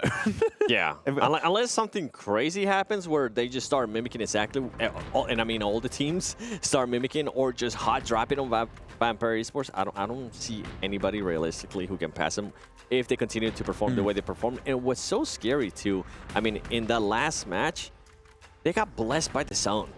And this is probably... we were watching that, we're like, okay, Vampire win. Yeah, and this is probably like the team where everybody else was like, yeah, don't... Out of all the teams, please, don't bless Vampire Esports with the zone, because we already seen what they've been able to do. You mentioned it perfect too, Max. At one point, I mean, they didn't even have to take a fight, and they went to the fight. Yeah, I mean, you just don't need to bless this team. They'll still make something work, even if the circle was on the complete opposite side of the map, away from Primos, where they like to normally drop, even though 628 are kind of contesting that location right now. But what I'm going to say right now is, if you're a player that wants to get into PUBG Mobile Esports, the best thing to do, you just study Vampire Esports, see what they're doing, apply that gameplay, those strategies to your own gameplay with your own squad, and entering into, like, you know, your PMCOs, your PMPLs, you can do great. Like, you can dominate your region if you just use this, well, just, it's easier to say than to actually do. If you just do what Vampire do, Max, you can win your own PMCOs, your own PMPLs, and you could probably be the world champion. No, but they're going to be a very studied team going into this, right? So I feel like everyone at home, just look what they're doing and just try and just do 10% of what they're doing, and you might just dominate your region. Now, we keep talking about, like, how great Vampire Esports is doing, right? Let's talk about the opposite. Let's talk about some of the teams that have underperformed. Let's talk about some of the teams that are currently being a big disappointment. And I'm sorry, I'm going to have to put you on the spot here, but a big one for me has to be Star Wars Esports. I feel like coming into this PMWI main event tournament, a lot of people had them going 1st place. And right now, they're nowhere near, and I honestly don't see them ending anywhere near the top 3. They have started rotating, I would say, a little bit faster throughout today, but it's not enough.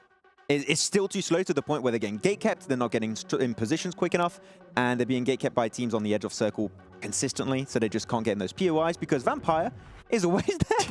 What are you going to do? The thing in the last match too, yeah, you mentioned it, they were able to rotate a lot faster. They still had a 2-2 split, so they weren't really rotating together as a group, right? Which is fine, but once they got to the edge of the circle, for some reason, they were like, you know what? Even though this is pretty clear, we want to send it straight to the middle, and it absolutely backfiring. I don't know why they decided to do that. I don't know if that's just the thing that they're going to continue to do, but it was such a, like, I mean, no. We mentioned it many times on the pre-show, right? That adapting your gameplay to these international events like PMGC and PMWI, that was a playstyle that worked really well in South Asia Championship because teams were a little bit slower and they could afford to take that time on the edge and then just full send it center. It was very effective in South Asia.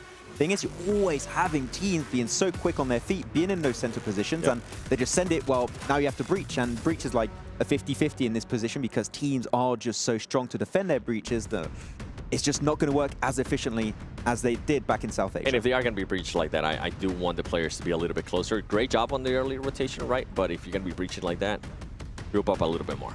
Okay, well, gentlemen, I am hearing that over on the stage, we actually do have an interview. I'm guessing it's Kitsune with Banks. Talk about how G-Glares have been doing, and we're now off of that. We'll hopefully be getting into our next match. See you guys in a second. Welcome back to the main stage. We're climbing the ladder ever so smoothly and with a very impressive start to day number 2 is G Gladiators. We are joined by Kitsune here on the main stage. Congratulations so far on your performances. I just want to take it back, you know, ever so slightly. You qualified via the All-Star Stage here. So I just want to ask you, what have been the main play style differences between the All-Star Stage and now the main tournament? I mean, All-Star Stage has really big density. And it was hard for us because we have like edge play style and all the positions were basically taken. We couldn't find like really good fights in there. And now, since there are like only 16 teams, we can find like really good fights. We can find strong edges and feel better now.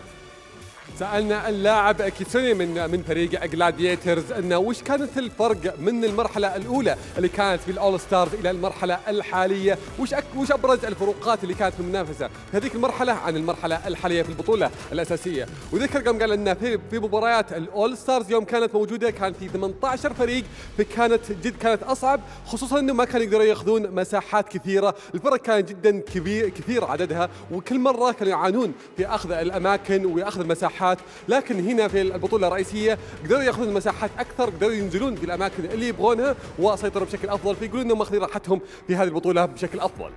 Let's talk about the build-up towards this tournament. I mean, what were you mainly focusing on preparing or changing about your play style coming into, you know, the PUBG Mobile World Invitational? I mean, we were lacking of the team play. Basically, we had like really some tough times playing Edge for like last few months, but we figured out how to play better as a team. And here on the stage, I hope we will show you in the last 10 matches. سألنا اللاعب انه كيف او بالاصح وش الاستراتيجيات اللي تغيرت بالنسبه لكم من المرحله الاولى عن المرحله الحاليه، وش الصعوبات اللي واجهتوها حتى بعد في اسلوب لعبكم انتم تحديدا. وذكر اللاعب قال انه بكل امانه كان ممكن اصعب الاشياء هي التحركات وعلى الاطراف برضو بالاصح، انه كيف شلون يقدروا ياخذون الاماكن اللي يبغونها وكيف حتى برضو يسيطرون في المساحات الكافيه بالنسبه لهم، لكن يقول انه قدروا يعالجون هذا الشيء في البطوله الرئيسيه، وحتى برضو روح الفريق والتعاون واللعب المثالي اللي بينهم يجمعهم بين بعض في البطولة الرئيسية صار أفضل بكثير، وهم واثقين بقدراتهم وراح يحققوا النصر بإذن الله. We've just mentioned it, only 10 maps remain in this competition. Are you confident that you can go the distance and take the win? Yeah, of course. We are known as a team who plays bad like first day, and then we play better and better like every day, so hopefully we'll get our points today and make a comeback on the third day.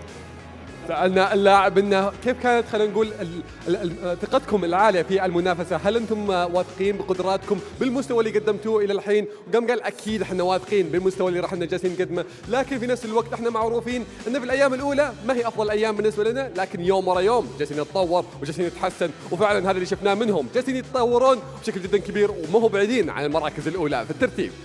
Kitsune, thank you so much for joining us here on the main stage. You've gotten a very impressive start to day number 2. Let's see if you guys can continue it through and into tomorrow's final day as well. Thank you so much for joining us here on the main stage. We are going to throw back to the studio to continue day 2. والحين اعزائنا المشاهدين بعد ما اخذنا المقابله مع اللاعب كيتسونا راح ننتقل على طول على الاستديو نرجع لكم فيها نكمل باقي المباريات.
Всем салам алейкум. Меня зовут Дамир, мой никнейм Акзер. Я играю за команду Falcons, и мы представляем нашу страну Казахстан. Я себя чувствую очень хорошо, тут очень круто, здорово, организация турнира на высшем уровне, наша команда готова, и мы покажем хороший результат. Мы готовились очень долго, потому что мы прошли через голосование, и у нас было достаточно времени на подготовку. Наши сильные стороны — это, наверное, наша атака, потому что мы очень агрессивная команда. Все команды здесь очень сильные, поэтому к каждой команде мы готовились, каждую команду анализировали. Поэтому не могу выбрать отдельные команды, потому что все очень сильные. Всем удачи, развлекайтесь, ребята.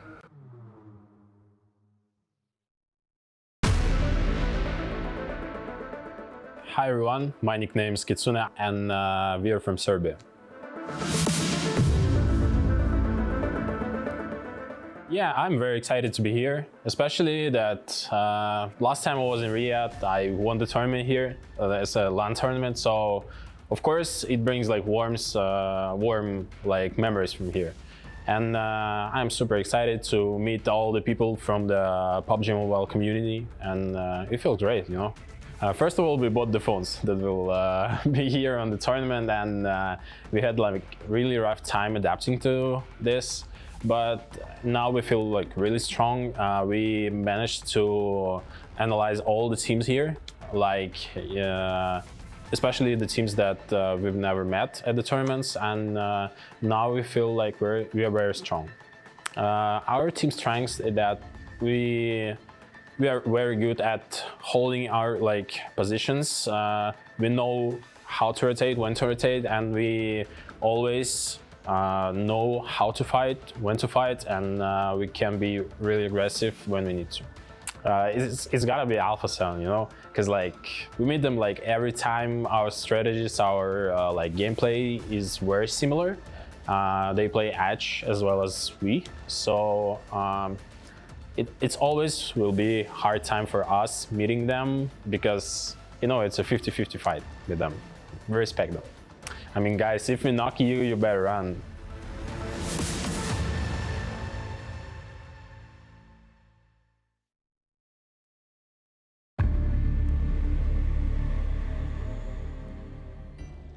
Xin chào mọi người, mình là Bensu, đến từ team Infinity IQ.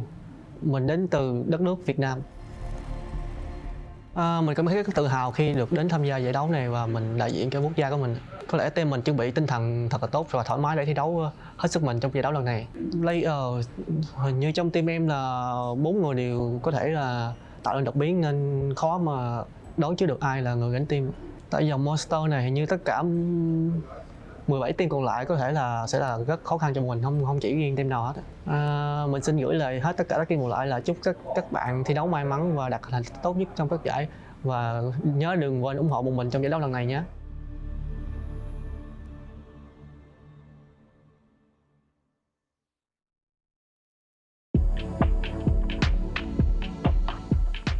मेरो नाम सुबिन कुमार प्रजापति हो, म Tim DRS बाट हो, अनि हाम्रो Tim चाहिँ नेपालबाट हो।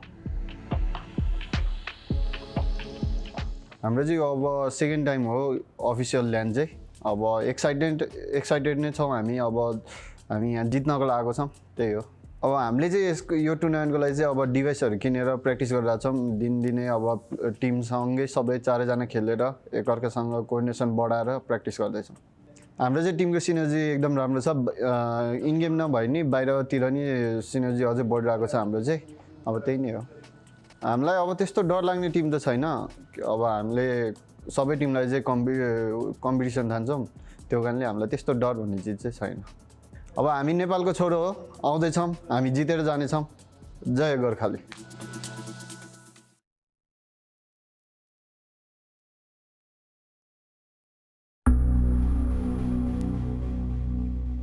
Meu nome é Lucas, meu nickname é Carrilho, meu time é Alpha7 e somos do Brasil.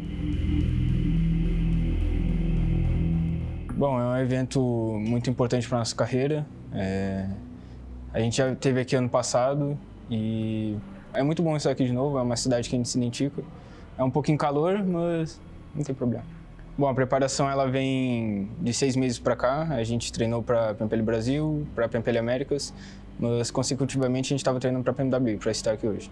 Eu acho que o que faz a gente ser tão forte é ter jogadores individualmente muito bons e não ter um padrão de jogo. Isso é o que nos faz forte. Bom, eu acho que não tem nenhum time específico ou algum jogador específico.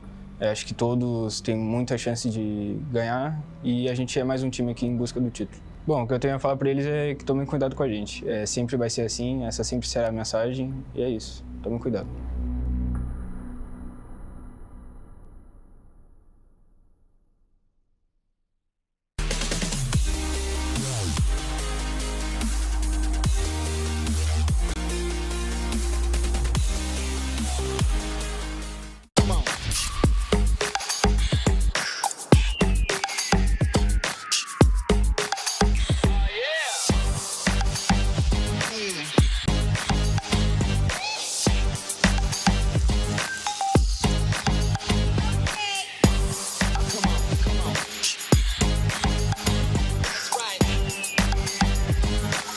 All new Honor Magic 5 Pro. Freeze even fleeting emotions in just milliseconds. Take marvelous night shots with lightning-fast exposure.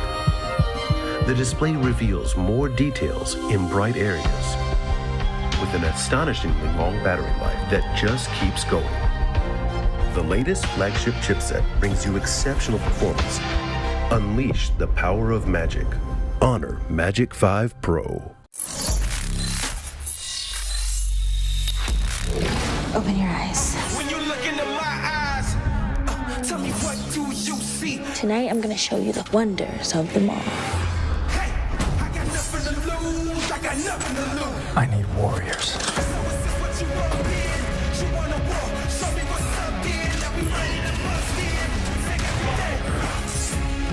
Take everything, leave them with nothing.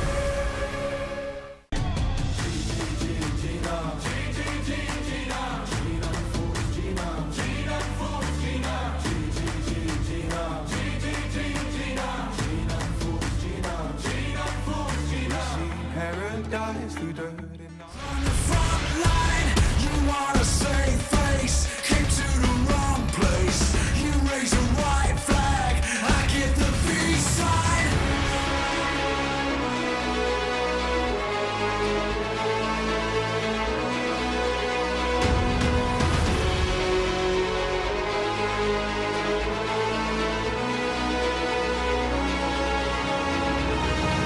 You wanna change me, rewrite our history. I chose on my side, drawn the front line. You wanna save face, came to the wrong place. You raise a white flag, I get the peace sign.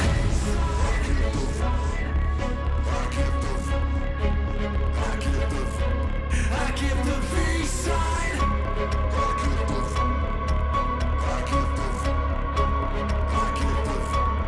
I give the peace sign. I give the peace sign. I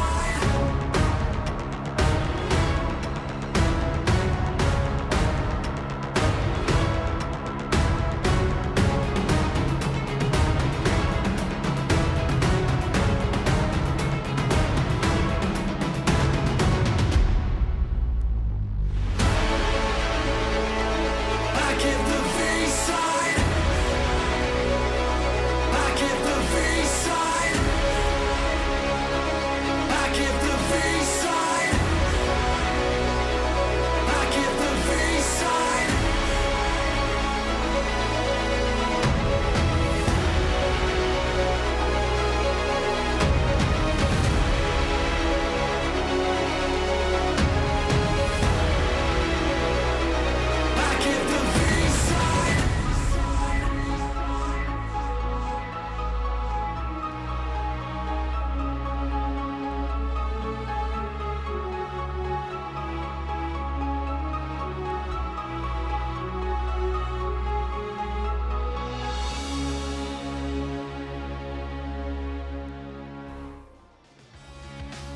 Welcome back, everybody. It's Hot Jukes here with Kalaris, and welcome back to the PUBG Mobile World Invitational Main Tournament.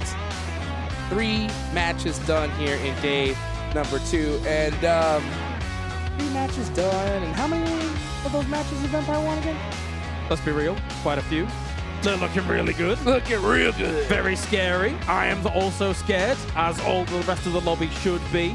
How do you quantify what they have done so far? Tony K alone has scored more points than some of our teams have scored. It's ridiculous. Hello? Yeah, hello. What is that? It's honestly unreal. Like I went and I hopped on Twitter, tweeted about him instantly because it's just ridiculous. Of course, he said hashtag 2023 PMWI.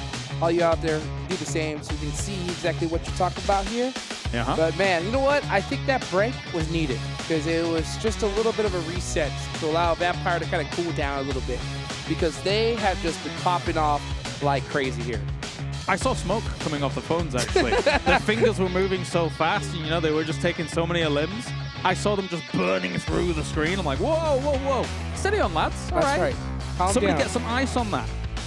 Unbelievable. Pretty scary. It's been ridiculous here, but we're about to go into another Erangel match. So these teams have already played a couple. You know that they are ready to get it done here. I think this is a very important match for those teams, especially in that mid area, right? They want to be able to go ahead and get a little bit more prize pool here and there. And for Alpha7, I wonder what their strategy is coming in now with that Vampire has such an insane lead. What, you think you can try and catch up, you mean? I mean, that's the, well, I guess $1 million question at this point, right? If you think that you've got an opportunity to try and catch up with Vampire at the top, you better be bringing out some incredibly special stuff, because let's be real about it, and they kind of alluded to it on the desk. So far, Vampire has put up an unbelievably special tournament. We are witnessing PUBG Mobile history be made. 100%. You know what I got to say about that? That's not just the $1 million question.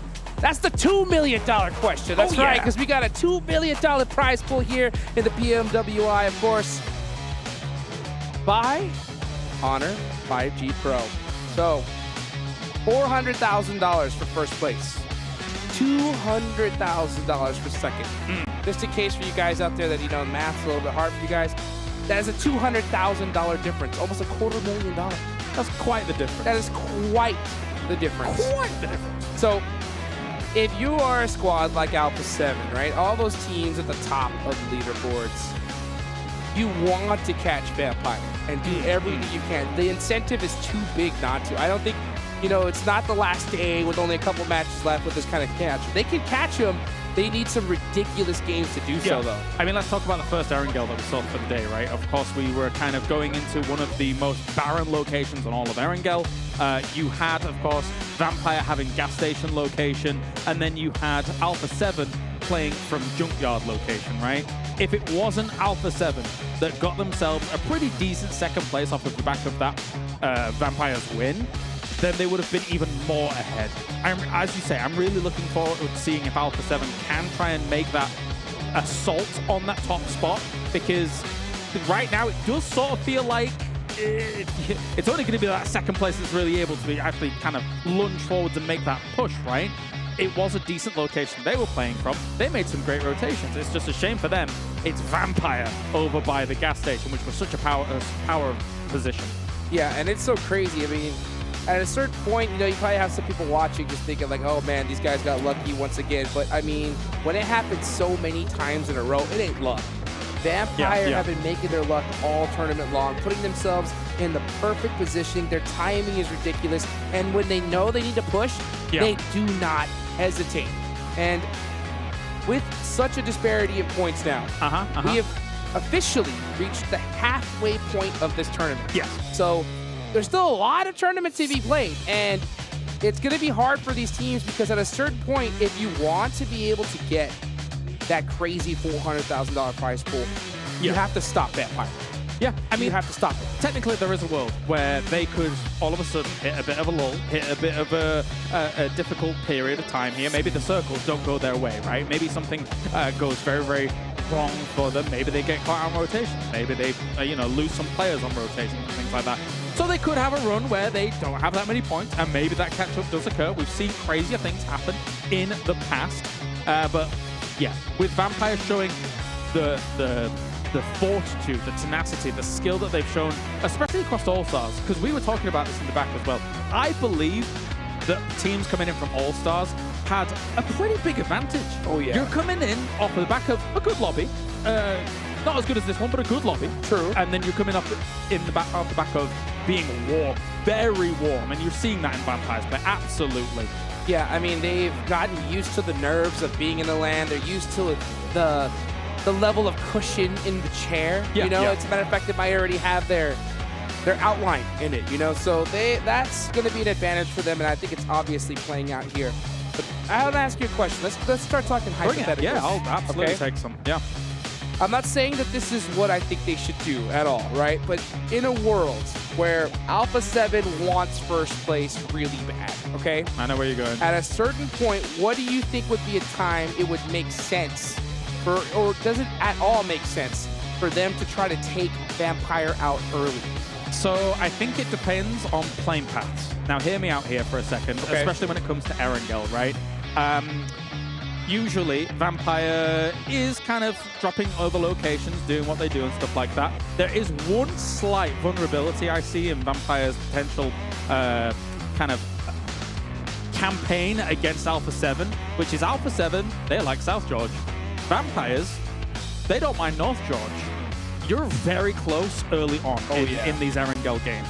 You are close to the point where you could try and leapfrog ahead towards the hill that we've been talking about a few times, nearby the bridge that leads towards the east of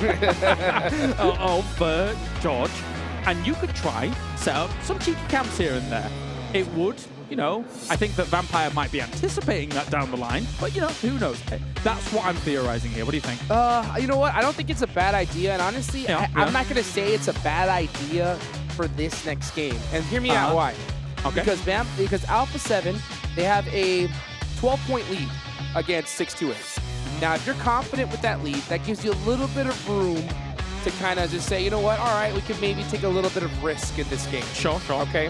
So if they go and decide to take Vampire out to get a big game to hopefully make a big jump, I don't think Vampire would see that coming here. Because a lot of, I think, IGLs, a lot of coaches would look at this and say, like, yeah, Alpha7 do not want to risk anything. They're going to play their normal game. I don't think they're going to even try to do it. So, I don't know. I mean, it could be a pretty insane chess move if they do, but I mean, it's highly unlikely. Yeah, exactly. I mean, you're talking in these hypotheticals. This was a hypothetical question. From my perspective, is it too early for risks? Yes. When there's so much money on the line for even a second place, True. right? Never mind trying to strike out for first place, where all of a sudden, you know, unfortunately for the rest of the lobby, to put this in F1 terms, everyone's getting lapped right now by Vampire. And to make up that kind of difference, you know, if you're on the threat of potentially losing 75,000, for example, dropping from second down towards third, you know what? $75,000 is quite a chunk of change. So there might be the thing going through their mind of, yeah, maybe we just want to be a little bit patient. Yeah, you know, and I think that's going to be the mindset 100%. Yeah, I mean, you don't want to put any risks. You want to secure you're getting at least that second place because, you know, going from 200K down to 125K, remember, guys, this prize pool isn't just going to one person. It's getting split among all four. So you want to be able to get, or even all five, if you have a, you know, a roster, you have a little bit of a sub. Maybe a team code as well. I mean, you know, these contracts, they differ from team to team, basically. I'll tell you what, though, if you get $400,000, you're feeling good. You know, whatever the split is, you know you're going to be happy. So, for Alpha7, yeah, it is a highly risky play. But, you know, there is that saying, sometimes you got to risk it to get the biscuit. And I'll tell you what, you do not want to wait till the last day. So I think if you're Alpha7, I think this game is extremely important. Maybe you do go with your old playstyle, but I think you really need to put some serious points on the board going into tomorrow. Surely you and Seven have got to be happy to see Alpha7 doing so well so far, for right? sure. I mean, I'm not saying, like, they have already performed so well. Yeah, but I know that I've talked to their coach. I've seen these players' eyes. They want that PMWI belt around their waist. Oh, you talking to me about belts? I'm a big fan of wrestling, mate. Oh, Don't you talk dirty to me, They want the belt. They want the watch. They want the whole enchilada. Defending, undisputed PMWI champions, currently Vampires. Looking pretty good.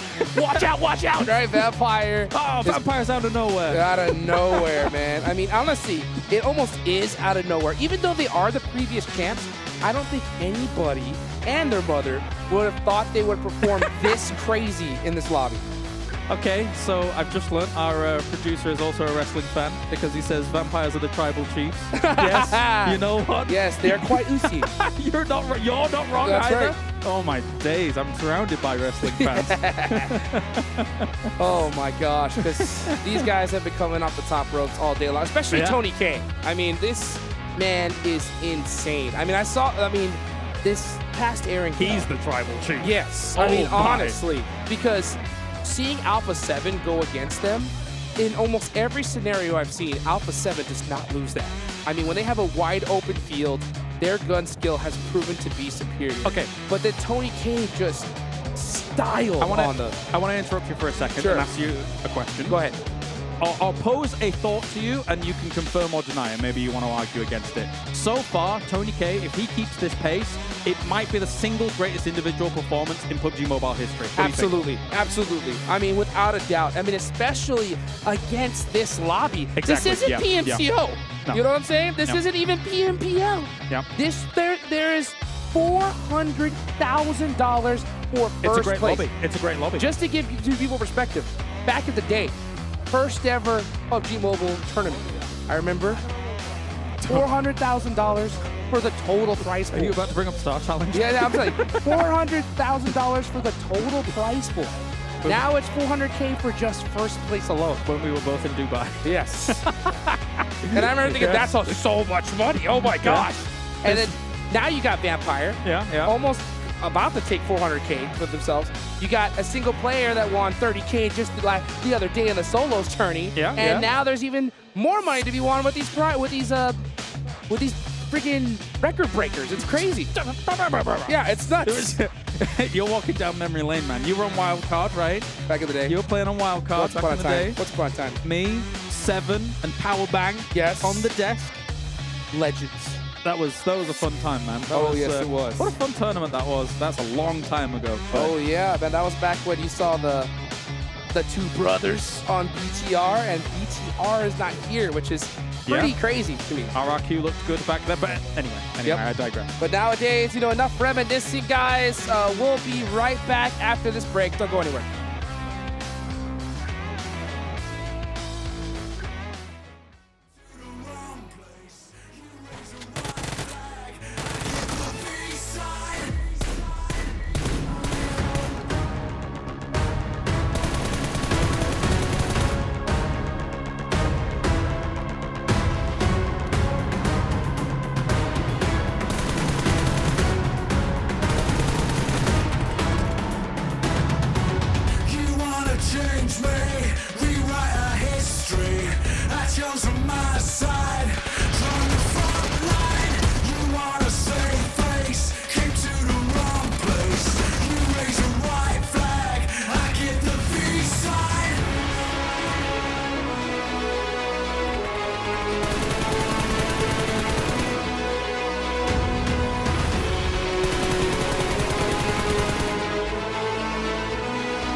Change me,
In the 2022 PMWI, VPE and Falcons achieved 3 chicken dinners in the main tournament. We hope to see more formidable competitors this year to break the record. STE seems to have a good chance of breaking records, as completed 7 chicken dinners during the PMPL SA Championship. As for you, who do you think can break this record with a prize of $25,000? Stay tuned in the 2023 PMWI.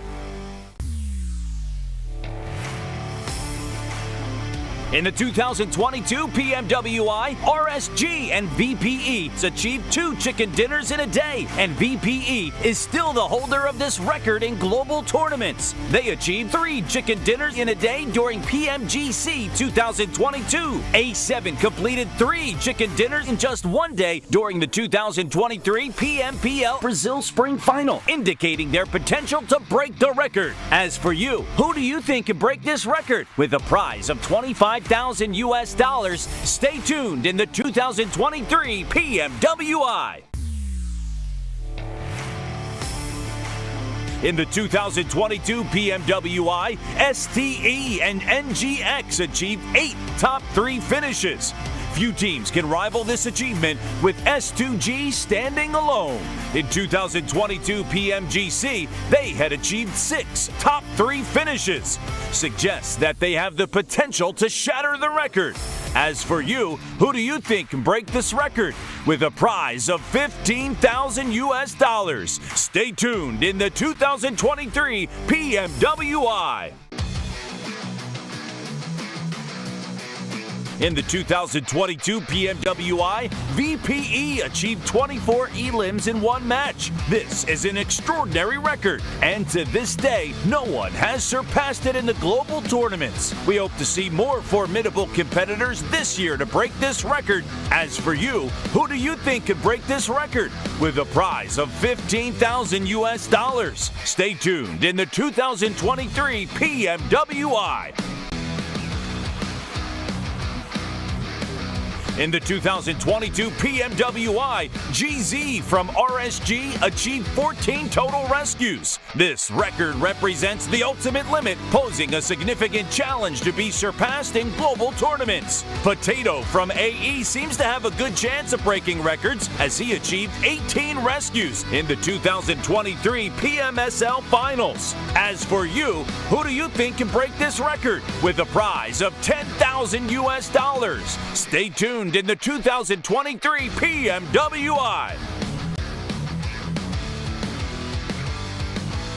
In the 2022 PMWI, Action from STE achieved 38 total eliminations. We hope to witness a player with even more power, capable of surpassing this record. Ragnar from DRS Esports seems to have a good chance of breaking records, as he achieved 37 elims in the 2023 PMPL MEA Championships. As for you, who do you think can break this record with a prize of $10,000? Stay tuned in the 2023 PMWI.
rewrite our history. I chose on my side, drawn the front line. You wanna save face, came to the wrong place. You raise a white flag, I give the peace sign.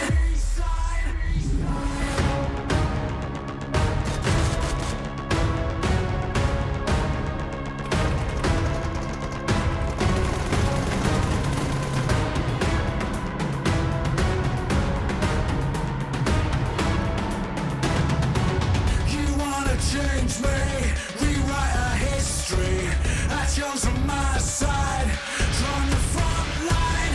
You wanna save face,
all-new Honor Magic 5 Pro.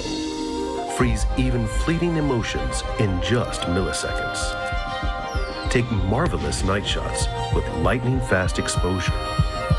The display reveals more details in bright areas with an astonishingly long battery life that just keeps going. The latest flagship chipset brings you exceptional performance. Unleash the power of magic. Honor Magic 5 Pro.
Follow the leader.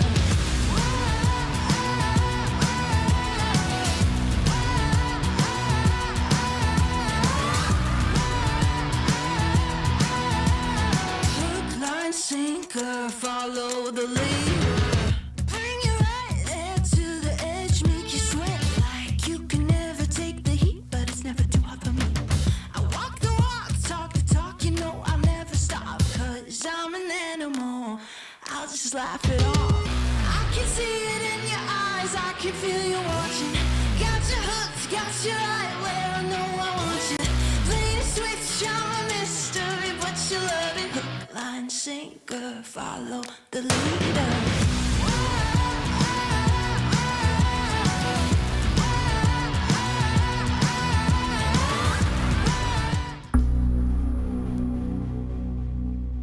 Meu nome é Lucas, meu nickname é Carrilho, meu time é Alpha7 e somos do Brasil. Bom, é um evento muito importante para nossa carreira. A gente já esteve aqui ano passado e é muito bom estar aqui de novo, é uma cidade que a gente se identifica. É um pouquinho calor, mas não tem problema. Bom, a preparação ela vem de 6 meses para cá. A gente treinou para PMWI Brasil, para PMWI Américas, mas consecutivamente a gente estava treinando para PMWI, para estar aqui hoje. Eu acho que o que faz a gente ser tão forte é ter jogadores individualmente muito bons e não ter um padrão de jogo. Isso é o que nos faz forte. Bom, eu acho que não tem nenhum time específico ou algum jogador específico. Eu acho que todos têm muita chance de ganhar e a gente é mais um time aqui em busca do título. Bom, o que eu tenho a falar para eles é que tomem cuidado com a gente. Sempre vai ser assim, essa sempre será a mensagem e é isso. Tomem cuidado.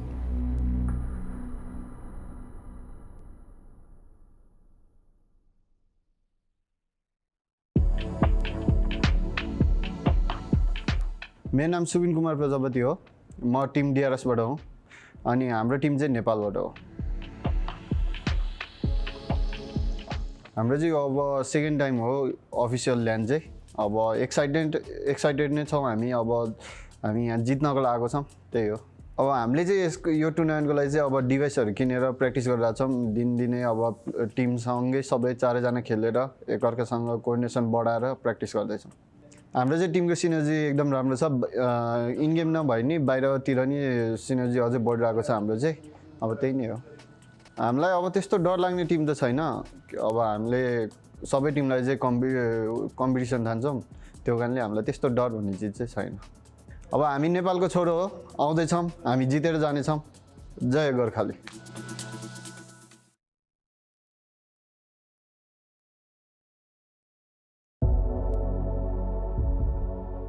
ครับก็สวัสดีครับผมนูซี่นะครับจากทีมแวมไพร์สปอร์ตนะครับจากประเทศไทยนะครับเล่นตำแหน่งแอคแท็กเกอร์ประจำทีมครับก็สำหรับความรู้สึกครับก็รู้สึกดีใจครับที่ได้มาเล่นในรายการแข่งขันระดับโลกแล้วนะครับก็เป็นเหมือนรางวัลชิงแชมป์โลกเป็นแชมป์โลกประจำปีกลางปีครับก็ถือว่าดีใจครับก็เต็มที่ครับกับรายการนี้ครับก็สำหรับการเตรียมตัวก็มีสังกัดคอยซัพพอร์ตแล้วครับเรื่องอุปกรณ์หรือว่าอะไรเงี้ยก็หลักๆก็เป็นของการซ้อมภายในทีมครับเรื่องของการคุยแผนกันอะไรเงี้ยก็สำหรับทีมของพวกผมในการเล่นครับก็น่าจะเป็นเรื่องของทีมไฟและการสื่อสารครับน่าจะเด่นในเรื่องการสื่อสารและทีมไฟก็สำหรับผมยังไม่ได้มองทีมไหนเป็นปัญหาเพราะผมส่วนตัวเลยผมยังไม่เคยเจอทีมอื่นๆนะครับแต่สำหรับภายในทีมก็น่าจะเป็นบอสแมปแล้วนะครับก็เป็น Alpha7 ครับก็อยากจะบอกทีมอื่นนะครับก็เดี๋ยวรอเจอกันในสนามครับรอบนี้แวมไพร์ก็จะมาเอาแชมป์เหมือนเดิมครับขอคิงไว้ก่อน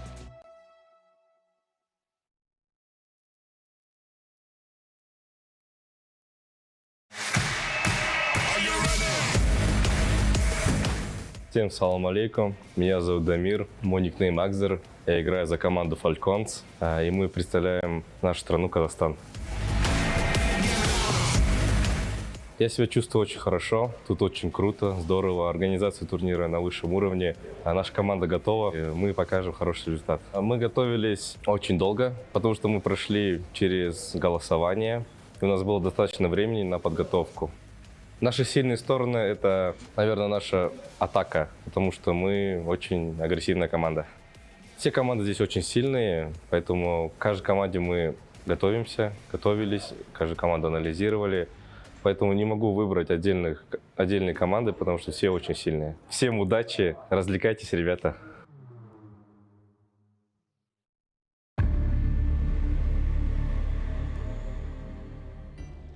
Xin chào mọi người, mình là Bensu, đến từ team Infinity IQ. Mình đến từ đất nước Việt Nam. Mình cảm thấy rất tự hào khi được đến tham gia giải đấu này và mình đại diện cho quốc gia của mình. Có lẽ team mình chuẩn bị tinh thần thật là tốt và thoải mái để thi đấu hết sức mình trong giải đấu lần này. Player hình như trong team em là 4 người đều có thể là tạo nên đột biến nên khó mà đoán trước được ai là người gánh team. Tại dòng Monster này hình như tất cả 17 team còn lại có thể là sẽ là rất khó khăn cho mình, không chỉ riêng team nào hết. Mình xin gửi lời hết tất cả các team còn lại là chúc các bạn thi đấu may mắn và đạt thành tích tốt nhất trong các giải và nhớ đừng quên ủng hộ bọn mình trong giải đấu lần này nhé.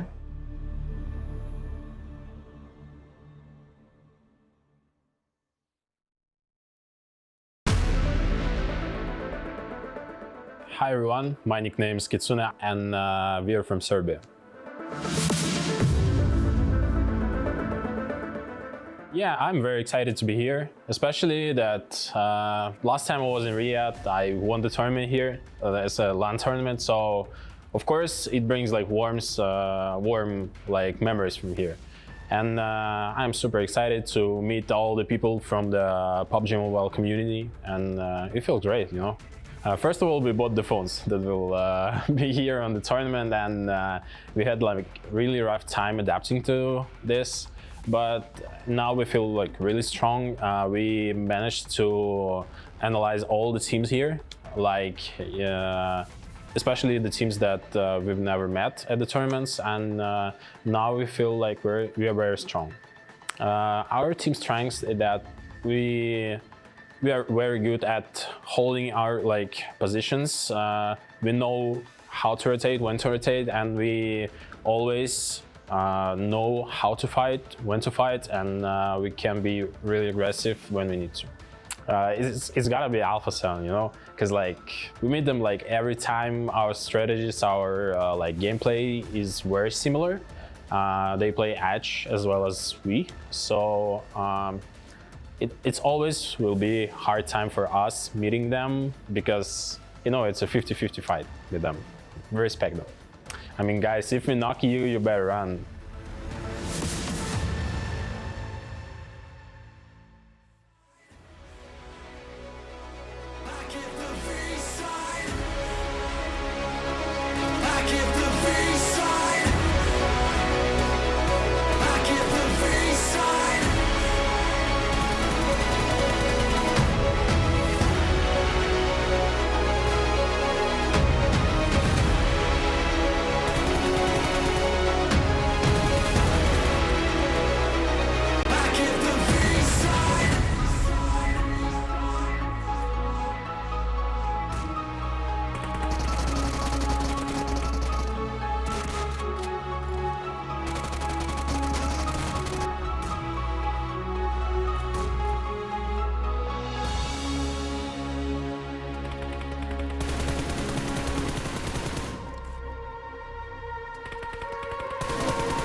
feel you watching. Got you hooked, got you right where I know I want you. Play the switch, I'm a mystery, but you love it. Hook, line, sinker, follow the leader.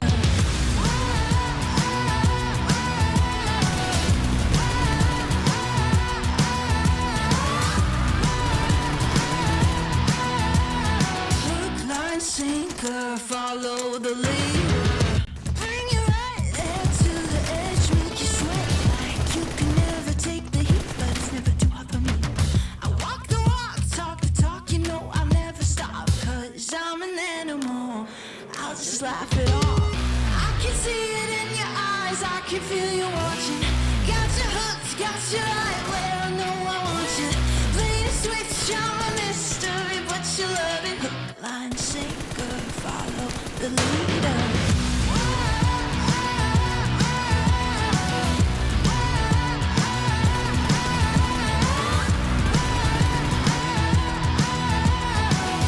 line, sinker, follow the leader.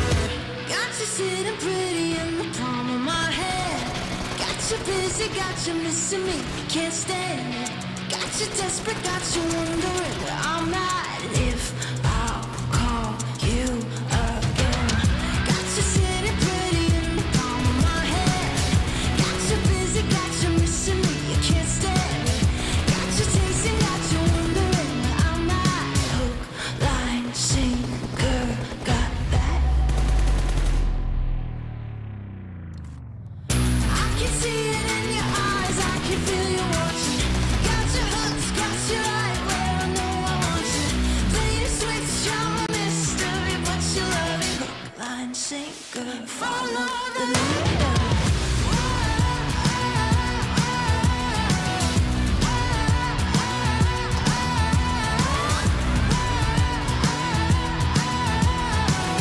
line, sinker, follow the leader.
Welcome back, everybody, here to the PMWI Main Tournament. We apologize for the delays and technical issues that we're currently having. Hopefully we'll get started here in the next couple of minutes. Wait a minute. What happened? What's this? Where's the Hot Jukes action? Where's the hype? Come on, man. Let's get into it. Let's go! Get ready. Yeah. Welcome back, everybody, to the PUBG Mobile World Invitational Main Tournament. Again, we sincerely apologize for the delays. Oh, you've already Personally, done that, I though. blame John Allen. I blame John Allen as well. Yeah. You can probably message him at John Allen Casts and tell him how wrong he is. I think I saw him kick a cord on the way out of here. That was it. Yeah, probably. But I think one thing for sure here, as all the players are looking to get ready into Erangel once again, one, they're going to be very happy to get back on the battleground. Two, everybody's going to be wanting to try and hunt down good old Vampire, because the empire they have built here. Oh my gosh, it's absolute insanity. Vampire Esports, we talked about it just a little bit earlier. have had a performance so far in this tournament that's completely unprecedented. Absolutely. Absolute record-breaking. Honestly, we talked about it. One of the best performances we've seen in a PUBG Mobile tournament. Their names have been etched in stone, but they gotta finish it off, right? They've already intercepted the ball. It's time to run it back to the touchdown line. Honestly, they're already at the 10-yard line. They just gotta finish it. This is a sports ball reference. I don't That's know. right. Is this American football? That is correct. Okay, great. I'm in.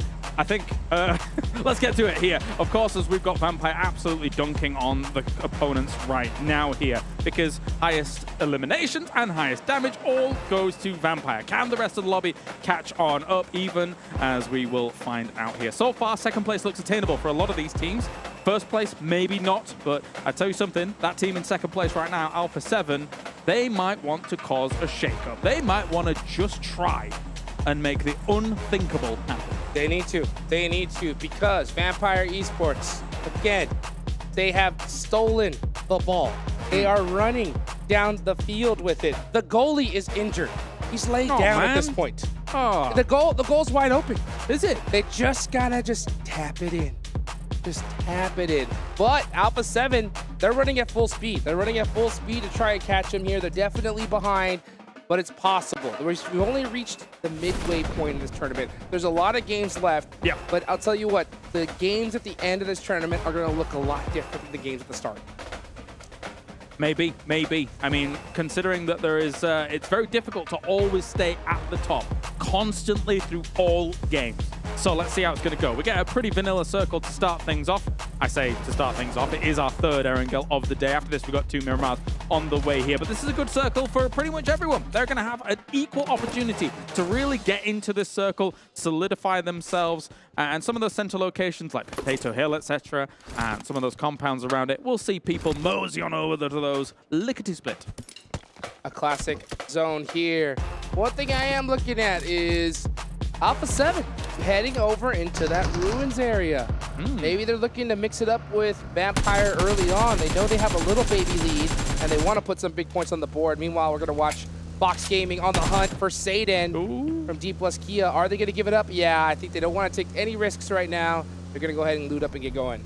Yeah, scared about the potential of him just ducking in a building, finding a gun, and then turning around on them. There's not really much point to be able to take those risks, especially since you're so close to your normal drop spot. Yasnaya, let's get some loot on the board, and let's get going. Dunna. Dunna. Dun, dun, dun, dun, dun, dun, dun, dun. No. We've been bamboozled. We have been bamboozled. Again, you know what? I just think teams need a breather. Just leave us on. They just, yeah. You just know leave what? us on. That's We'll right. just have a chat. We got too much to talk about here. Yeah. Yep. So obviously you were watching as the Alpha7 boys were heading on over that way. Of course, we've talked about their drop spot being the normal go-to. However, they did go a little bit short on that. So you know, maybe there's something there. Maybe there is something there. Maybe our hypotheticals are becoming reality. Maybe. Because, I mean, okay, let's just say if they do. Yeah. Why would they? There is only one reason. Why?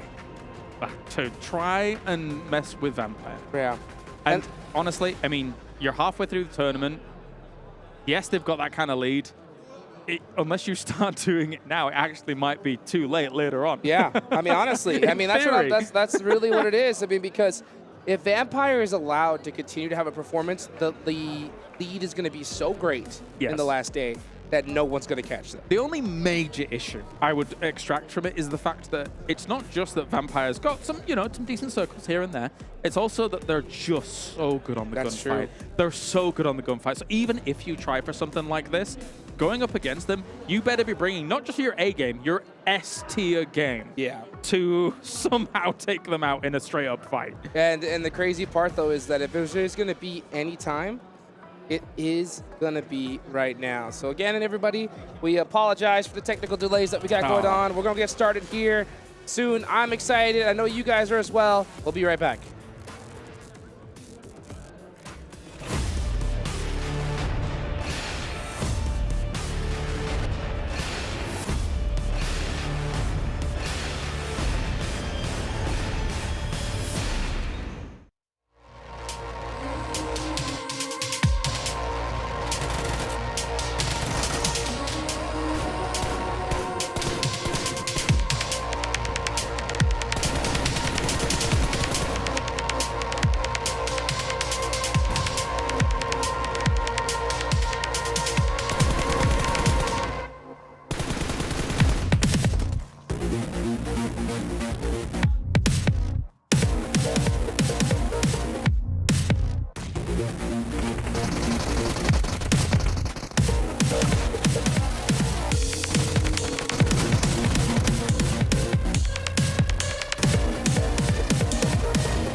channel will drag you down, down, down. Living with vultures and naysayers. They're going to take your crown. I know where to go from here. I will not let you down, down, down. 'Cause I'm beginning to see you fall to pieces. Being pulled to the heart of ground. Please stop, you'll drown. Do you follow your desires? Do you challenge their routines? I will dream, I will aspire, 'cause I know how much it means. And I won't take no more. The bitter end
sinker,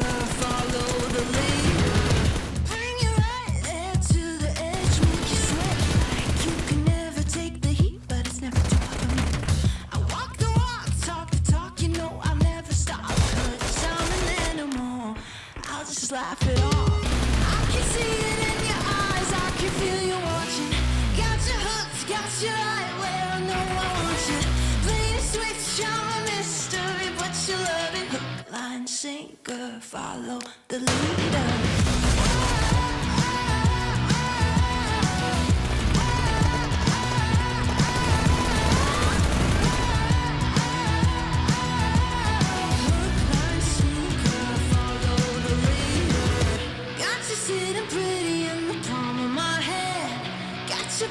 Got you missing me, you can't stand it. Got you desperate, got you wondering where I'm at. If I'll call you again. Got you sitting pretty in the palm of my hand. Got you busy, got you missing me, you can't stand it. Got you chasing, got you wondering where I'm at. Hook, line, sinker, got that. I can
on my side, on the front line. You wanna save face, came to the wrong place. You raise a white flag, I give the peace sign.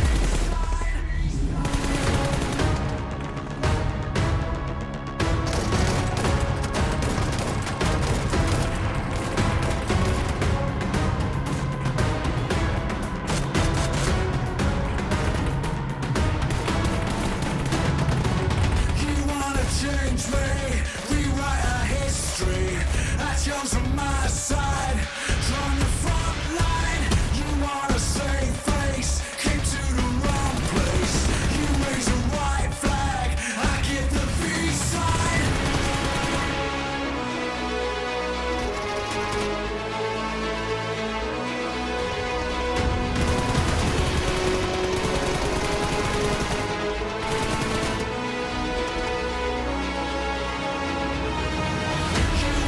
Change me,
Shadow will drag you down, down, down. Living with vultures and maces. They're going to take your crown. I know where to go from here.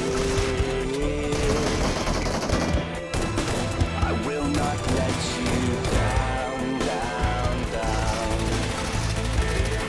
'Cause I'm beginning to see you fall to pieces.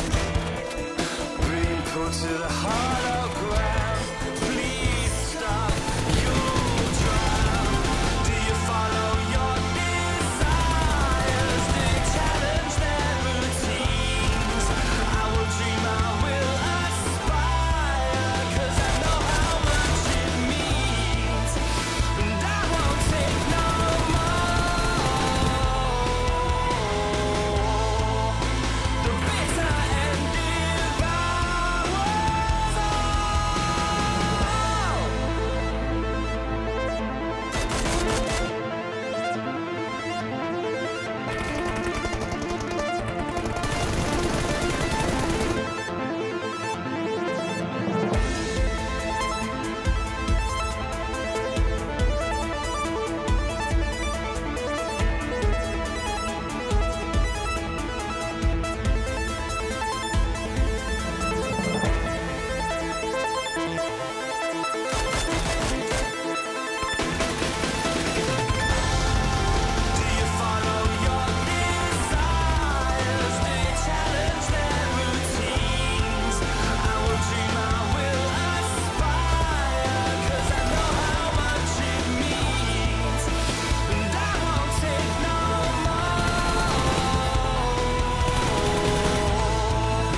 got you missing me, can't stand it.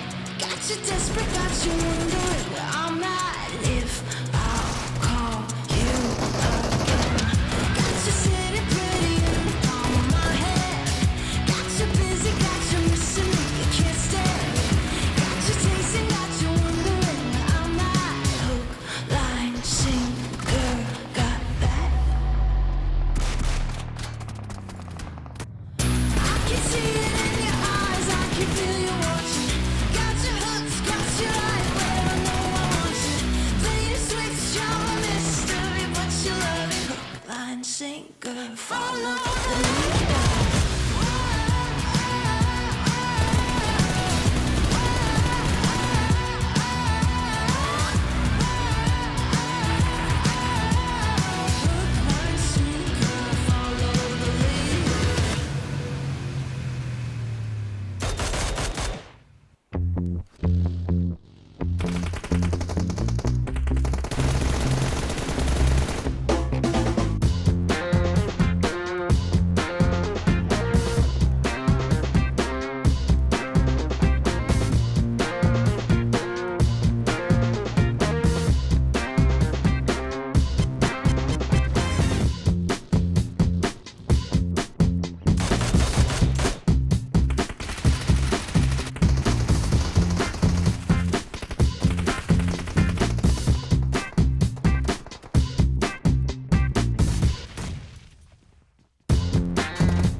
Side, drawn the front line. You wanna save face, came to the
sinker, follow the leader. Bring you right there to the edge, make you sweat like you can never take the heat, but it's never too hot for me. I walk the walk, talk the talk, you know I'll never stop, 'cause I'm an animal, I'll just laugh it off. I can see it in your eyes, I can feel you watching. Got your hooks, got your eye where I know I want you. Play the switch, I'm a mystery, but you love it. Hook, line, sinker, follow the leader.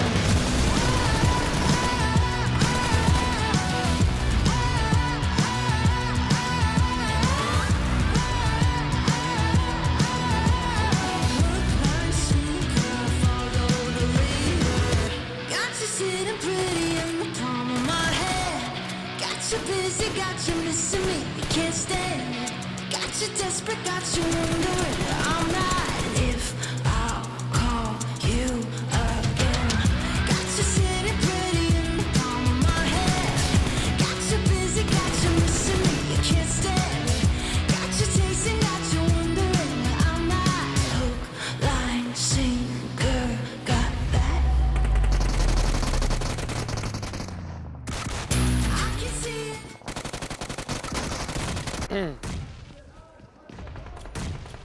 Welcome back, everybody. Here we are, back to the PMWI Main Tournament. The match has begun. We are good to go.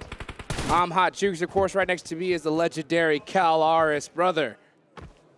Vampire, dominating. Let's talk about it one more time. The man, the legend right there, Tony K.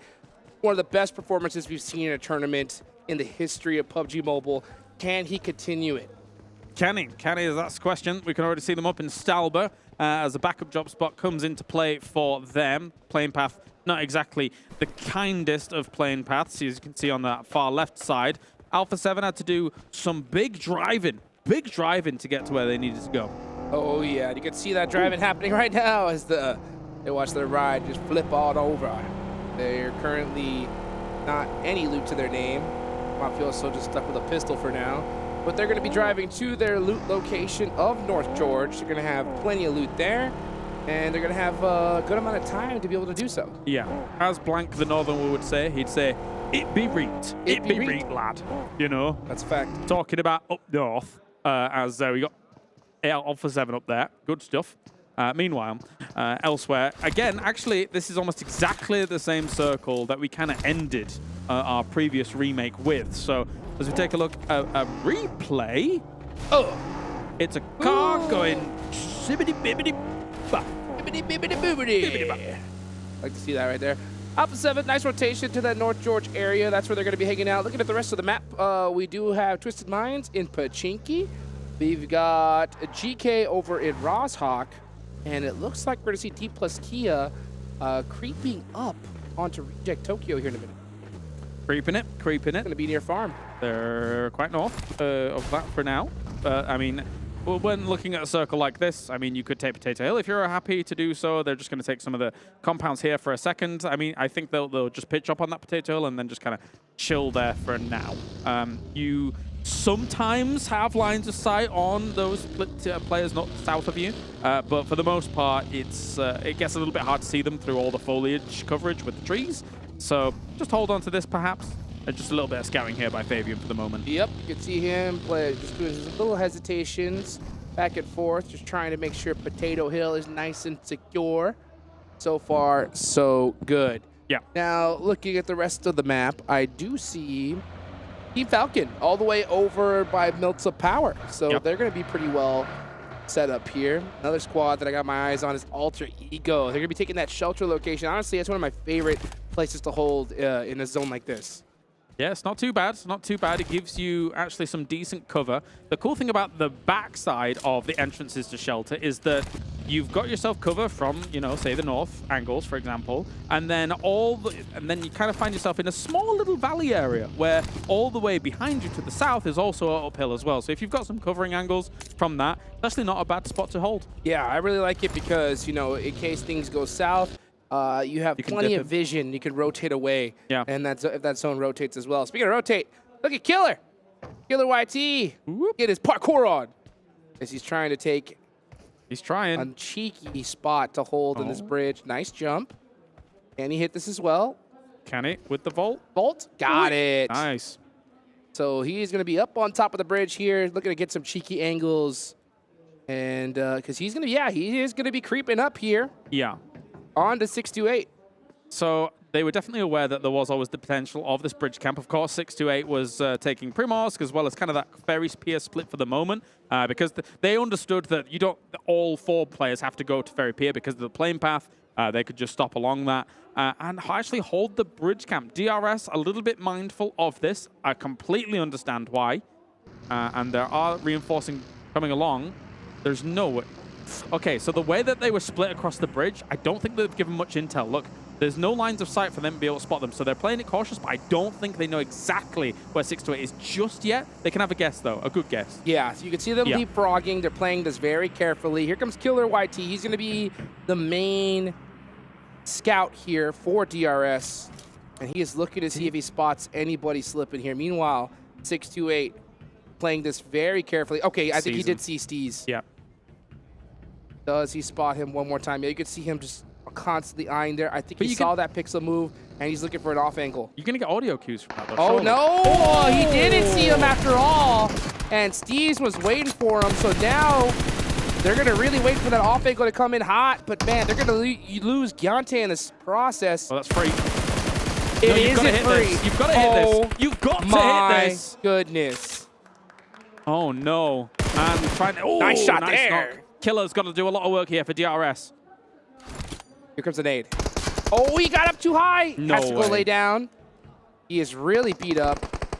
He's going to try and cook a nade for it. He's going to try and airburst it.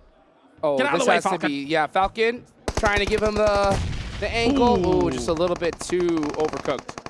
It's difficult to hit that. Really difficult. Delta pushing up. Getting the information from Killer YT. Does he get that nade off? He does!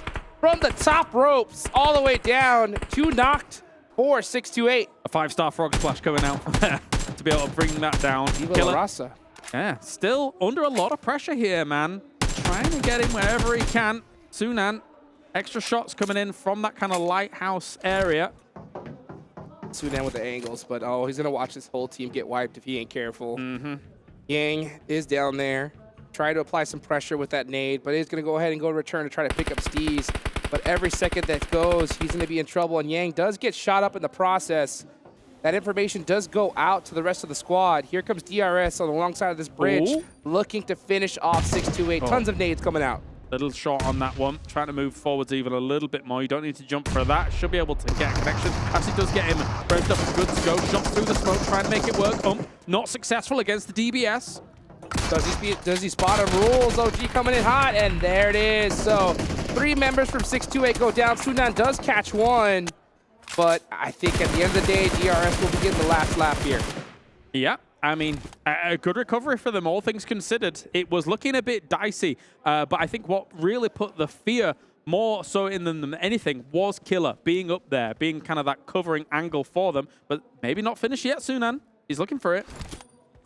It is just Killer YT up left for DRS.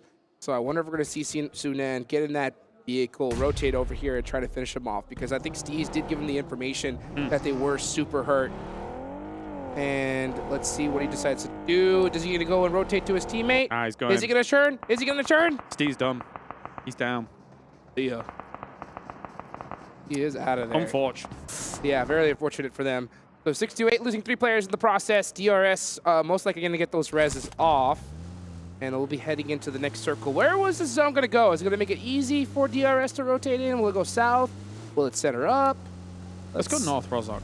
Why not? I want more urban endings.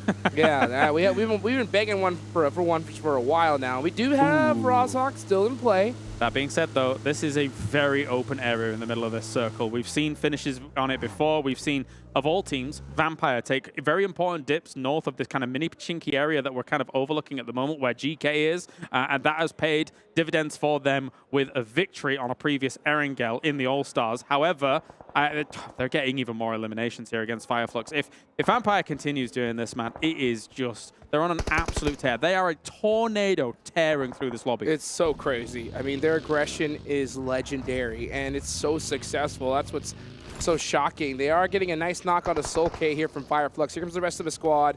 to try and help him out in the situation. Here come the nades, though. Stoned, gonna throw one across the street and gets the finish with another shot from Tony K. Oh, make that another elimination into the trophy box. This is terrifying. This is really scary for them to start off things like this. As you can see, 628 is already done. They are gone in 16th. But if Fireflux isn't careful, they're going to be ending things in 15th. Lutz is trying to, by the looks of things, close the gap and move towards them, but I don't think he's taking this fight. There's no way you can take this fight. No, I mean, he's just going to be sitting in that building for as long as he possibly can. So Fireflux just demolished, just like extinguished, really, just like that. It is so crazy how well this Vampire team is performing. With a zone like this, you think that Fireflux could find a way to cover, reset. No. 3 members wiped out. And considering what we saw in EU Champs and Fireflux looking as amazing as they did there, it's quite astonishing to see how quickly they're able to be taken out in situations like this. I mean, they did get caught a little bit in between some of those buildings, but I mean, Vampire just absolutely capitalizes on that. And now they're in a great spot. That Rozhok Hill actually has a decent overlook across, I would say, let's say 70% of this circle. And I'll tell you what, you know, teams like Alpha7, so many of the squads on the top of the leaderboards are just saying, like, are you kidding me right now? Just watching the feed as Vampire puts more and more eliminations to their name. Huge fight, though, between Tianba and Stalwart. 2 of their members are down. Action has the S12K. He's forced to hit that laydown. Does get the finish to eliminate that information. Meanwhile, 1v1. Oh, yeah, YDD throwing out some smokes. Is he gonna? Oh, he's gonna throw the nade first, and then most likely gonna go for the reset afterwards. Might do. Obviously, one flush has already gone. Action's going to peek on over here. They're not really being provided too much information. Oh, and he's good! That nade's real good! Just like that, Stalwart Esports eliminated. What a perfect bounce. That's right. And wow. Wow, what a finish to all of that. It looks like Box is actually going to probably push up on finishing that off here as they are moving up from apartments. As we see a little flip here by Rules. They're still trying to get into the circle out of that. And here comes the smokes to try and cover what I think should be a Tianba retreat here. Let's get out of here. Tianba trying to make a run for it. Box real quick on the trigger to get that third party going, but Tianba left so quickly. Those smokes really helped them out to get him to get ejected from that situation. Yeah, definitely. All of these cars are going to be parking up in between these apartments. For Box, it's actually a really good spot to leave your vehicles, considering the circle. You can cover the tires, etc., and use the apartments as a good field of view if you're able to get on top of them to look west to see where you need to go next if the circle's going to shift. Oh, I mean, I know Jason Kaplan will be just having tears of joy right now if this zone goes to school. Oh, he loves school. He loves it. He does. Back to school. I think Jason should be like a school teacher. Then he could just spend all his time in school. I think he'd be more a professor. You think so? Yeah, Professor a Jason. Professor? Yeah, I think a primary school to teacher. Okay. You know, the right level. Yeah. You know. Well, speaking of the right level, look at Potato.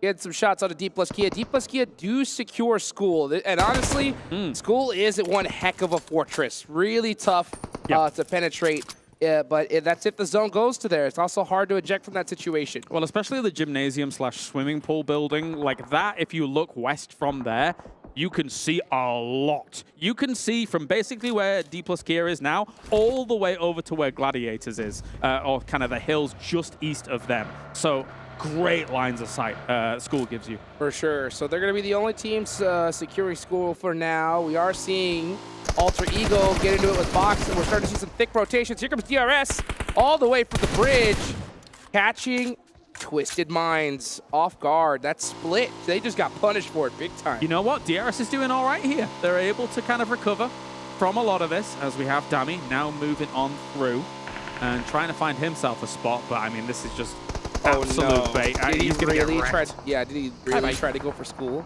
He did. Let's go for School. Wow. That didn't work out. Teacher Jason Kaplan stepped down and was like, nuh-uh, School's out, bro. School's out. School's out. Straight to detention. Wow. Hate That's to see awful. it. That is pretty awful. Speaking of awful, you hate to see teams like Stalwart Esports get taken out so early. You know, they had a really solid position, but, you know, the way we see these fights happen early on, all it takes is one little slip up and your team is gone just like that. Yep, yep. I would like to see After All maybe convert on some of this. I feel like they've been a little bit quiet since yesterday, but again, they've got plenty of games to go. Meanwhile, Gladiators over here. Now, Gladiators is the closest to try and lunge out at that dip that's north of that mini Pachinki at the moment, or GK, but maybe they're a little bit apprehensive about doing so. They were sticking together in the earlier games, and that was kind of what I was wanting to see compared to yesterday, and they did get a win off of it on that Sanhok at the start, but maybe, you know, let's get together again, boys, and, you know, cover each other. There is a really good bowl just south of Rosshawk Hill that they could take. There is? Right at the edge, right where across where Kitsune is right now on the map. And we'll see where this zone goes. I mean, usually teams like to go ahead and take that spot because it's pretty good rotationally. You could finally see GK, right, taking that dip right below where they were at, but that's all out of this next circle. No way. Are we actually going school laps? Come on, let's go! Oh, wow. I'm actually kind of excited if we do. I'm not going to lie. Oh, my gosh. I want to see an end of the pool, right? Just let's go. An absolute battle royale. Look at Alpha7 with a very difficult rotation in this one. They love that edge style play, but I doubt they're going to be able to make it into this next circle. I mean, if I'm Alpha7 down in that southwest side, I continue to wrap south through these woods on this hill and then try and loop down into the circle after we've eliminated everybody up towards the top. And they're a team that can sweep and can take these fights. And they're doing it at the exact time when they need to. They cannot hesitate. Yeah. There's only 6 seconds left on the clock. They realize that, and they are pushing the action. So they do get a clear off. They do take out DRS. Now it is going to be Reject Tokyo on the board for them. If they get a whiff that is his Reject Tokyo, I do think that there is very high likelihood that they would push against it. They're looking at how they've been performing so far in this tournament. I think Alpha7 is the kind of team that would prey upon them. Gladiators looking to do the same idea that Alpha7 has. It's and Tixie sees those vehicles ahead of him. I thought he was going to full send it on in, but meanwhile, Mafioso on the back line doing some great shots onto Gladiators. That's going to really hurt their push. The rotate, but I don't know if it's smart sending it all the way through these teams. They're going to lose people quite rapidly here. These teams can shoot, as Rejects is also shooting at them. Meku is just driving around in circles. Alpha7 was getting some shots in here, but one was already knocked. Gladiators, this is very, very ambitious. Meku like a shark in the water. You can just tell that this is kind of one of those YOLO sends, just trying to make the best of a bad situation. Infinity IQ eliminated right there. Meanwhile, Reject Tokyo on the top of the hill. They do have the sight lines. They see Alpha7 pushing in front of them, and Alpha7 will be in a position to gatekeep as they try to displace Tiamba. Honestly, I'm surprised they didn't try and drive through some of these smokes, but of course there are some rocks in there, so you've got to be a little bit cautious about doing that. But actually sending it all the way down here, getting some smokes up and good to go on this slight plateau that they've found. It's leapfrogs ahead of them. As we take a look back at that Rozok fight and just waiting to get in the vehicle, that's always one of the smart plays. Tony K, just disgusting. Just Yep. picking up more points on the board. That was a huge rotation there from Alpha7. They displaced Tiamba. It was a very risky rotation, but it does pay off dividends. Now they're in a huge position to gatekeep Reject Tokyo. Sara trying to open it up with a nade, but there are still sight lines coming all the way from school. That is going to be Dplus KIA, making it that much more difficult for Reject Tokyo. There's 3 fights brewing. This in this mini Pachinki area. You've got Vampire, who's pushed up to school unabided. They've been allowed to do that. And also, after all, it's taken up residency in the apartments alongside Box. So already, actually, some shots coming in from the other side here. Alpha7 hitting Dplus KIA. If Vampire's aware, they might make a little bit of a push on this. It could be possible, but I mean, there is still a lot of zone. Oh, a nade though from Osol shuts down their main fragger, Tony K. Oh, he's in a great spot. Oh, that Molotov, if you would have placed it across. Oh, but a nade from Bobby makes it up. Dplus KIA doing a great job of holding down school. That was brilliant stuff here. Just lying down there to be able to have the third-person perspective across that against a position where Vampire was absolutely needing to have secure, and they were able to shut them down in swaves. So very, very done here. Well done by them. Schweppes, the only one really remaining here to deal with this. Vampire, don't think they're going to get much from this one. No, they're not. They're trying to go for that bachelor's degree, but Dplus KIA are holding the keys right now, at least to this door. Meanwhile, we can see Stone rotating over to Schweppes, trying to get the pickup. Reject Tokyo. Wow, full sended it all the way to school. and they lost 2 players in the process. Yeah, it's difficult to try and make this happen here when Alpha7's looking at every single move you make between them and School, as now trying to heal up, get good to go. It's actually School. We might get a fully School finish. It's looking pretty good. Meanwhile, Alpha7 doing the same thing as Forrest. Was trying to make some shots on the way in. He does catch him off Yosel. He's going to get completely finished out. So a massive send from Alpha7 trying to catch these players off guard with all these crazy pushes on the School. 2 of their players do make it, and that seems to be the cost of getting in here. You have to sacrifice at least 2 players. What's that thing you need in America to walk around? A hall pass? That's that right. Doesn't really exist in Europe. Oh, really? It looks like, you know, Dplus KIA is asking all of these teams, do you have a hall pass? And they're saying no right now. Well, I'll tell you what, they're also having to pay some taxes right now as Santa Texa does go down. Revo, last one up with a DBS, trying to hold it down. Did he get 2 knocks there? No, he does get 1. He's got a DBS though. He's down with he's basically 1 shot. 1 shot is all it takes. Oh, he does get the confirmed too. That was greedy. That was actually a really good pre-fire. Oh, here comes the Molotov. How is he alive? He's fine. Considering that corner there, if you're able to throw it on that corner of that door, it's not enough to spread thoroughly, but that nade will be enough. A good bounce will shut him out. Pretty solid job from Dplus KIA holding down School. They do lose 1 player in the process. Unfortunate for them, but they still have a lot to do. Meanwhile, Vampire Esports still have 2 players alive. They are still putting up points on the board and outperforming Alpha7. Extending that lead. Scary stuff here. Oh my gosh. Excuse me? How do you hit that?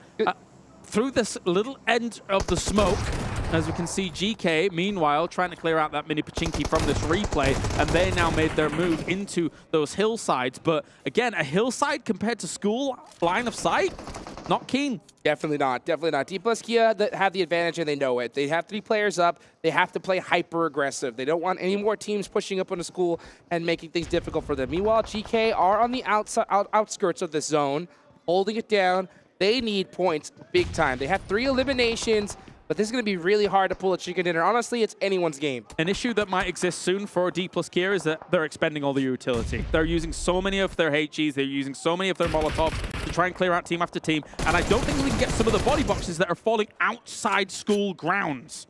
Meanwhile, Stone from Vampire is happy to just lay down here and apply a smackdown on a GK Esports. I don't know if they have any vehicles up left. They don't. They're in full stake style play. These are free eliminations for these teams, and they want them. Looking to give GK the Stone Cold Stunner. It is going to be difficult for GK to move from that position. Oh, far out. It is actually a School finish, basically.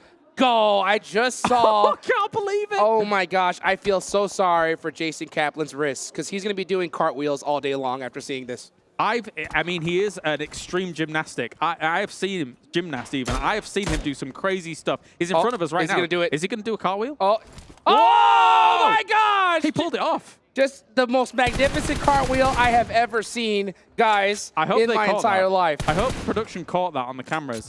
And he just did a triple backflip. Oh my, that's amazing. Max Man caught him. Unbelievable. Let's talk about the game. Yeah, let's take a look right now. As Satan does get knocked, that's going to be hurt. We do have that because that is the lull before the storm. And we're going to see GK forced out of that little hill that they had. They're going to be putting on their dancing shoes, but they are getting picked apart. Literally every player in the lobby is staring right at them. Why on earth not? The one thing I'm kind of trying to decipher is the box gaming factor. Can they approach School strong enough to try and breach this area? They're shutting down GK in the distance, but whether or not they can take up residency alongside all the other teams in School is another question. That is going to be the question. Meanwhile, Ragnar, trying to steal a point away. Denied immediately. Box Gaming, we're holding down the apartments now that they have moved out. They are really well set up. The only team with a full roster still in play here. Meanwhile, Dplus KIA, their remaining 3 are still trying to hold this auditorium. Alter Ego Ares, 1 nade. Could help them out big time. He spotted him. Did he get it? Well, Alter Ego has a lot more nades than Dplus at the moment. So there's going to have to be a bit of caution on the side of Dplus KIA as they try and mosey on around. There's the potential he gets spotted by Vampire if they end up looking over the walls here. Oh, he's oh my gosh. I mean, a little bit too late on the uptake. How is Vampire still in this game? It is just ridiculous at this point. the problem for Vampire with trying to breach the north side of school is that there's only one entrance, and it was far away from the corner that they tried to move on. So they had to move down that west side. And again, the vulnerability was very clear. And against honestly, Dplus. I don't think they even care to push right now. I think they're very happy just hanging out in the zone. They saw Alpha7 go out. Yeah. Just take up as many points as you could get. Just make that gap that much bigger. And for those two players that are down for Vampire Esports, start putting things on layaway. You know what I'm saying?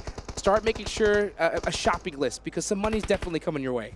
Money might be coming Reject's way if they're able to hit a few of these nades. They're still alive, getting some decent points, at least for placement. A little underhand toss there from Sara. Look at that. Schweppes has 8 smokes, 5 nades. If he's able to somehow make up some ground here, he could still make some magic happen in this game. Oh my gosh, the blind fire through the smoke, the awareness to try and be able to get another elimination is so huge. 7 elims on the side of Vampire Esports. Only team surpassing him right now is Box Gaming with 8. They just don't slow down. They just don't slow down. Rosemary goes down from Alter Ego as he tried to push up the stairs. So Dplus KIA making a great job, doing a great job of forcing these teams out and holding down school. Still holding that little gym building that we were talking about before the pool.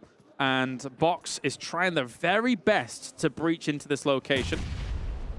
How is it that Vampire always finds to put themselves in a perfect position where they avoid all fights? You know, they're just so happy to just sit back, be like, oh, don't even look at us, guys. You guys focus on Box Gaming, all them. We'll come in at the right time in a few minutes. I mean, there is a world where, you know, they do capitalize on 2 big fights going on elsewhere. Schweppes is actually pushing up. He's pushing the issue a little bit. He's going to retreat back, though, realizing kind of the exact strategy that you're outlining. Just allow these other teams to fight one another and come and clean up the scraps. That just looked like an instigator right there. Inside, you know. know. Go on, yeah, fight. just like, oh, here's a nade. Here, come on, start the fight, and then runs right back. You know? Ooh. Oh, Lufa. Try to get some shots down way. They're going to be holding down the Gymnasium. Fnatic from Alter Ego looking to finally press Dplus KIA. He does try to throw it. Oh, actually does piece up one of their players just a little bit. A little bit of damage. They've slowly dislodged Dplus KIA on holding the entrance points to Skull, and now they've been able to breach the location. So, but the problem is that Dplus KIA has found themselves on the roof. Where is the middle of this circle? It's in the dead center of school, right where the fountain is. Do you mean in the forecourt? Like, yes, yeah. In the quad. Oh my. It's in the quad. That's an American thing, right? Oh, yes, it is. Yep, and I'll tell you what, this... I think, isn't it on the roof? No, yeah, it is. It's on the roof, right where Osul is. That could end up being a situation where they're above each other. Or, you know, above, below. And then it comes down to, like, who just randomly gets off a heel after 75. Well... Everybody, we're about to find out. This is stage 9. This circle is going down to the absolute center. Osul up on top. They finally start putting their eyes onto Vampire. All the util should start coming out right now. We're going to see everybody throw all that they have. Stone throwing a nade right onto Fabian. To talk about this just for a moment, if it does come down to that scenario that I pointed out, sometimes people try and hurt themselves so that they can be below 75 so that they can start the heal before even, you know, it really being impactful. Because you have to, because the blue tick's too hard. So just thought I'd mention that. I wouldn't be surprised if we see all their team members pass all their first aids to one player, at least to kind of hedge their bets if a heal-off will ensue. Dplus KIA trying to not let that happen. Meanwhile, we see Reject Tokyo pushing in Lufa. Ooh. Nice steal there from Fabian, taking all the eliminations that he can. Here comes Box Gaming, now eyes on the prize. Potato, he's so close to them. This is, where is he going? This is actually very, very close down to the wire here. Fabian going to try and bank some of these nades off of the wall. Schweppes is moving in. He's sneaking in the back here to try and make something of this. Sneaky, sneaky. Meanwhile, Schweppes finally getting spotted here. Forrest looking at him with the lead peek, and Vampire finally eliminated in 4th place. Reject Tokyo with the push. The middle's in the open. Alter Ego with the win. Dplus KIA not able to get it done. The middle was in the open, and because of that, it caused absolute chaos. Alter Ego able to take the victory here after sneaking in against where Dplus KIA was. That was absolute chaos towards the end, Hot Juice. So much chaos, and I'm so shocked to see Box Gaming not able to pull out that win. They wanted it so bad, but it was just absolute chaos at the end. Just DBS shots for the victory, and Alter Ego pulled it out. Yeah, we got a little bit lost in the chaos there towards the end, because it's just absolute mayhem. You have all of these teams trying to come out of the gymnasium area, trying to come out of the actual school building. After Alter Ego being able to find themselves kind of the ground floor whilst everyone's jumping off the roof, that for them in the end is the play. Yep, and I'll tell you what, it's those situations, those urban finishes where that circle goes to nothing. Timing is everything, you know? You can tell Schweppes was trying to go for that, trying to be that instigator, allow other teams to get it. He did get spotted out, but it was Alter Ego that had success there at the end. That's the crazy thing about a school finish, though, is that, yes, we get all these urban endings, but school is such a unique urban scenario. Yes. It's even very different to cities. You've got to play it slightly different to cities. And again, you know, you can have all the smokes in the world, but it's not going to matter if everyone's all of a sudden expended everything and trying to scramble in the very last few seconds. So that was down to the wire. It was. It definitely was. It's so crazy to see how we finally got a school finish. Alter Ego putting points on the board, teams that really desperately needed to as well. And at the end of the day, somehow, some way, Vampire always end up putting up crazy points no matter what the situation is. That's a good point. I mean, where did they go out there? Do you recall? I think it was 5th place, but they already had so many eliminations. At least 7. It's like they take out 2 teams every game, no matter what, minimum. Okay, so we'll take a look at some of the moments here from the final, as obviously we were caught up in it as well as you guys probably were at home. Box had find themselves there. It was difficult. It was indeed. Let's take it on over to the desk for them to break it down, and hopefully we might see another cartwheel. Well, I'll tell you what, Hot Jukes, if I did a cartwheel behind this desk, I might kick Max in the face and we might be down an analyst, and that's not going to be good times for anyone here on the show, but it might be funny. Should I? Let us know in chat. You can get a vote in. Maybe you can make that happen. But if Seven did a cartwheel, I don't think his feet would be nearly high enough to hit any of us in the face. So, all good. I'm Jace Cap on the desk, joined by Max Penn and Several Worlds Gaming to break down this last match. Which honestly, I think at some points, or a pretty good point there, we had no idea who was going to win, considering Dplus had the high ground, Alter Ego was kind of hiding off to the side, and then all hell broke loose. Absolute madness. A hurricane was just launched in that game at the very end. No clue what was really unfolding. A score finish. No, your favorite position here, Jason. It's a score finish for real.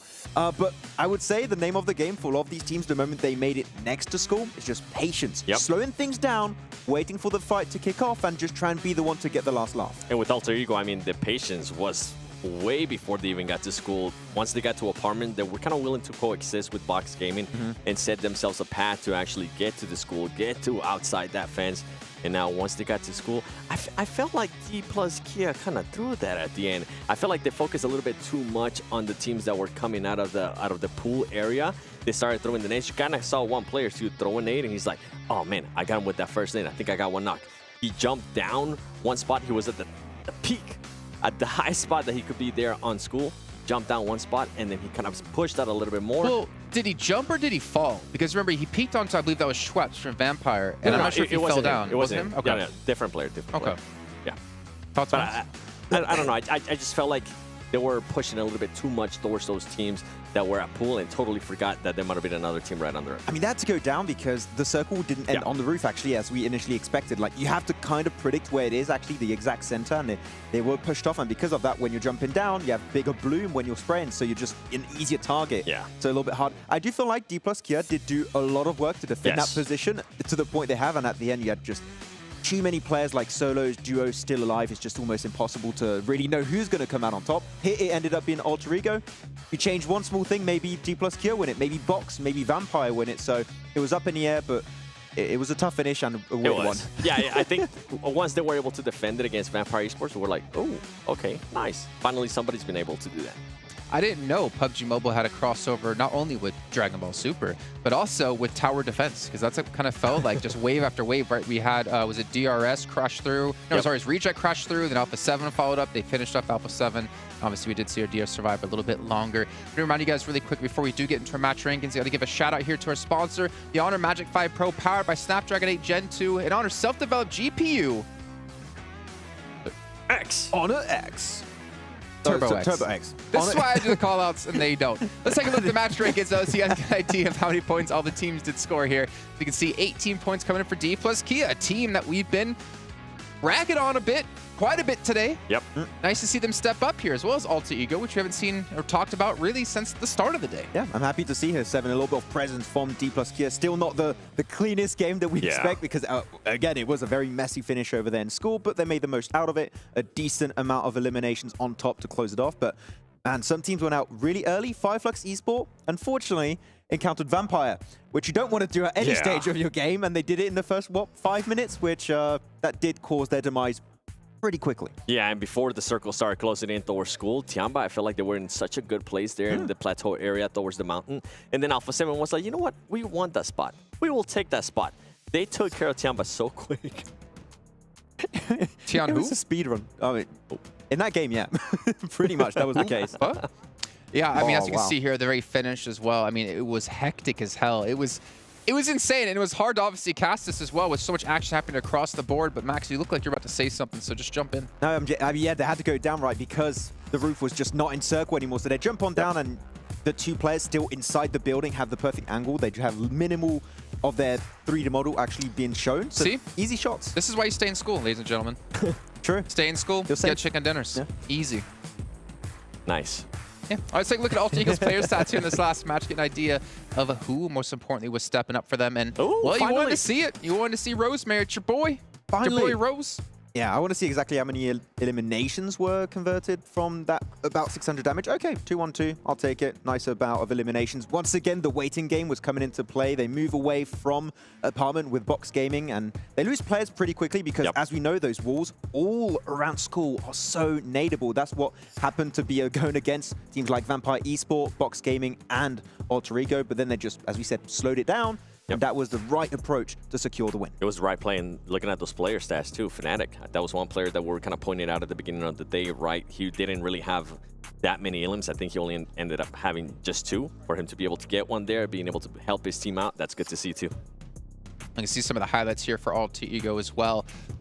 Again, the team that we touched on at the start of the day, right? They were up there quite a bit. I think they're in our top 5 in our leaderboards, but they've kind of fallen a little bit because, to be fair, most of our attention has been on Vampire. Yep. And even as you saw there, with them having only 2 players left alive, we saw Tony get knocked relatively early. They still picked up 11 points for their team as well. But honestly, as we talked about Alter Ego stepping up, you got to talk about Dplus and how they stepped up too. Able to hold on towards school. I think there's the northwest side, if I'm not mistaken. Let's take a look at their player stats here and see who was the one to do something. Max, before you scream. Forest! It's your boy 4. And us out. Okay, it doesn't work as well as with Forest, but yeah, good conversion from them. Were helped out by teams on the outskirts of school, I would say, 7, because Alpha7 breached at some point. There was multiple teams kind of taking shots at Alpha7 to try and negate that push initially. But at one point, there was too many teams that started going for the roofs, which I believe was the right play, because otherwise, you're going to be in nade range, teams are going to close that gap, so the roof was the right approach. Yeah, to point out, Alpha7 kind of helped them out too. You saw Mafioso just crashing into the fence and then trying to freak out. He's like, okay, let me jump back in the car. No, let me jump out. Let me try to go. And it's all over for him. Revo almost clutched it, by the way. Yes. Like, if they didn't chuck that molly to stop him from moving and then chuck the nade, he maybe gets a full squad wipe, but then the molly was on point. Plays we expect to see out of an MVP, right? Yeah. Hey, well, we'll never know, unfortunately, for him and for Alpha7. But what about Box? What about him? What about them? Box. Not those. Not the ones you stand on. The ones that can win games. The ones that can pick up eliminations. Let's take a look at their player stats here in this last match as one. Break things down for you at home. Because, again, they had, a pretty decent game. We haven't really, unfortunately, talked too much about them because it was a little bit of a flash in the pan just from yesterday, as we can see here. Really not much damage. Some decent eliminations, but... You know, T-Duck is the one we always, I feel like, seem to mention, unless I'm wrong here, Max. I think Gosu, this tournament, has been the one that stood out a little bit more, so it's good to see more presence from Guang. More specifically, I think he's one that's been a little bit more silent recently. And actually, going south, not straight to school, not crossing the road, was the smart play, because if you don't know, south of school, a little bit further away, like maybe 50 meters away, you have a very slight ridge that you can be prone and play the long game, wait for the fight to unfold in school to then push it. That was a good idea. Yeah, and the way they waited for a very, very long time in apartments. I think when we were talking about the third party, and that was one team that was willing to kind of help out Dplus KIA with those third parties. Just shoot at anybody that decided to crash into school. Yeah, I mean, the roofs are just so high, you can easily do it. You have full information on where teams are there. And actually, the moment they see so many teams getting involved around school, pushing it into school, they understand, okay, South, we're pretty much the only team left alive. We're going to go for that ridge the moment we know like the team's in school. So Dplus KIA is pretty much fully busy with other teams crashing. So their awareness allowed them to go for a smart play to then try and reach the late game. Didn't quite result in a win, but I feel like in another world, that would have been a box gaming chicken dinner. Yeah, and even before that too, when they were coexisting with Alter Ego for a very long time, they were still able to cause some damage on Alter Ego, and it kind of it forced Alter Ego to be like, you know what, we're not going to try to engage you guys. And that's when the coexisting there in apartments happened. Okay, well, it's time to check in with the overalls. It's been a while since we've been able to see them, and I'm curious. It's been a long day here, ladies and gentlemen. We're taking the overalls to get me off the camera so we can get a good picture, as we can see. 41 points, 51 points for a Vampire. Ooh, Box Gaming being able to jump up to their place. 628 falling off a little bit. We still want to see that 628 chicken dinner, so I think it's fair to say. Bro. 91 eliminations for Vampire. Alpha7 have 89 points. Yeah. Vampire have more limbs than the second place team has total points. We're ignoring Alpha7 right now. I mean, Vampire. Yeah. They just keep reminding us, okay, this is why we're first place. Well, even the last match, right? They were able to outlast Alpha7, and Alpha7, we're saying that was the team that was going to be hunting them down. If they're continuing to do that, I mean, there's nobody that's going to be able to catch them. I bring up the 51 points. Because Max said if they end the day like 60 points ahead of these other teams, they can kind of just coast through tomorrow and get another title under their belts and another $400,000. They might just get newsy into the, hey, just a little more fun on the last day. I mean, I feel like they should actually. They could. If it is to that point, maybe like the last couple games. Yeah. Just like for the halfway through the day. Game with the memes. Game with the boys. Are you saying Newsy's a meme? No, just for the memes. Hey, come on, Sam. I can see your request folder now on Instagram, and you're just being spammed. What do you mean he's a meme? What do you mean he's a meme? He's the best not a meme. He's very funny. What do you meme? Oh, okay, I didn't know. Okay. Nice. I try. Yeah.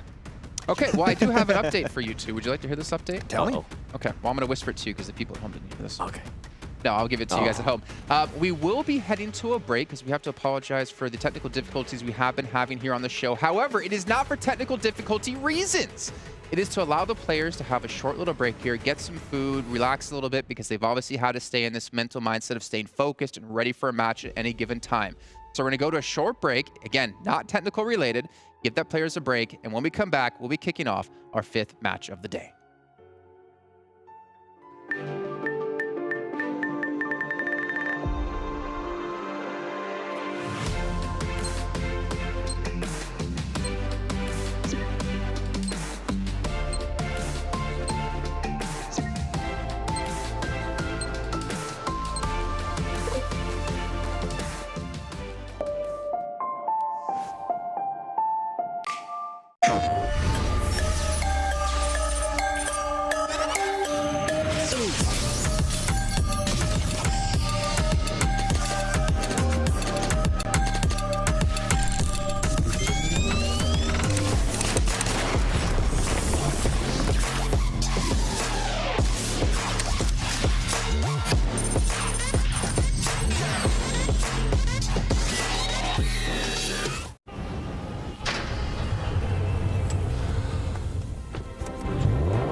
All new Honor Magic 5 Pro. Freeze even fleeting emotions in just milliseconds.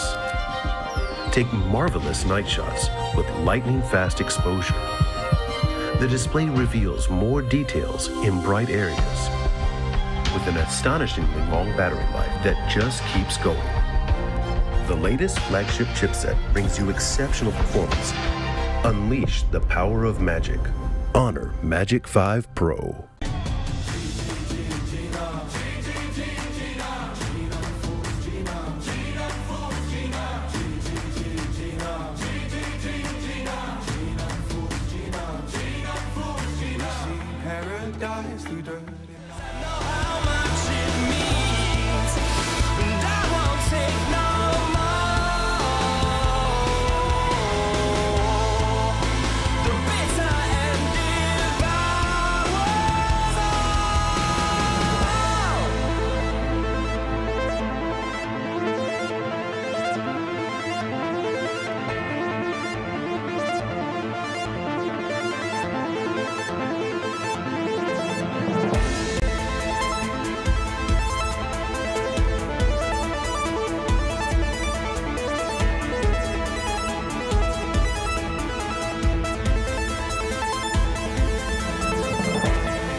watching.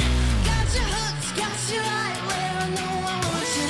Play the switch, I'm a mystery, but you love it. Hook, line, sinker, follow the leader.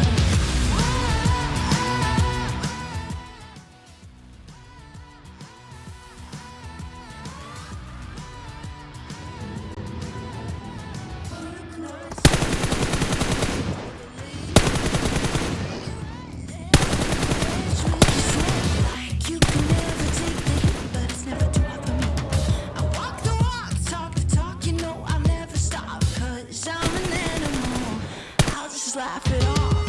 I can see it in your eyes, I can feel you watching. Got you hooked, got you right where I know I want you. Play the switch, I'm a mystery, but you love it. Hook, line, sinker, follow the leader.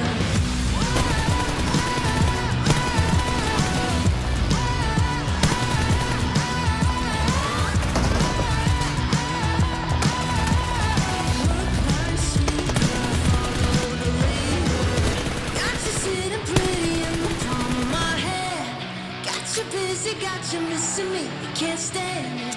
Got you desperate, got you wondering where I'm at. If I'll call you again. Got you sitting pretty in the palm of my hand. Got you busy, got you missing me, you can't stand it. Got you chasing, got you wondering where I'm at. Hook, line, sinker, got that. I can see it in your eyes, I can feel you watching. Got you hooked, got you right where I know I want you. Play the switch, I'm a mystery, but you love it. Hook, line, sinker, follow the leader.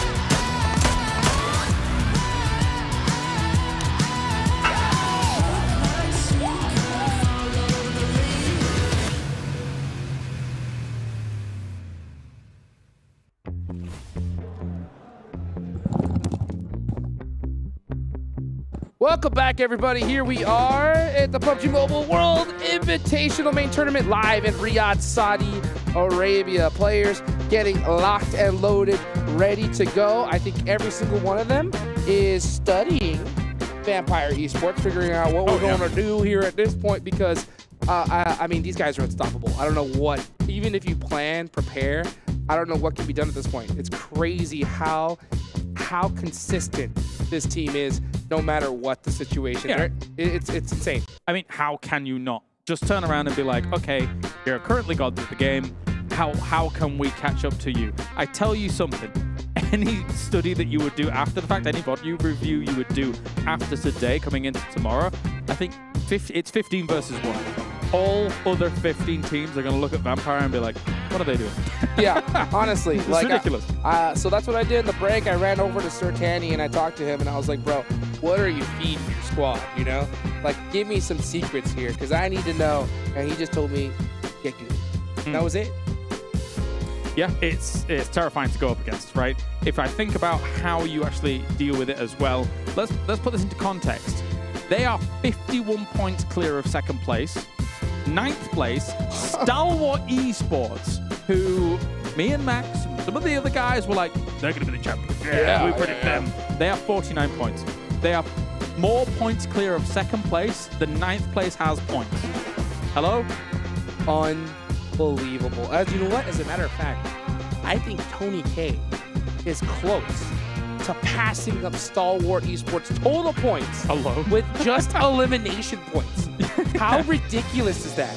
Yeah, that is insane. That is insane. And going on to Miramar as well, I don't think it gets easier for these teams. I think something that we should reiterate again is that whilst Vampire is looking fantastic, this is still arguably one of the best lobbies of all time in PUBG Mobile history, and they are actually trouncing the lobby.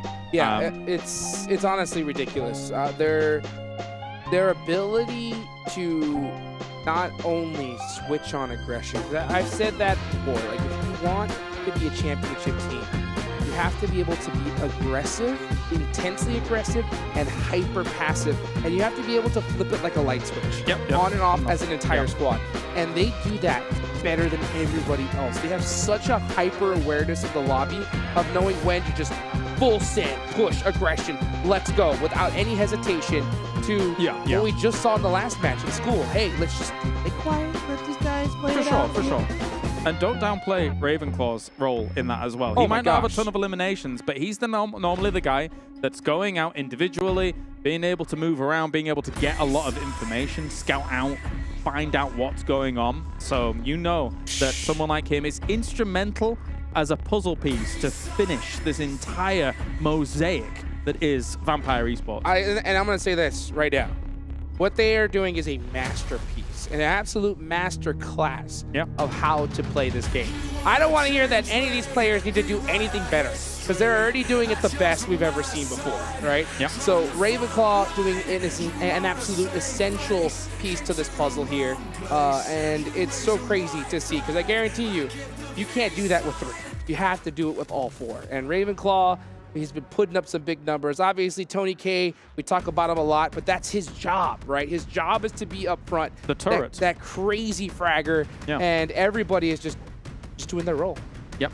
I oftentimes talk about the turret role. You just enable someone to be able to feel loose, feel free, feel like they're able to take any move that they want. An information game is very important on that, and that's what is being fed whilst able to just shoot at everything. That being said, there are a lot of other teams in this lobby whilst we get into Miramar as well. Who do you have your eye on going into Miramar? Honestly, I gotta say, I think Alpha7, I think this is their map. They really play with that hyper-aggressive play style, but we saw Vampire win a Miramar yesterday. But I think if you're going to have any mix-up, a chance to really put some points on the board, I think it's going to have to be in Miramar, because Vampire are just far too consistent in Erangel. I mean, it's just it's unstoppable. So if you want to catch up to them, I think Miramar is definitely going to be the place to do it. I want to see Alpha7 get to El Pozo real early. And I think what's going to really help them is if we get a northern zone, because we've seen a lot of southern zones so far in this tournament. Yeah, we have, of course. I mean, as you have teams like that trying to make big rotates from places like El Pozo, it's very important to be able to move on from. It's one of the, I would say, the best landing locations actually is El Pozo. I mean, of course, it's not dead center. It's not like a Power Grid. It's not like a Picardo, etc., and things like that. But when you think about how much loot you have, firstly, or access to vehicles you have, and then the ability to be able to use the usual channels of rotation that exist on Miramar is quite powerful. I think so indeed. But you know what? I think since we're all just hanging out and talking right now, why don't we bring in the desk to chat with a little bit? Let's bring in Jason, Maxman, 7WG to hear what they have to say so far, huh? What are you guys thinking coming into Miramar? Oh, we're on camera. I don't know why we're on camera. I wanted to sit here and leave it really awkward and let you guys not know that we're actually here. I was about to do a Jason Kaplan impression. Let's hear your Jason Kaplan impression, Hot Chicks. Come on, let's hear it. Welcome everybody to PUBG Mobile. I came here. No, hold on. Keep a solo shot of me. Keep a solo shot of me. Here's a shot of me. Hold on. Keep it. Okay. Let's go. Welcome everybody to the PUBG Mobile World Invitational Main Tournament. I'm Jason Kaplan, the best cartwheeler in the industry. There's nobody better than me, except for me. Right. I'm impressed you actually were able to follow that. That was pretty good. That was really good. Yeah. Okay, here's my impression of Hot Chicks. You ready for it? Oh, yeah. You might want to turn the volume down. 7 BB. 7 BB. Turn the volume down. 7 BB. No. Let's go! Let's go! That's my impression of it. Pretty good. Pretty good? Yeah. 10 out of 10. 10 out of 10. Not bad.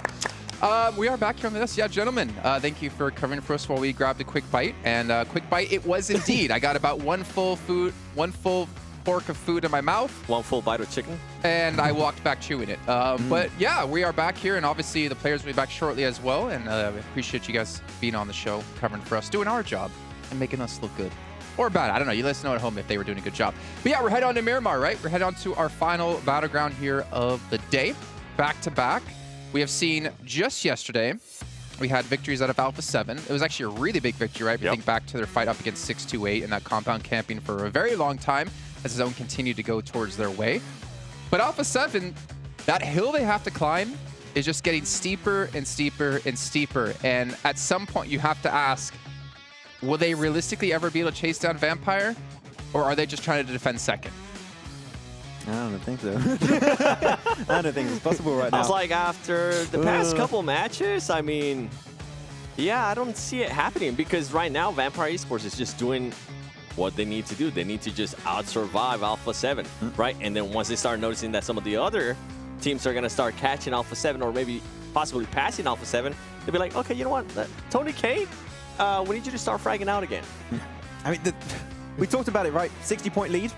By the end of the day, pretty much is going to secure a first-place position for Vampire Esports. They are getting to that point. We need Alpha7 to wrap up the day in style with these two Miramar matches. They were talking about it earlier with Kalaris and Hot Jukes, potentially hyping up the team because they are renowned, 7, as a really strong Miramar team. So if there is a chance for them to close that gap with Vampire Esports and maybe take the first place away, it has to happen on these two following battlegrounds. You want to know the sad part to that? What?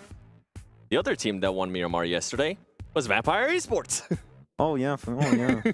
Oh, we're doomed. Okay. We're done. I would like to see the overall, though. I want to see, like, the possibility of some teams passing each other. Yeah, we can do the breakdown, right? Yeah. Because we obviously know how big the prize pool is for each different position. You currently have Alpha7, who's sitting at the 200K mark down below them. Just by, a measly 17 points. Box Gaming are currently sitting at $125,000. So that's a $75,000 increase in earnings for their team if they just get a little bit more points. But then again, you have 628, which I want to say, very quiet today. I want to see a chicken dinner from this team. They made it multiple times to the late game, and we have yet to see that final closure do we expect from this team. Because I'm not going to lie, 628, Tiamba, we had a few questions. Transition from PEL into PMWI, how is that going to potentially work out? Tiamba, not that well. 628, definitely a lot better, and I want to see that closure to a game. I want to see that 628 chicken dinner because 7 right now, we have a 3-point difference between Box Gaming and Alter Ego Ares, and as you stated here, Jason, the prize point increase is significant towards those top 5, top 6 positions. So $45,000 between 3rd and 5th place. Exactly. So 628, that win would be massive if they can secure it, but do they have what it takes, 7, to just go that little extra bit further in that game when they reach the podium finish? They could go even further and beyond. I want to see it. Do you think they can do it? End up where? End up where? I mean, just get a win. Oh, just get a win? Yeah. I mean, they're bound to, right? With the way they've been able to play. Like, I think the impressive thing, and going on the note of what you're saying, Max, is that you look at 628, they don't have a chicken dinner. They're the only team in top 5 without one. And then obviously GK, you have to give credit to as well, currently sitting at 0. So for them, take away 20 points from Alter Ego because of those 2 wins, they're down to 49 points. And guess what? They fall from 5th all the way down to 9th. You know what, Max? What? Yes, I think they can get a win.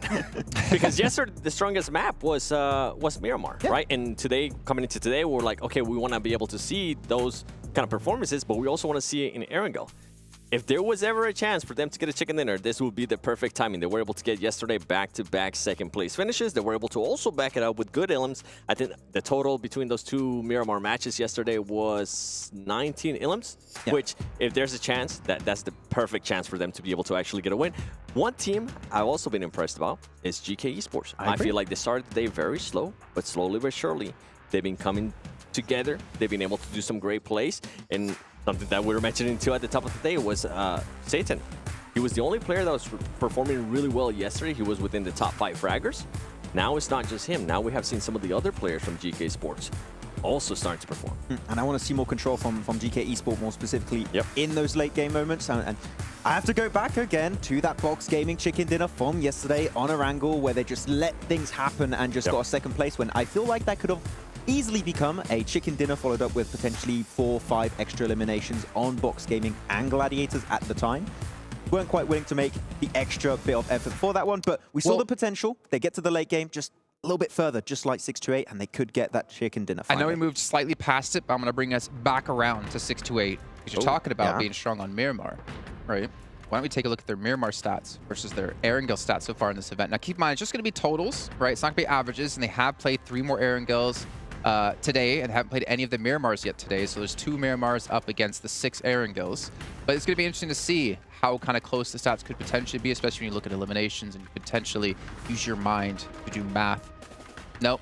Not going to have her. We're going to be going to game instead. I think you guys would rather see that than to see some of these stats. So that means we're going to have Miramar coming up around the corner. And Max, prediction, who's winning Miramar? Okay, 6-8. Let's go. Yes, 6-8. Oh, he's in the plane. Okay, Oh, let's head over to the Kitsune! commentators to kick this off with Hot Jukes and Kalaris. Well, look at that. We got Kitsune going for a ride here. And he's going to go ahead and make a nice little crash. Beautifully done. That's how you start off a Miramar match. You can see the smile on his face, too, at the bottom. It's nice. Whee! That's how you get it done.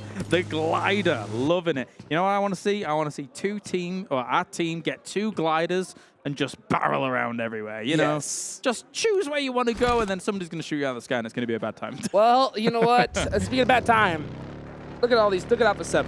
All the way in El Pozo. And look where the zone is. Do you know what's really scary about this zone? I know. You know. Oh, I know. You know. There's one spot. It really could be. Oh, my goodness. It's so far east that actually there's a legit chance. It's a low chance. I want it. Anyway, we'll save it for later, I guess. Let's put it this way. For all those people that don't know what we're talking about, Fabian is really close to it. Yeah, I would say so. You know what? So is Fox Gaming. Anyway, let's take the lay of the land here. Of course, as Vampire is the one to watch for a lot of people. They have got themselves that kind of La Bendita up towards Junkyard, split across Minas Generalis. So they're going to have a really great launch pad of being able to get in this circle. Technically, because there's so much water in this circle, we're already at an accelerated game pace here. So there's not as much room for these teams to get good to go. However, there's still a lot of room. And there's still, of course, priority compounds. We've seen, of course, that Impala Fields finish in All-Stars that was oh so important. And that BTR won, actually, during that game. So let's see how this one's going to unfold. Yep, I'm ready. I'm ready. I know you guys watching are very ready as well. You know, one thing that's also interesting is that when you have a zone like this that's halfway in the water, it really reduces the amount of spots that are available. So this zone is basically cut in half. So teams, I wouldn't be surprised if we see them kind of get a little move in it, you know, and start rotating rather quickly. We see Alpha7 rocking the 4-car strat. They did get to loot up in El Pozo, so they're going to be looted up to the teeth. Meanwhile, we got Gladiators all the way up in the north, gonna have that nice thick wraparound coming from La Correra. I would say, to your point about, you know, there's less spots to be able to take, Miramar is what I would consider to be the strongest 2-2 split map out of the 3 battlegrounds that we play in competitive. I mean, there's some special maps that we play sometimes, every so often, but those don't count. In a circle like this, you're less inclined to take 2-2 splits because of how limited it is in terms of like priority spots, right? So then that limits your options on being able to transition into next circles. Again, an accelerated game pace, so maybe you could make the argument that, yeah, that would just happen in a Circle 2 anyway, or a Circle 3, but not often. We'll see how it goes. We'll see how these all folds down. Well, I'll tell you what, I think a lot of these IGLs are thinking it's all going to fold down on the coastline, because that's where we're seeing a lot of teams start to group up. We see Box Gaming, we see Yamba. Dplus KIA, Tiamba, Rejects. Alter Ego coming that way, even the Vampire Esports. So it's really interesting to see. One thing that we have to also talk about is since Vampire has such a lead and they're dominating so heavily, not only is that lead great, but it's also going to cause so much hesitation amongst these teams. I guarantee you, if I was in this lobby and I got knocked or finished by a player from Vampire and I realized it was them, you're going to hesitate. You're going to be like, oh, should we push this? Shouldn't we? And that is going to hurt big time. And on the flip side, I think the Vampire is going to be feeling even more confident against this lobby with that kind of cushion that they've created for themselves. Why would they feel any fear at all? They've shown how they can body the lobby. They'll just take fights, maybe even sometimes a little more recklessly than they previously would. And because of their gun skills, they may just come out on top regardless. Yeah, I mean, we saw their last chicken dinner. They didn't even pop off. They were just kind of like just smiling, just like, man, you know, another chicken dinner. We're the best. We're the best. What can I say? Hey, what's it like to be eating steak every night? You know what I'm saying? At certain points, that's true. Get used to it. I mean, you could come to Poland, and then we could just eat steak every night as well. That's pretty good. Yeah, I'm ready. I'm ready. That sounds like a plan, baby. Oh yes. Oh yes. Oh man, we'll have to get that rotation started here soon. Well, let's take a look at rotations coming down. Still in the replay. Delta said, top, where are you going? Where are you going? In that bus, I'll tell you that much. Rough stuff. All right, First circle shift. You know what? Just go east. You go east, baby. Just go east. I want it as east can be. I want to see the most eastern circle we have ever seen in our entire lives. We've waited so long for this circle pop. Come on, we've waited so long. We deserve east. Come on. Matic, all the way up. I feel like I can... Oh, baby! Come on! Well, I feel like the island's gone. Island's gone. Yeah. But that's still not much room at all. That's gross. And also, wait, there's even chances for like those fields way northeast, which are actually mental. Like, I have not seen a finish in those fields, and I can't even remember when the last time I saw them. I have. It was years ago. Wow. That is crazy. Well, let's take a look here as everybody is moving instantly because they know how hectic this is going to be. Remember, folks, this is only zone number 2. Let's take a look at, we saw Sarah just kind of wait. I think he was so stunned by that zone. Yeah. We saw him just in shock. Just like, oh no. Oh no. Yeah, that's my impression. That's really, really, really accurate Japanese there. Well done. Thank you. That was good. Anyway, let's move on quickly. We've got ourselves Gladiators going to be moving in alongside DRS. They're trying for their best. That's the one. That's the one. That's the one. If Max was here, I'm sure he'd teach us so much. But anyway, Falcons coming in slow on that south side. Tiamba's kind of been caught here along the river's edge. For a PEL representative, a very, very renowned region, they've not had the best of times. Of course, 628 is doing a little bit better than them.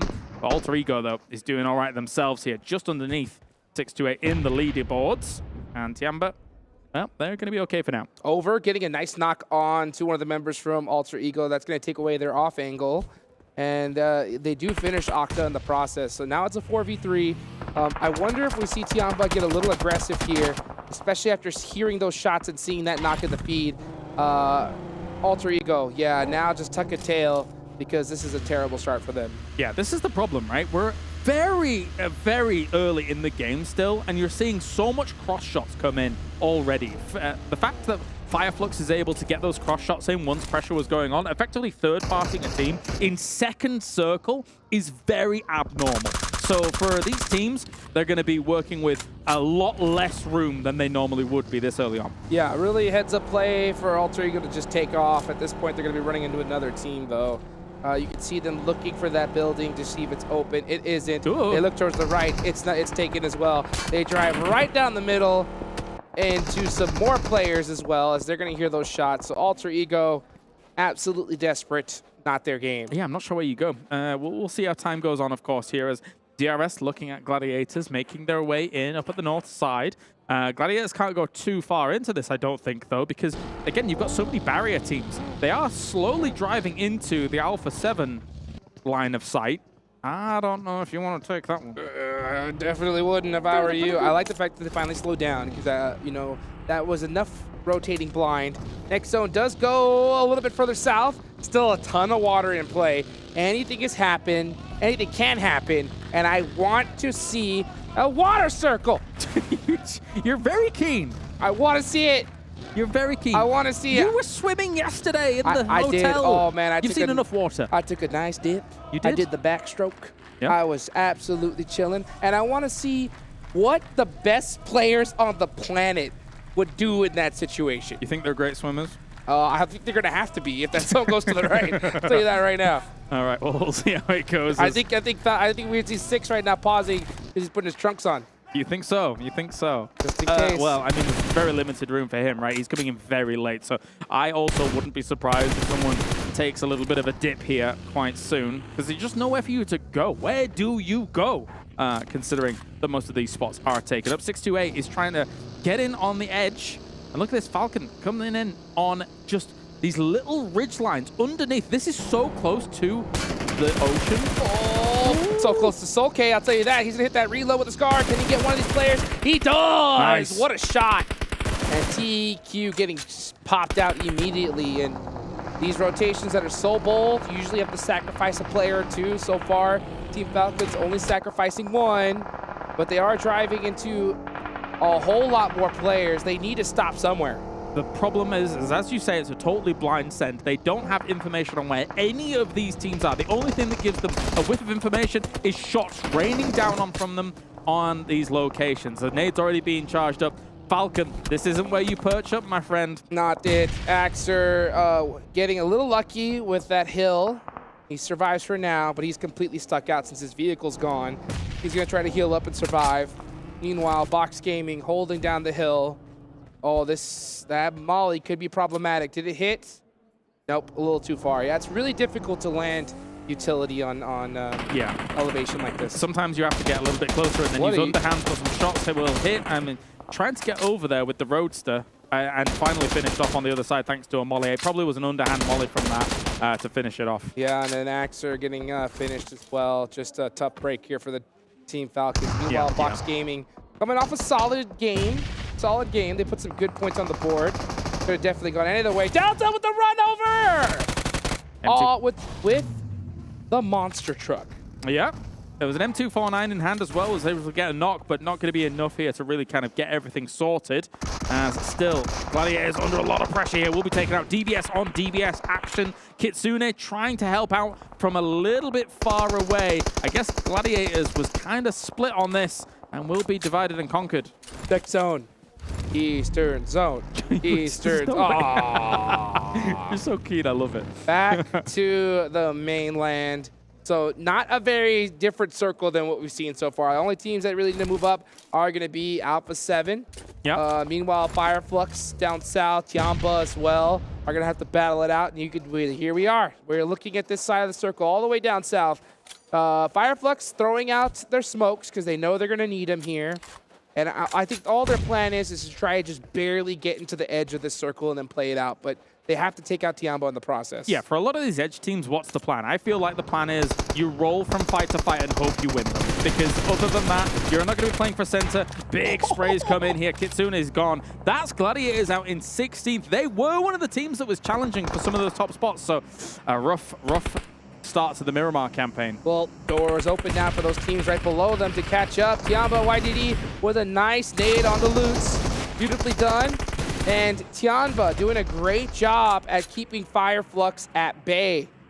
Let's see, as Soulless is throwing out some smokes and in a desperate attempt to try and turn this fight around. Solke, he's going to go for the hard rotation right up into the mix with the UMP. And we'll take the buggy on our way as well here. It does have one wheel missing. Solke is going to try and get on out of there. He was almost using that angle as he does go down to try and use catch as well as the buggy as cover whilst he was moving up against that, but it's not going to be successful. I can just imagine Solke right now. He was like, I got this, I got your back. And then as soon as he got there, he's like, nope, I don't got it. Bye-bye. And then I got taken out. Yeah, just like that. You hate to see those situations. I mean, Fireflux did a pretty solid job of trying to push this, but I tell you what, Tiamba was just ready for them. It's surprising to me that Ketch has not been able to gain too much traction so far. He is, of course, one of the major standouts from our region in the Europe Championships. And how that goes down. But yeah, sometimes not really going their way. Rejects is very spread, by the way. They've got 3 up north. Sarah is swimming, by the looks of things, down to the south. So I guess playing for a spoiler, playing for maybe placement, trying to swim up all the way up the coast. I'll tell you what, this is what Alpha7 preys on. They hope that they catch a team to split because they play together so well. So they're looking to try and find an opening, but at the same time, they are in this circle. So I think they're just wanting to wait it out. And I don't deny that situation. I think that they're having a lot of trouble deciding what to do because they need the points desperately. They need those elims, but DRS needs to go well. They got one knock, and here they come with a full send. Gonna try for it here. Alpha7, a few shots over the ridge line, just waiting until they get a little bit closer. M249 in hand, but Mafioso's already down. It's gonna be an S12K against DBS, but the DBS will win things out. Killer once again for DRS, really being the playmaker, trying to move up here alongside his team here. Sanhok is the only one actually left in this. Charging up a nade, goes for the throw. Great nade. Got him. Goes for the second. Will get it. The S12K. What a play. 2 eliminations there for Alpha7, and Reject Tokyo needs to come for the third party, but can't send a text to do it. He does! Senna with the 1v3, eliminating DRS Gaming. Yeah, great hold from him here, as of course he was really up against it. Carrillo in the distance, I would love to be able to try and get him up. I think he might be a little bit open, especially with Rejects now pushing on this. GK pushing on Tianba. Tianba holding out Fireflux. Can they hold out GK? And it looks like they are not going to be able to. Oh, but never mind. Over. Still alive. Last player up. He's got the M7. Here he comes. The suppressive fire. He's missing every single shot. His teammate not able to give him a set length. Gets one knocked, but from the back gets taken out as GK wins. Gets a last laugh here. GK big off angle. It wasn't that far away, but at the same time, Twisted Minds here under a lot of pressure as well. 628 trying to do something. Infinity IQ also rolling up to this. Easy with charge up for the grenade. Tries to go for the lob, but it will not be successful. Didn't have much information on where 628 had relocated to, so not quite a hit on that one. But Infinity IQ coming into this for the third pie. It's a smart move. Hold them out. It sure is. You want to be able to secure this position early on, but meanwhile, all this action is happening.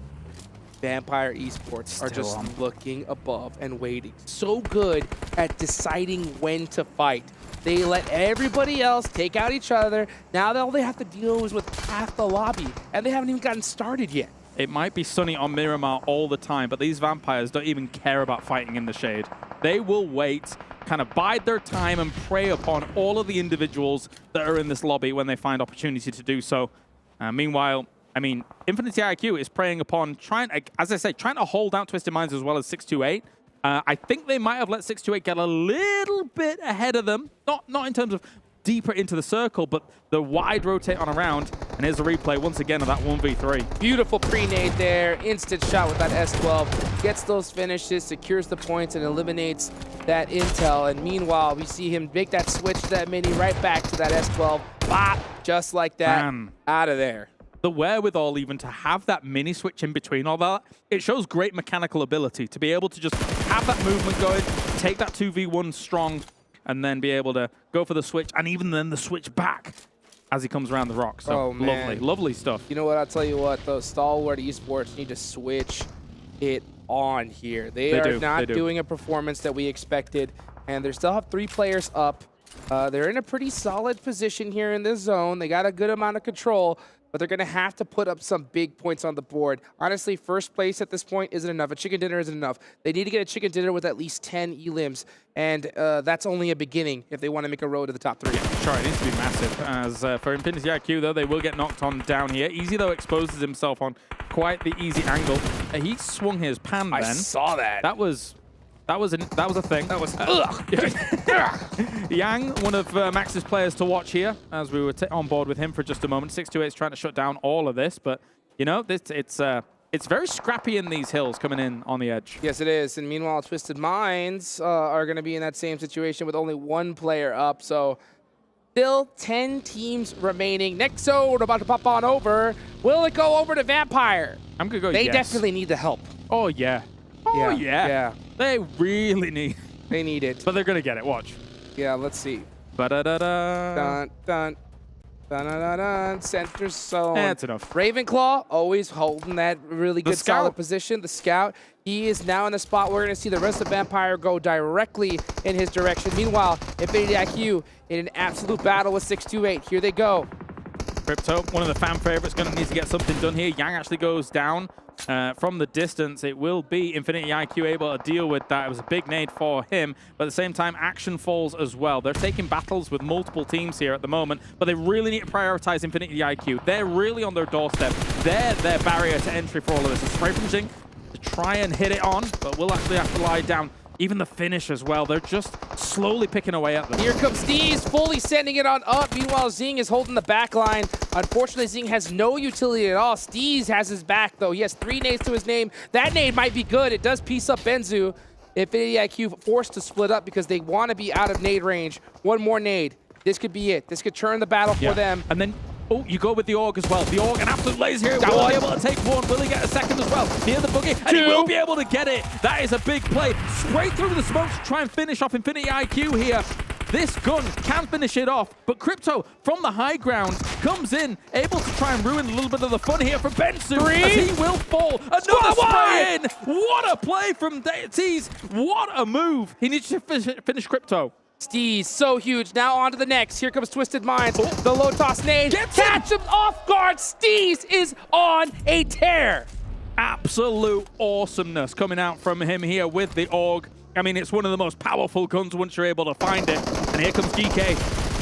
GK popping out the vehicle and just getting absolutely sprayed by Dplus KIA. This feels familiar. This reminds me of that school finish we just saw. Seiden doing a great job of holding this down for us, coming with the S12K, the backup they needed to finish off GK Esports. Absolutely tear them apart potentially if they're not careful here, but they're gone. And now it's going to be up to Vampire. What choice are they going to make? There's not too much need for them to try and start pushing across the road, trying to hold them out. They can hold on some of this area, just deal with the threats that are north of them. There is a long line of sight for teams like Alter Ego that they have against them. So as you can see, Ravenclaw moving up forwards here to know exactly how the lay of the land is.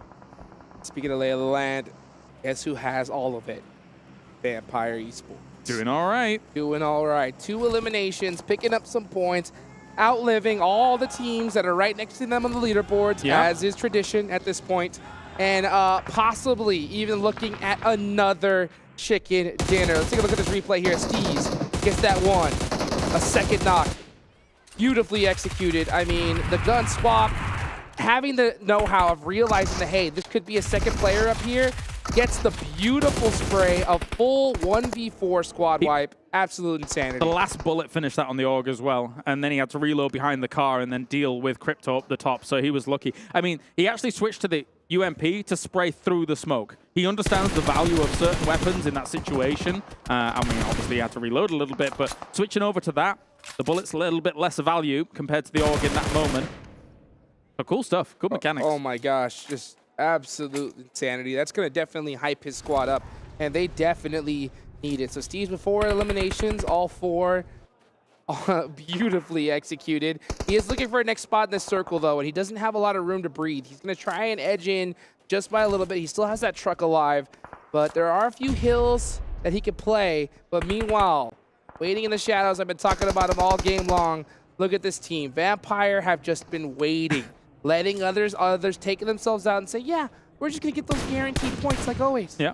I mean, if they win this, of course, that would be 3 on the day. If they won this, it would be 4 wins in the last 6 games because they won the last game yesterday. How insane is that? Unbelievable. Unbelievable. If they win this one and they win another, that's a new record too. That is a new record. So let's... You'd have to win both Miramars for today. I mean, that'd be crazy. I mean, but then again, I've already seen crazy come from them. So honestly, when I heard the record for most chicken dinners a day, like having to break that for that price pool, I was like, it's impossible. And who's going to get 4 chicken dinners? Yeah, it's ridiculous. Right? That's ridiculous. It's possible. Like, it's actually possible with this zone. Vampire makes the impossible possible at this point in the tournament. Absolutely. Let's see what Reject Tokyo can do. So they have 6 of them, so finally seeing a little bit of spark out of them. They're going to make the push now onto Alter Ego. Potato, going to try to get a pre-Molotov off. It is a little bit short. Rosemary has one as well. But meanwhile, Reggie tries to get it through the roof. And Alter Ego realizes, yeah, this is too close to confirm. But meanwhile, Zing! Oh, nice. From 628, punishing Tokyo on that off angle. Yeah, it's the scary thing about the garage, the fact that it has a huge hole in the roof, so you don't even actually have to hit a nade and just have it bounce haphazardly into one of the corners. You can thread it through the roof, which is terrifying. But Jink still putting on huge pressure against this. As soon as Rejects is shut down, another knock by a headshot. Brilliant stuff. Dplus KIA, can they finally shut down Vampire? Vampire now in a really bad spot. Maybe playing it just a little bit too patient here, allowing Dplus KIA to get an advantage off of. That's 3 knocked. We got to see a full push coming up for them now. Tony K does get res. That's one player you do not want up in this situation. Trying to go for a pickup on Ravenclaw here, but Dplus KIA is not going to let up on this advantage. Actually hits the Fae Bale. It slows him down a little bit, but will go for a spray. Tony K has to do pull-off magic once again. Fabian pushed up around this right-hand side, trying to negate some of the smokes. Here comes Forrest as well to help things out, but a grenade from Tony K opens things up. This could be the comeback. Tony K evening the fight just like that. What can't this man do? A headshot, though, from Osul is going to make it that much more difficult for Vampire to get this done. Forest up front. Does Schweppes remaining. Schweppes has to hit this nade. The Forest finishing off Ravenclaw and secure the point. That's huge. Yeah, big stuff. Shutting down Vampire, extremely important, especially for the rest of the lobby here. Schweppes will be sandwiched here. 628 wraps around and is able to put the nail in the coffin for Vampire, put the stake through their heart. Oh my goodness, and it's about time a team does so because these guys have been on an absolute rampage. Meanwhile, Potato holding the building. Oh, he had the switch.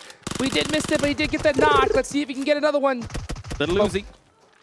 What are you going to do? Duelo. You got to push out. Potato, you know. You have to do it. Jump shot. Little pre-fire. I love that it's suppressed. One more. Jump shot. Staple gun. Oh, gets him beat up pretty good, but he's hurt as well. It's close. One last spray to do it. Oh, is that... Oh, Duelo knows he's getting shot in the back. I think Potato doesn't have much ammo left, no? Oh, he dropped the Nadex. Here he goes. With the jump, He's does get it! He's got 6 shots left on that, and he's just able to finish it off here, Potato. You madman. Beautifully done, right at the last second. Meanwhile, honestly, I think 628 have done enough to deserve a huge victory here. A massive 1v4, but can they finish off strong? Can they end it with a chicken dinner? It's going to be tough because Dplus KIA have been on it here in this Miramar. I mean, there's candidates for clutches here throughout the day. T's obviously looking fantastic with the AUG. And now, going up against this, he's already on 5 limbs. If he was able to shut down Dplus KIA from across the way, Jing's not working with much bullets. Look at that. Only a full mag and 17 left in this. Then he'd have to use the S12K to his advantage. I wonder how much Tease has, because if he doesn't have much left for the AUG, I don't know. That's going to make things so much more difficult for 628. Their chances now, after seeing that, much lower. But oh, a nice shot, though, from Potato. The blue zone does get him, though. So he does deny the point to Dplus KIA. Now all eyes are into 628. This angle from Forest, though, that's going to be tough to beat. It's a big off angle to be able to just wrestle, not even wrestle that away from Potato. He just kind of waltzed up here, and thank you, it's ours. So very much up against it here are 628. Can they make a second clutch happen? Okay, so Dplus KIA are doing a beautiful 1-1 split. They have every angle covered. The problem though, is they have to hit those shots, because if one of them gets knocked, they are not getting back up. Shot on Xing. Now they do actually know exactly, I mean, they already knew where they were in terms of this area. I didn't see how much ammo he had in his AUG. They're trying to charge up a nade for that thing, going for the shots. Pre-firing the side of the rock, though. It is very bold and ambitious, and it's going to be Dplus KIA walking away with this one. They had a great setup throughout this game, and they will be able to convert, and some great defenses. Oh, yes. Beautiful chicken dinner for them. I mean, they executed so perfectly. I love their patience. That is something that they're so good at. When they realize they have an advantage, some teams just like, all right, let's just push this. We got this, rely on our gun skill. No, Dplus KIA wants to make sure they get that chicken dinner, and they just did. And it has been a long day for these players. Fatigue may be setting in, but one thing's for sure, if you can have the fortitude to be able to get some wins later on in this day, then you are sitting pretty. Of course, Dplus KIA is a team that we saw challenging for the very top spots in the All-Stars, and now is going to try and challenge for some of those top spots here in the main tournament as well. Honestly, I think that could be a factor here, especially for Vampire, because their position, I think, would have normally seen them just start turning on that aggression, but they realize we're so far ahead. All we got to do is put consistent points, and it's $400,000 in the bag. But I am kind of scared because I hate seeing teams change that strategy a little too early on and it come bite them at the end. But with the lead they got, I think they're going to be feeling pretty good. We're going to give them a pass, I think, That's for right. this one. That's give right. them a pass. Give them a good pass. They're looking still great with all of this. Dplus KIA getting this with a 3-man towards the end as well. Let's take a look at some of the highlights coming in from some of the later stages of this game.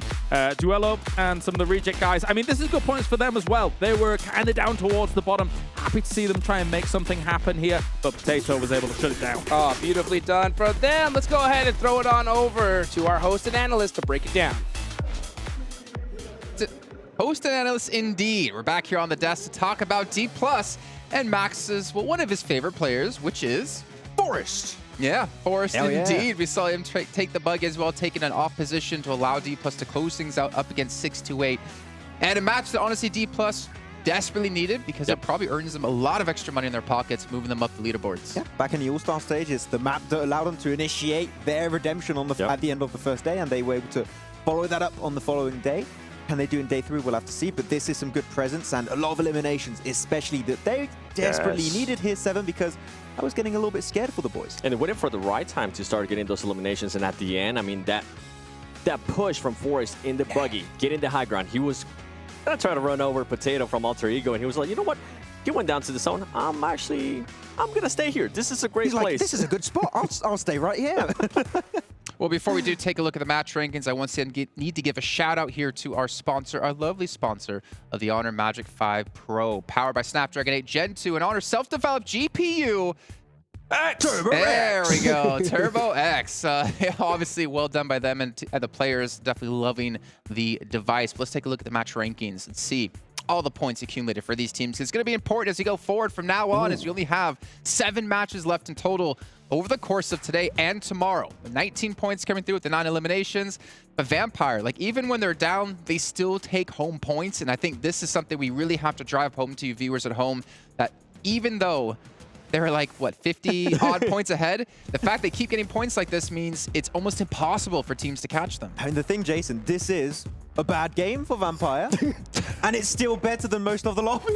Stop it, Max. Stop it. I mean, we have to say the truth, right? Is that a bad game is better than like most of the lobby at this point in the tournament, and they've just doing so good though. 6-8, good to see some more presence. Yes. Unfortunately, did not result in a win, but that clutch from 33Z with that AUG, what a standout moment, and getting, what was that, 8 elims to try and overtake Alpha7 that went out relatively early.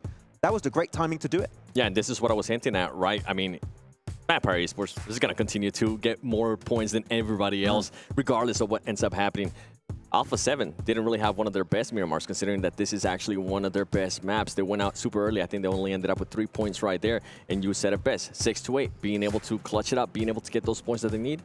I think they might be able to catch them up at the end of the day. I think so, yeah. I think there's a very high chance of that happening, and I'm actually surprised they survived and got as many eliminations as they did, because Northwest was a little bit of a cluster. You had, what, 3 teams, 4 teams in that position. You had, of course, the side of Infinity IQ. You had the players of Twisted Mind, so a little bit of a rough transition, but they just cruised right through with the AUG, held by 33Z, and were able to get some good presence, but good presence is always going to be the case for Vampire. Max, he doesn't recognize it. He doesn't really. Okay, he got it. I was finishing my sentence. Do you know what that means? Tony K has officially broken the record from PMWI 2022 with Action getting 37 eliminations. Tony K did it in way less matches at 38. He did it in 7 less matches. That's insane. That is like a true testament to how good Tony K has been. And now I'm curious to see where is he going to put the record for next year. Clearly the best roster change we've had in a hot minute in PUBG Mobile Esports. Fair to say here, 7. I mean, Newsy, we haven't had the chance to see too much from him, but Tony K is a standout on his own and really, I mean, deserving of breaking the award. And now, is he going to keep trying to improve that limit for next year? The thing is, right, he hasn't won the money just yet. Yeah. Yep. The event has to end, which means any of those players could catch up to him and surpass him as long as they do it by the end. The only problem is that if another person ties him, if he gets there first, he wins. So that's something we got to keep track of. Also, we still have 1 chance here for Vampire to break their own records as well set from last year of 2 chicken dinners in a day. They need to win 1 more and 3 total in events. So 1 more today, they would break 2 records today alone, 3 in total, but they still have matches to come up tomorrow as well. But let's talk about another team, because we've been talking about Vampire, I'd say probably about 50% of the day. What's up, 7? You want to say something about Vampire? No, not Vampire. I actually wanted to talk about Alter Ego. You have to wait to talk about Alter Ego. Yeah, not now. No, not yet. You jumped the gun. I like it. I like the initiative, though. Let's talk about Dplus and actually see their player stats here from this last match, because we're going to dive into them a little bit to take a look at their stats from this match, but also their stats over the course of the entire day right after it. So keep track, keep a record. Forrest, go ahead, Max. Yeah! Forrest! Love it! It's good old Tiger Woods. Oh, yeah. Okay. Forrest, we're giving him praise, right? Can't say like that. I actually want to give Satan some praise. True. Because he was able to hold the off angles. He was able to stay behind the team when they were actually fighting Vampire Esports. And I thought that worked out so well for them. And even though it didn't translate to those elims, I feel like that gave them that extra push to allow the other players to kind of push up on Vampire Esports, eliminate them, and then set themselves up for the win. Yeah, Satan and Allstars had the perfect angle to set up the initial push, and also Vampire were in a very nadeable spot that they did make some good use. There was some fight back from Vampire, I think it's fair to say. It did slow down the approach, but they made up for it, though I'm a bit disappointed with how you said Forest. So can you give it another try? Say it? No. I don't recognize that player's name when you say it that way, Give us that Max. energy. Forest! You have to do There you go. Okay, next Forest. Okay, there you go. All right, let's take a look at Dplus' player stats over the course of the entire day here. And we can see, I mean, Forest, he got about, what, 1,200 damage in 4 matches, and he got 1,000 damage in the last match. So, yeah, I mean, that kind of shows how rough of the day's been. Hey, that's pretty good. This is nice. Those are some good numbers for Mosalan Forest. Until you remember that Tony K has like over 22 today, probably. Okay. Yeah, we don't talk about that. That just ruins it, Jason. If you compare to Vampire Esport or Tony K, then the stats look bad. Just on its own, these are really good stats. And every player, I would say at this point, 7 has had their moments. Fabian had some great nades at some point. Stayed in that clutch moment over in the south of Los Leones and Miramar. Orsal, especially this game, has been a big standout throughout today. And Forest, well, is Forest. And he always does good. And I feel like that's the thing with Dplus KIA, right? We have seen all these players being able to perform to a certain level. I just want them to tie it together, hopefully here in the last match. I wouldn't mind seeing a back-to-back win out of Dplus KIA. I agree. I'm about to slap him, actually. I don't agree. I want to see Vampire win one more. I want to see them break some records. Nah, that's going to be tomorrow. I mean, realistically, you think they're going to get 3 in a day tomorrow? Yeah. I want it to happen now, then we can like see other teams tomorrow and try and do well. Or they do it now, and then they make it like 5 in total or 6 in total in an event tomorrow. I want it to be like, I'm going to give you a throwback. Bigatron, Malaysia, 2019 PMCO, where they ended up winning by 100 points. And the last day, they just ended up winning almost every single match. That's how I want it to be. I want them to be sending a statement going into when we end up going to PMGC. You know my big memory from that event, 7? Can we get a wide shot here on this one? I'm going to walk off camera here. You know what I remember? Do you know what I'm going to do? Oh, no. What? So we're going to finish the segment like this. So we're going to take a look, actually, at 628 and their player stats from this last match. Now, we're not going to throw it back that far. I don't understand what's going on here. Icy, baby. Yeah. And we did interviews. He shook the hand with the player the entire interview. Going back to good old 2019. But we can see here 33Z, 900 damage, 5 eliminations. We talked a lot about Yang. If I'm not mistaken, Yang was your player to watch today. I'm watching 33Z right now.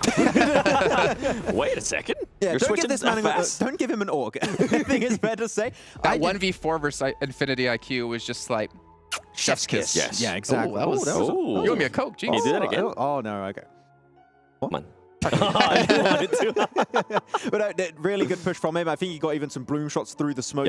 It was all over the place there to try and make it over to the ridge and almost made it through. But as you said already, the moment that Forest got access to the high ground, it pretty much sealed the fate of 628 to only get a second place, which they got the second place curse. We need to still see that win.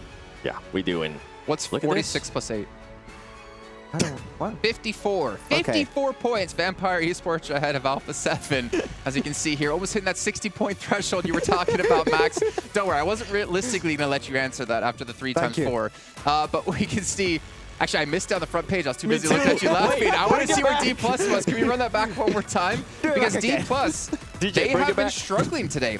They were in 14th place, I believe, after round 9. And we've had round 10 and 11 kickoffs. So we kind of missed 2 rounds in there. Over on my special handy-dandy box. It's back. We can see here. Perfect. Awesome. Yes. Dplus up to 7th place. This is a big... Realistically, Dplus could actually catch up to top 3. Yeah. Oh, yeah. Look what it does to stop fighting versus Geeky. Yeah, you take out those 3 losses they had with hot drops, and what would have happened with Dplus KIA? They could be up in top 3 if they stop playing those fights. Now, for them to be able to pass GK, they're actually going to have to fight it tomorrow. Is that how it works? Yeah, I don't think they're going to be able to pass him today until tomorrow once we actually get that final It's that unwritten rule. Yeah. You have to win the hot drops. But you know what, Max? I'm about to call you out here. What about your boy Stalwart? No. I place. knew it was coming eventually. Max, we're talking about this, though. Huh? We were actually, I'll say it. I feel like Top has had a horrible tournament. I agree. It's the hair. Yes, yeah, it is the hair. Where's the red hair? It needs to be. Or bring just it back, man. some kind of color. Any color. Any color, to be honest. Has hair. I mean, not all of us are that lucky. DRS down 12th place with 40 points. Another team that's, I wanted to say, a little bit surprising, kind of Team Falcons. I feel like they had a really good resurgence in All-Stars. I actually heard them over at the hotel. They had a big little chat. I mean, I didn't obviously catch the whole chat, but I heard them walking through, and they're like, yeah, we'll do better tomorrow. Don't worry, guys. They have the confidence, but let's see if they can bring the confidence back as we're dropping into our final match of the day with Hot Jukes and Kalaris. Here we go. Final match here of the day. It's in Miramar again. I'm Hot Jukes here with Kalaris. Players have already dropped down. We got an interesting circle. And I'll tell you what, this is the kind of zone that Alpha7 should love, right? Because El Pozo is right in it. Yes. And I can already see them getting in some vehicles and heading right towards it. So eagle-eyed viewers will be realizing, hey, well, where was the plane path? And that was south of Los Leones all the way up to Campo Militar. And as I say, eagle-eyed viewers will probably be able to work out some kind of plane path like that based on how these teams are approaching this circle and where they currently are at the moment. But Alpha7, actually, I mean, currently in a very far 3-1 split because we actually saw, you know, a try to find as many vehicles as possible, and they did a good job of doing it. So that's nice for them. As you say, it's a great circle for them. Try and start that catch-up. And catch-up they need to. Honestly, if you are Vampire Esports, right now you are just... Yeah. Yeah. That happened. Yeah, that did happen. Right now, you are just thinking to yourself, all we got to do is just outpoint Alpha7. Literally, every game. Yeah. So if they just get even a couple more points than Alpha7, every game, it's $400,000. Yeah, because what we had a 54-point lead, and then even against 6-8, they're almost doubling their points. They're almost doubling third place's points. That's unbelievable. That's silly. Yeah, it is silly at this. It's so crazy to see, especially here at this high level, a team perform this well. I know we sound like a broken record, but it's just a little bit unprecedented. Yeah, to see something as ridiculous as this across so almost shocking. 2 days. Let's take a look at this replay here. It's Tixie. Oh my gosh, Soulless just getting beamed and finished too. Nice shots. What an animal. With iron sights as well in that situation. Not easy. But as we can see, it's okay. Going to be trying to take some pot shots of his own. Maybe Sarah flying through the air. And they are moving up to a location which is usually quite a common place to pitch up and then try and figure out your next move. Because it has good lines of sight over Chumacera for rejects, but they're going to go further than this. But as west as this is, sometimes you would like to try and get yourself into those hills north of Valdemar and try and find yourself a really good overlook across some of this, because it's a very high up angle. Yeah, and I'll tell you what, that elevation is going to pay dividends. You want to get that high ground. It gives you so much information and security as well. You can just see teams, players coming from a mile away. So there's plenty of it, especially on this side of the map. So I would be surprised if we see teams look to take those spots here early on. Meanwhile, we still have some squads quite far away from this zone. Dplus KIA, for those of you guys watching the map feed, doing the most southern rotation possible, trying to play ultra safe getting into this next circle. That's what we know him for. Play safe, play stable, play calm, play cool, play calculated. And you know, actually, traditionally in esports, I'm just gonna go broad picture here for a moment. Traditionally in esports, South Korean players are extremely aggressive, ultra keen on being able to finish their opponents early. But I do feel like here in PUBG Mobile, Dplus KIA kind of bucks the trend a little bit. They're a little slower about their approaches in order to be able to, you know, find themselves just a stable and cool entry and fight. Trying to play it nice, and I got to agree, because we've seen them, right? They have so much patience. Yes, they do. Right? Even situations where we'll see most players just full send it, just like, hey, we got this in the bag, let's run it out. Dplus KIA, no. They'll hold it down and play as safe as possible to get the chicken dinner. We just saw it in the last game, and we've seen it pretty much all tournament long from them. We'll see how they end up at the end of this tournament, if that really is the strat, because we have to compare them to the top team doing it right now. Those guys are either one or the other. There's no middle ground. It's either full-fledged aggression or full-fledged just camp, let's just wait it out and get some points on the board. Yeah. I wonder really is the kind of mechanism to make that trigger happen. Of course, you've got your IGL, you've got, you know, how that works out. Of course, Ravenclaw is relaying so much information to them, but, you know, sometimes IGLing is actually not all clean cut. Sometimes it's not just a case of like, I'm the last say and that's how it goes. Sometimes you have someone saying, hey man, I've got a significantly good position here. I might be able to kind of flick the switch and make something happen. So, you know, so it can be sometimes just a kind of a mixed bag of information coming in from multiple angles. Look at Tony K, 38 eliminations. Most eliminations, all Vampire Esports. What a circle shift. Oh my. For those of you guys that aren't familiar with this side of the map, that entire western side is completely unplayable. That whole entire hill mountain is completely unplayable. So this zone might as well be cut in half by water. It gets very interesting, actually. Not only because of that, but because you can actually pitch up along the side of this hill and actually have some safe spots. There's some crazy safe spots that exist right up on that mountain side that you can use to your advantage. So we could see quite a few teams try and go for that. That was not the circle I was expecting. Oh my gosh, yeah, that definitely mixed things up. I was talking about, you know, Vampire's playstyle, and I just like all of a sudden I just imagined Sertani just like either having him run full speed on a treadmill or put him in a jacuzzi. You know, like it's either like trying to get their brains either working to either full yet or just straight chill. I mean, it's crazy here. We'll have to find out from him later on. Meanwhile, watching Hope get another elimination on the board. GK Esports, how do you feel about GK? Watching them so far this tournament. Not bad, to be honest with you. I'm kind of middle of the road here for them. Of course, they're in 6th place. They got themselves 67 points. I think that some of the team fights that they've been taking is fantastic. Look, this is exactly what I was talking about. Thank you for this overview here. As for Carrillo, so unfortunately for him, he's knocked and in a really awful situation. But these kinds of ledges have huge value in a circle like this. And I'm glad we're witnessing some of these guys utilize them because look, a finish off. Now you're going to have this pretty much uncontested. Look how much vision he has from up here. Look at it. Insane, insane. Those buggies coming out and paying off big time. This is why you want to have those vehicles in the late game, especially in Miramar. So you called it, and we're seeing it here. That spot is really good. Meanwhile, Revo. Falcons up there too. Yeah, Falcons up there. All the way up on top. I'd love to see that there from them. They need a good game. They really do. Now, the only issue with a circle, circles like this and taking these spots, whilst we take a look at a replay, and it'll probably be a buggy flipping around and doing a cool thing.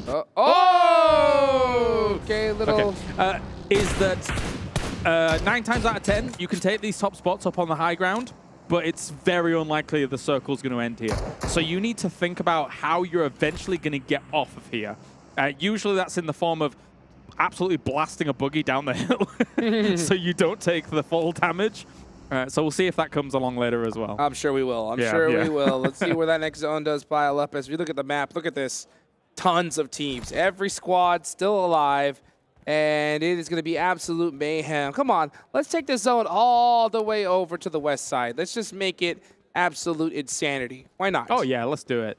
At this point, we're this deep into the day. That's actually an awful circle for these teams.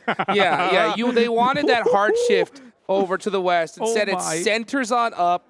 You have 628 dead center. You got Team Falcons. Got some high ground as well. And we got so many monster squads coming from the north. Circles like this fill me with life. And I'll tell you for why. It's awesome for us as the spectators to watch it. It's horrible for the players to play. Absolutely. This is a brutal zone. Let's say how Dplus KIA is going to play this. They're all the way on the south side, completely outside. They have to start pushing their way in. Tianba is just holding the edge of the zone, looking to gatekeep them on the way and pick up some elimination points. So let's talk about what's good. Obviously, we talked about the side of this mountain that is pretty good for a while. There are some compounds in here that are pretty good. The sides of the road that are running through this as well actually have some dips on either side of it that eventually become quite high priority. So we may see some of these teams trying to find themselves small car hotspots. We're seeing shots going on everywhere to try and kind of solidify what is a center position, but looks really weird and wonky next to a road. See what position the top team is looking to take here. As right now I'm seeing a lot of congestion on pretty much every single side of the map. It is absolute insanity. Meanwhile, we have Alter Ego on that northeast side. They have a little bit of that high ground to play with. They're going to be pushing into, looks like, Infinity IQ in the next few moments. This zone is starting to close, and it's so crazy how hectic it is, and it's only zone number 3. Yeah, this is brutal to deal with here. There's so much congestion, as you say. As Dplus KIA is going to be making a big send. They're looking for one of those dips in the middle of these roads, but they're not going to find one. Straight away, the explosion is going to absolutely ravage the opportunities here for Dplus KIA to make something happen. Osal is the last one remaining. I was about to say, why are we seeing them go in the same direction? I think they would have learned their lesson there a little bit. They do take a little bit of a building, but meanwhile, Gladiators has to know that they're hurt big time, so I wouldn't be surprised if we see them push this. They need the points, to be honest. Yeah, I didn't realize Satan was alive as well, but here we go. Molly getting charged up here. Kitsune trying to move on forwards, trying to get it maybe through a window or something. The wall. But not to be. Absolutely. Yeah, unfortunately, just barely missing that one there. That's going to hurt.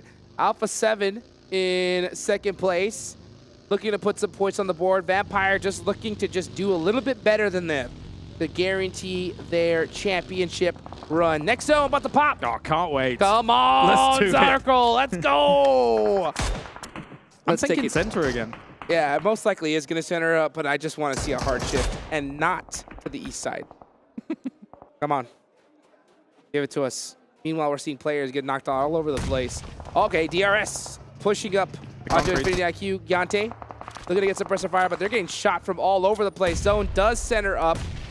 DRS getting naded. Ferrari bulletproof nade right there is going to knock a bolt out. Yeah, doing a lot of work here for them. And now even just being able to push down here with this. The pre-fire with an M249 is perfect. You don't have to reload. You can be pre-firing for a long time if you're going to go for this. Rules is charging up his nade himself, looking ready to go with it. Meanwhile, Revo in the distance against Alter Ego is able to get himself a knock on the board. Someone's down in the camera. Yes, it is. It's in the concretes. Yep. You can see him just, slow. That was Gante, I believe. Yep. That's got to hurt. Meanwhile, we're seeing players all over the place. In just absolutely frantic. Look at that. Gladiators with the push. Their vehicle got exploded, it looks like, and they're just getting beat up all over the place. Yeah, Rejects is actually doing a great job of constantly shooting at all these vehicles trying to enter. They were able to do a lot of damage to Dplus KIAs. Now they did some to Gladiators, and Dplus KIA is trying to move south side of all of this. Killer trying to get an angle in terms of vision, at least. Not necessarily something to shoot with, but Box plowing into this compound. Here they come. Fire Flux. We're down to 2 members trying to hold it down for the meantime. Oh, no. Uh-oh. Explosions. Yeah, happening all over the place. Look at that. As Box Gaming get the monster truck out. They lose 2 players in the process and get naded. And Vampire has an off angle on this as well here, so they're also peppering shots down into this valley position, and they may end up pushing down here as well. They're all in the cars. You can see them on the minimap in the top right to try and push on this just as it's been fully almost cleaned up there. Box is gone, but will Fireflux last long enough here? Vampire was pushing on to try and find some aggression. Here they come. Schweppes looking to just clean this up. And honestly, they've already done it, right? I mean, Alpha7 gone already. They're looking to make that gap even bigger. Terrifying. Absolutely terrifying here as they look to try and dislodge Fireflux from this. Now, do bear in mind as well, they've left one way back up. It's Ravenclaw in the compound above to, again, probably look for information. Vampire's probably confident about being able to potentially finish this off as a 3-man, maybe with just a little bit of supporting fire wherever they may find. Charging up nades themselves. Catch across the other side of the building, though. Schweppes looking to catch it. He's not going to be able to get it with that nade there, but I think right now Vampire is very content. Ooh. They know that they've already had a mission accomplished. Putting another one. What do you see? Lutz hasn't made much noise at all. So he could have sprung a trap here, but now with that smoke, maybe that gives away a little bit. He's in the car. He's in the car here. Cheeky play. He's going to see them all coming. He's waiting. He's patient. When will he pop out? I think right now he's just going to wait it out completely and give Vampire a sense of false confidence. But this smoke is going to run out eventually, and they're going to see him. Yeah, this has to eventually end. Oh, through the molly. The thing is, they realize someone's still here because they had to flush the knock. Or thirst the knock. So, I mean, moving around here, realizes that he's going to be in this smoke. He will relocate and try and get on out of here. Pops on up, goes for Shrek, tries to go for the complete finish, but does not get it. That was Tianba. Tianba put those shots onto him and forced him out from that sneaky position. I guess I know right now he's just kicking himself thinking, why didn't I take those shots just a little earlier? Yeah, you got to try for something, right? Circle will go down towards the road again. I do believe that there's some decent hill lines that you can take, some decent dips along those roads as well down the line. But we'll see how this plays out, because right now there's still a lot of teams on the edges of this circle. Teams that technically should have really good lines of sight towards some of those kind of priority positions in the middle. So you can't go to the middle too quickly on a zone like this. And I'll tell you what, 628 has their eyes on the prize right now, because they are trying to take second place away from Alpha7 here. And again, difference between second place and third, $75,000, $200,000 for second place, $125,000 for third, and of course, $400,000 for first. But we're looking at the squad right now who is poised and looking real good to claim that prize, because they are still in this game.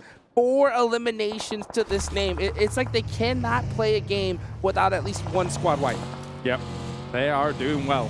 They are doing very well here. Transitions might be a little bit difficult for them a little later on. Des was talking about how Top was having a bit of a hard game. Likewise, I mean, Stalwart as a whole is having a bit of a hard tournament so far. Not the position we'd expect them to be in, but there's still opportunity to be had here as they found themselves one of those roadside dips that I was talking about earlier. Wow.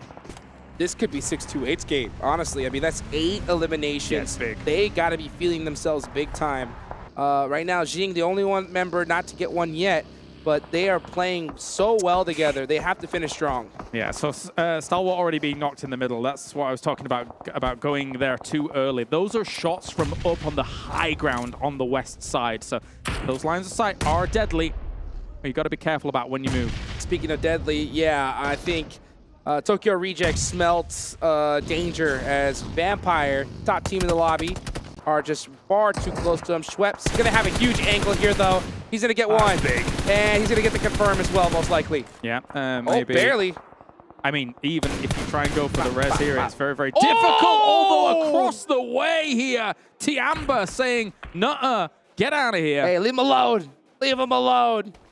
Great shots there from Tiamba. Meanwhile, Ravenclaw looking to get into the action here with a nice nade on the duello. Is he going to be able to hit the mark from downtown? He does. I mean, laser precision with the utility. Very, very impressive. Still shots. You can see how far this is away, actually, from Vampire, as a few shots will pepper on in. But duello gone. So is Reject entirely here. Again, it's going to the roadside too quickly when all of this is going on. You need to take the fights against some of these edge teams. It's ridiculous. And just like that, Vampire Esports with 7 eliminations and counting. Full squad up. Tony K getting on the board. Now, I mean, it is so crazy how even this team is. How do you shut down that which has no reflection? As Vampire is just staring into the middle of this circle and is saying, we've done enough this game. Even if we don't get the win, we've done enough this game. It's it's constant. It's never ending for now. As actually, Top answered back the desk saying they'd had a bad time. He's done 600 damage at least so far. They've not got that many eliminations on the board, but man, he's pumping. Oh man, it is insane right now. All these players are gonna have to get into the action here. And I'll tell you what, if you are GK Esports, you have 3 members up, grab your garlic, grab your wooden stakes, because you know Vampire Esports are coming for them. You're going to need to ally the whole village together and grab all the pitchforks, march up to that castle. That's right. And gang up on them. Yes, it's difficult. literally. But that's the thing, is that they're so elusive, you know, and it's so crazy to see is that when you think that all teams would keep an eye on them, they do the opposite. They stay back, they stay quiet, say, no, we're just little old vampires, don't worry. You don't got to worry about us. You haven't invited us in. We're okay. And then all of a sudden, boom, the fangs come out, and it's crazy. They're the full package. I mean, they play edge really well as even playing center. So we're seeing them on an edge position here. But, okay, so if you pitched me the idea of Vampire moving north into GK and crashing them, most people would say, oh yeah, Vampire wins that fight. No problem. Yeah. Right? So there's more limbs on the board potentially for them here. Spray's coming against Easy as he's trying to transfer himself with a monster truck of all things to try and get Twisted Minds in a decent spot. Team Falcons all the way down in 14th place, not having the tournament that they've wanted so far, but they're looking to put some big points on the board. This is their time to do so. Let's see if they can accomplish that. It's clown car time for Vampire, though. They're all in one vehicle, blasting it through the middle of the circle. How? How are they getting away with this? How? Well, I think I kind of know, and it's the fact that they've waited for all of the teams on that west side to come off the high ground. Therefore, this angle is now not as open, but it is still kind of open. It's the most elusive center push. I mean, it's crazy. It's like they just transformed into a bat and snuck by everybody, and now they're applying the pressure to Stalwart Esports with a beautiful nade from across the road, and just like that, Alter Ego goes down. We're seeing players get picked apart second by second. Very importantly, 628 now will be passing Alpha7 to that second place here with what they've done so far with those elimination points coming in. Stalwart done, and now Vampire has wrestled away the side from them here. This is scary. Everybody now, again, these trenches next to this road are of high importance, and you can't move here too early, and Vampire knows exactly when to move. They're fantastic, man. Oh, it's absolute insanity. 628 is having a crazy game. Anybody would say this is an amazing game for them. Oh, are they going to catch up to Vampire Esports? No, because they've out-fragged them. It's absolute insanity. 9 points for them. Jing does get one on the stone. If there's any time to take out Vampire, it is so important for 628 to do it right now. That could be a good nade from Crypto. I want to see where it went. Apparently it wasn't good. Yeah, it missed the mark. Maybe it was the smoke. Meanwhile, we see Ravenclaw and Stone completely out. Now, because of the way the game is in the esports, they do not know the player they're going against until they get an elimination. So no team realizes that this is Vampire in the center of the circle. I wonder, once 628 does, if they're going to apply even more pressure and try to take him out immediately. Maybe. But they can't get him down. Vampire is able to get a reset. And Falcon here constantly falling from the high ground. I guess they didn't have that many vehicles to try and get down from those ledges that they were on, as still Gladiator is alive here. Very much so on the edge. Likewise, 628. They've been able to wrap nicely around on the north. Vampire's been able to recover everybody. They have a few nades that they can send over this ravine. Or this road, sorry. In the center of the zone, in one of the most dominant positions, yet teams are still not ganging up on them. They have lots of utility. Honestly, 1 or 2 good nades and Twisted Minds is gone. Vampire forced to focus in different directions. Here comes Ravenclaw. Can he nail it on the head? Ravenclaw, 4-3. He goes for it. Nice, nice. At the same time, though, there's a weird spot where they could potentially coexist. If you think your opponent across the road doesn't actually have any utility anymore, peeking across doesn't really work that well. So only up until your opponent has to move because of blue or something like that, would they then kind of crest up from and look across no man's land with their guns. But they are just trying to dislodge them at the moment. I think the retention for Vampire eventually has to be towards the west. Yes, definitely. You can definitely see GK over there on the side. They need to start focusing on them. They also need to start focusing above them, but there's just too much attention to take care of. Kitsune up on top does go down to 628, and that is another crucial elimination for them. They tie up. They finally tie up. Just peek down. Vampire peek up down. He's going to get 6 here, and that is going to be Team Falcons down and out. In the next few seconds. Oh, Kaka! Here they come. I mean, this trade that's going on at the moment, hey, did he get any flushes? I don't think. Okay, so they both end up losing one, and their Falcons is probably going to end up going down eventually to all of this. 628 needs to focus. They have to take out Team Falcons. They're waiting way too long. Yeah, they do have the advantage, but they need to finish their food. Take them out, have the high ground to your lonesome, and then focus on down here. How does Vampire still have nades? What is going on? As GK will absolutely blast Twisted Minds out of this lobby, but everyone is not paying attention to the lobby leaders who are absolutely dominating a very, very strong spot. And they still, nobody realizes it's them. They have not gotten a finish on them. So they're all focused on each other, but little do they know they are not focusing on the main monster in the lobby. This is ridiculous. This is absolutely ridiculous here. And the thing is that for Vampires, they can exist in this space as the shots fly over them. It's like Vampire turns invisible. It is so crazy. They're in the most dominant position, and 628 is focusing on everybody else except them. And when it comes to a 3v4 with 628 versus Vampire, you know what? I favor Vampire They may make 3 wins happen in a day here if Vampire continues on the absolute march that they're on. Schweppes is even moving up the high ground here. If he saw Yang1, he saw him just for a moment. He's going to fall back against that. And most importantly, 628 still has nades available to try and dislodge them. Schweppes is in a really awkward spot. He knows that there's one of the members from GK down south below him, so he wants to be really careful. 628 is playing this way too hesitant. They gotta dominate that high ground and use it to their advantage. You cannot let Vampire breathe for too long. And most importantly, not only Vampire looking just solidify themselves at the top, it could be a double record-breaking game for them if they're able to get it here.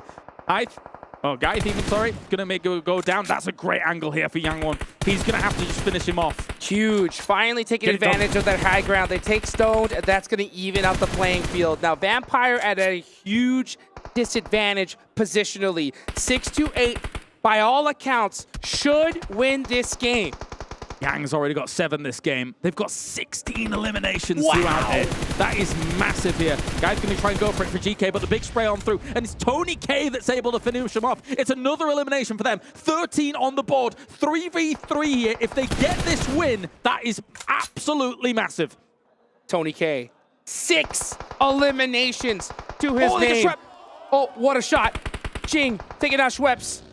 Here comes 628. Yang, yeah, with a huge off angle, trying to get the bucket to go to the other side of the hill. 628 executing this so well. Ravenclaw picking out his back. He gets knocked. It's all up to Tony K. He gets one and gets finished right there towards the end. 628 with a massive chicken dinner for them, passing up Alpha7. It's 29 points for them here as they were able to take that high ground up on a very abnormal circle and use it to full effect. We talked about it at the beginning. This high ground is brutal for the rest of the lobby to deal with. They coexisted with Falcons for a while, but oh boy, did they hit a home run here. Oh, such a home run indeed, but it's so crazy to see that many points, and you think that, oh man, we're good, we're catching up to Vampire.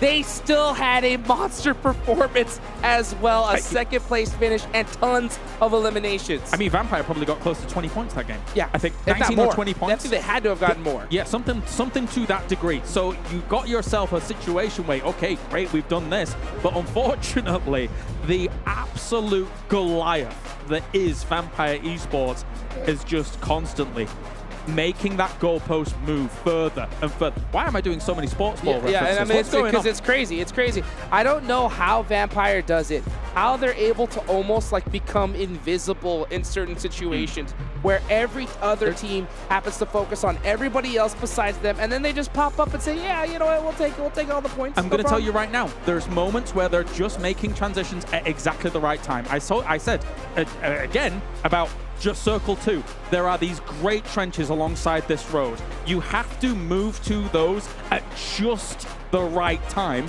and Vampire Esports does it. We watched it happen in motion. It was poetry in motion. Absolutely, indeed. And honestly, it was a great poem for 628. 628 did an amazing job that game. To put up that many points in a lobby like this is ridiculous. So they clutched it up right when they needed it because they know tomorrow is going to be ridiculous. It's going to be insane. There's going to be teams at the bottom who have nothing to lose and are going to make it so much harder on this lobby. I mean, I pose 2 questions. Either one, the question is, how many points does Vampire win by? Or 2, can any team put up one of the biggest days in PUBG Mobile history and try and catch up to Vampire? Those are my 2 burning questions for tomorrow, because what we have seen so far today, I mean, it's been a long day for all these players, but what we've seen so far here from Vampire has been nothing short of PUBG Mobile history, but there is the potential we make even more tomorrow. Oh, I think so, and I'll tell you what, they may have had the biggest day, but they're going to have the biggest night tonight. Every one of these teams is going to be doing a whole lot of homework on these teams. But you know what? I think it's time we take it on over to Banks to close out the show. And with that, Vampire Esports go clear of second place here at the PMWI by over 60 points. And as myself and Atik approach the front of the stage for the final time today, we have only 6 maps remaining in the PUBG Mobile World Invitational. $2 million will be distributed tomorrow, and only one will be crowned champion. Thank you so much for watching. Thank you to all the fans. We absolutely love you. To the production, the players, and the talents, thank you so much for today. You're amazing, and thank you for all of your patience. Like I've said, the PUBG Mobile World Invitational finishes tomorrow. $2 million. One will lift the trophy, Atik. My name is Banks, and this is Atik, and we're going to throw it over to the studio to finish up day 2. اليوم الثاني زي ما شفنا الفرق شلون نافست وشفنا فريق الفامباير حافظ على الصدارة وقدر يتقدم أكثر من 60 نقطة. حتى برضو بعد ما شفنا في الجولة الأخيرة كيف كانت مباريات ما كانت متوقعة والنتائج كانت جدا خرافية. رحلة كانت جدا ممتعة. شكرا لكم جميعا على مشاهدتكم وعلى حضوركم، وشكرا لكل فريق الإنتاج على هذا العمل العظيم. لكن الحين يفصلنا يوم واحد بس، يوم واحد أخير راح نعرف من هو بطل PMWI. راح نعرفها بإذن الله بكرة في هذه المنافسة. وزي ما قلنا لكم قبل، مجموع الجوائز $2,000,000. بكرة راح نعرف من هو الترتيب، من هم الفرق اللي راح ياخذون هذه الجوائز، من هو حامل اللقب لهذا العام. خلوكم قريبين، بكرة راح نبدأ باقي المباريات وراح نعرف من هو أبطال هذه النسخة. يعطيكم ألف عافية على المشاهدة وعلى الحضور، والحين خلينا ننتقل على طول على الاستديو نتكلم باقي التفاصيل.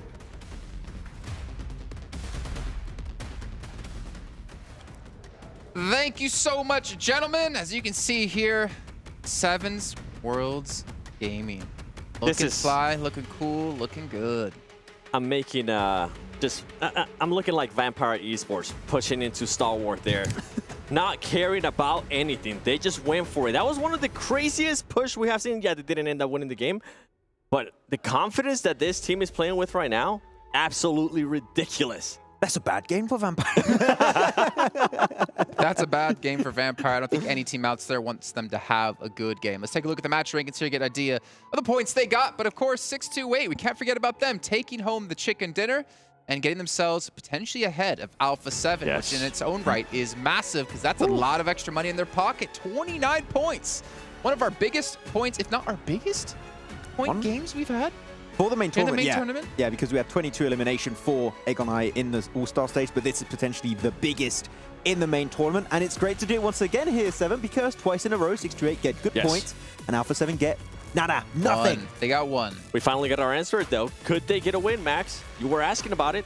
They finally got that win, and they are going to be able to pass Alpha7. Alpha7, I mean, they died super early, and I mean, overall, 6-8. What a step up, right? Whenever they saw Alpha7's momentum starting to slow down, 6-8 was able to step up to that plate.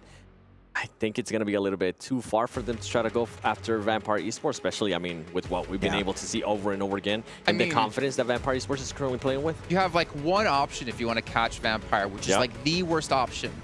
You have to hot drop them.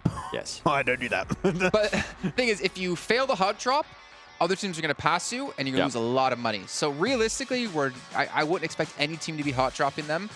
So as long as Vampire could just literally stay away from everyone, stay alive to the late game, and no one will be able to catch them at this rate. Yeah, that's what they did on the second day of All-Stars, right? They can play survival mode and still get a decent amount of points coming their way. Survival mode, 68 points. Yeah. $400,000 in my pocket. I don't think they're going to be playing survival mode. I think they are just going to be pushing everything like what we saw against Star Wars. The only thing they could do extra is beating even more records entering tomorrow, right? We were so close there at the end. They could have one more chicken dinner, and they will have beaten the record for chicken dinners here at PMWI. Actually, it helps for reaching the most podium finishes. They're reaching those late games every single time. How many do they have total right now? They have a lot. I think they might make it happen tomorrow. I'll try to tell you while we take a look at our overall rankings. How many points are they ahead? I honestly don't know. They have 6 top 3s. 51 points. 51 points. I know. They have 7 podium finishes as well. They need 2 more, and they'll beat that record. Vampire, I mean, I don't think they're going to beat the chicken dinners in a day record tomorrow, unfortunately, unless they get 3, which would be ridiculous. But they're about to break the podium finishes at 8. Yep. And they're about to break the chicken dinners in the event at 3. Yep. I mean, they already definitely broke the Illims. I can't wait to see what that new record's going to be at. Everybody's probably, especially all the fraggers, are currently looking at the record like, you know what, we're not going to be able to reach that. But we're talking about it. 6-8 does end up passing Alpha7. Alpha7 now at one point where they had a 10-point lead over 6-8. Now they're going to have to catch up on a 21-point lead. And it sucks too because we mentioned this many times, Seven. Alpha7's map is Miramar typically. We have 2 Miramars. You don't have that many, only 2 more left. And you don't want to have to make that comeback towards the last 2 matches of the main tournament. So the fact that they lost their lead on that battleground in particular, 6-8, is the worst case scenario that could have happened for Alpha7. And with Alpha7, they need to now start watching out for teams like Alter Ego. Yes, Alter Ego was able to get a chicken dinner earlier in Erangel, but they have also been able to collect those top 3 situations, top 5 situations with just 2 players alive. And it's something that they've been doing really, really great, especially at the end of the day. Yeah, and you know what? Tomorrow is obviously a lot of different things that can happen. I think our eyes are moving from the top leaderboards down a little bit more to see who ends up getting what placing. And I think everyone in Thailand can be happy because I think Empire Esports might have secured an extra PMGC slot. If I'm not mistaken, I think, Max, you brought this up. Yep. They already qualified for PMGC. They already played the full season of Thailand before this. And by looking at the points, they got a 2nd place in the spring and full season, a very early full season in Thailand. Won it. In terms of points, they should be up there. So do you just, like, no, for the regional pride, bring back an extra slot for another team, which is very polite, by the way, I might say. So. Yeah.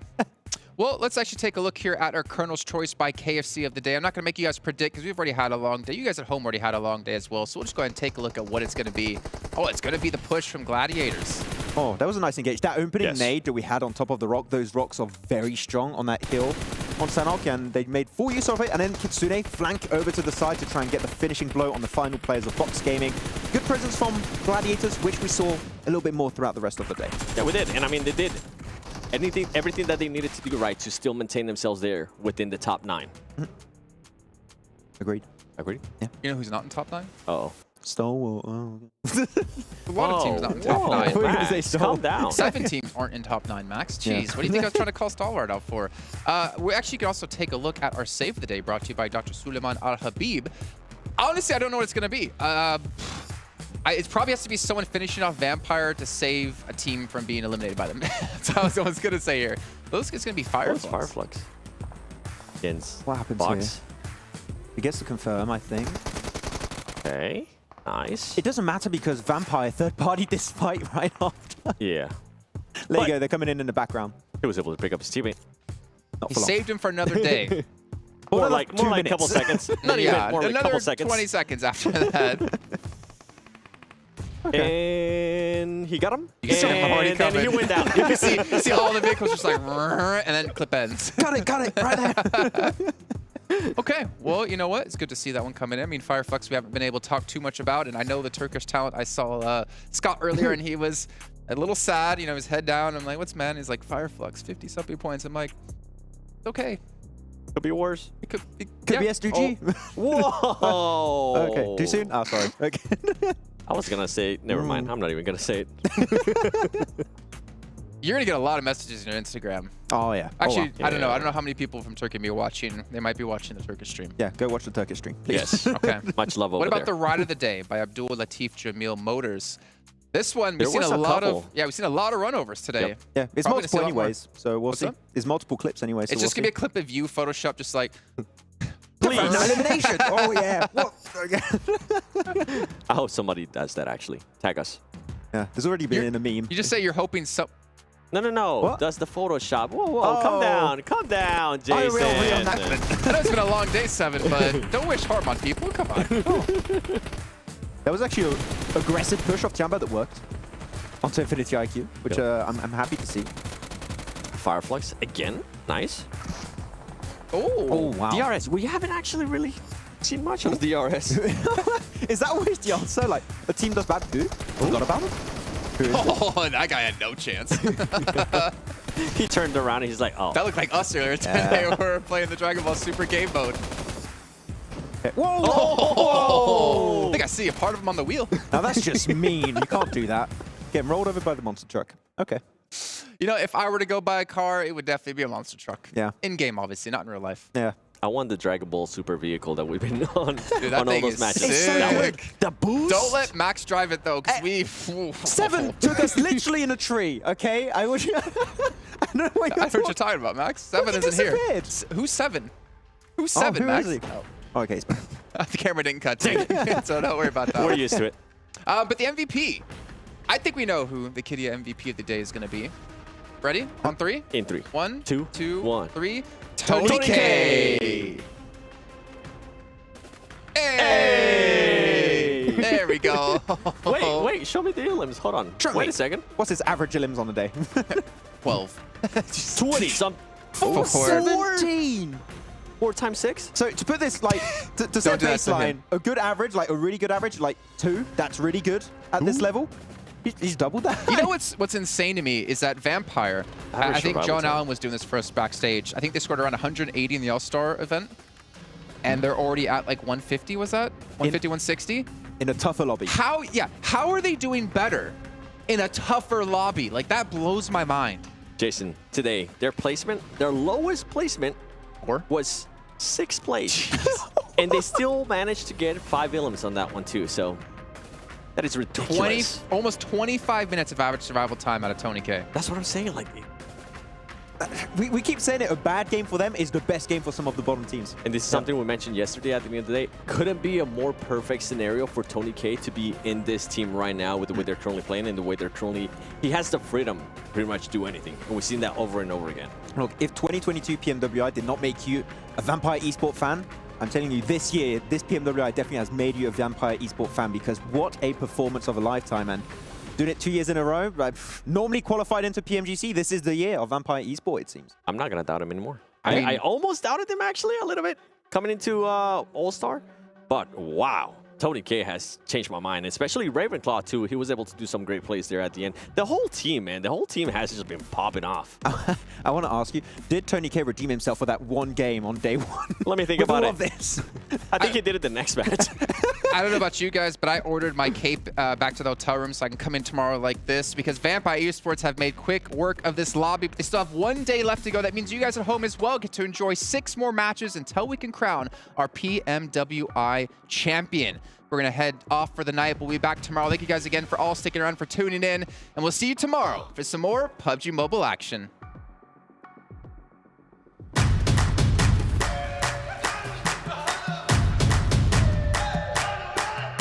Dragging us down, face on the ground, but still we so proud. Just look at the crowd, making some noise, making some sound. We got a choice, they're hearing us now.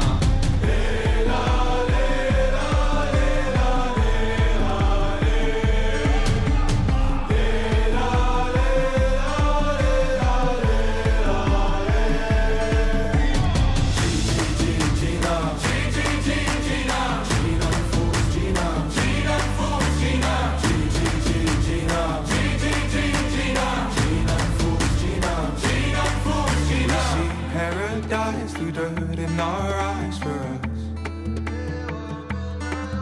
Oh, I'll try, I'll fight for us.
Dragging us down, face on the ground, but still we so proud. Just look at the crowd, making some noise, making some sound. We got a choice, they're hearing us now.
on my side, drawing the front line. You want a safe face, came to the wrong place. You raise a white flag, I give the peace sign.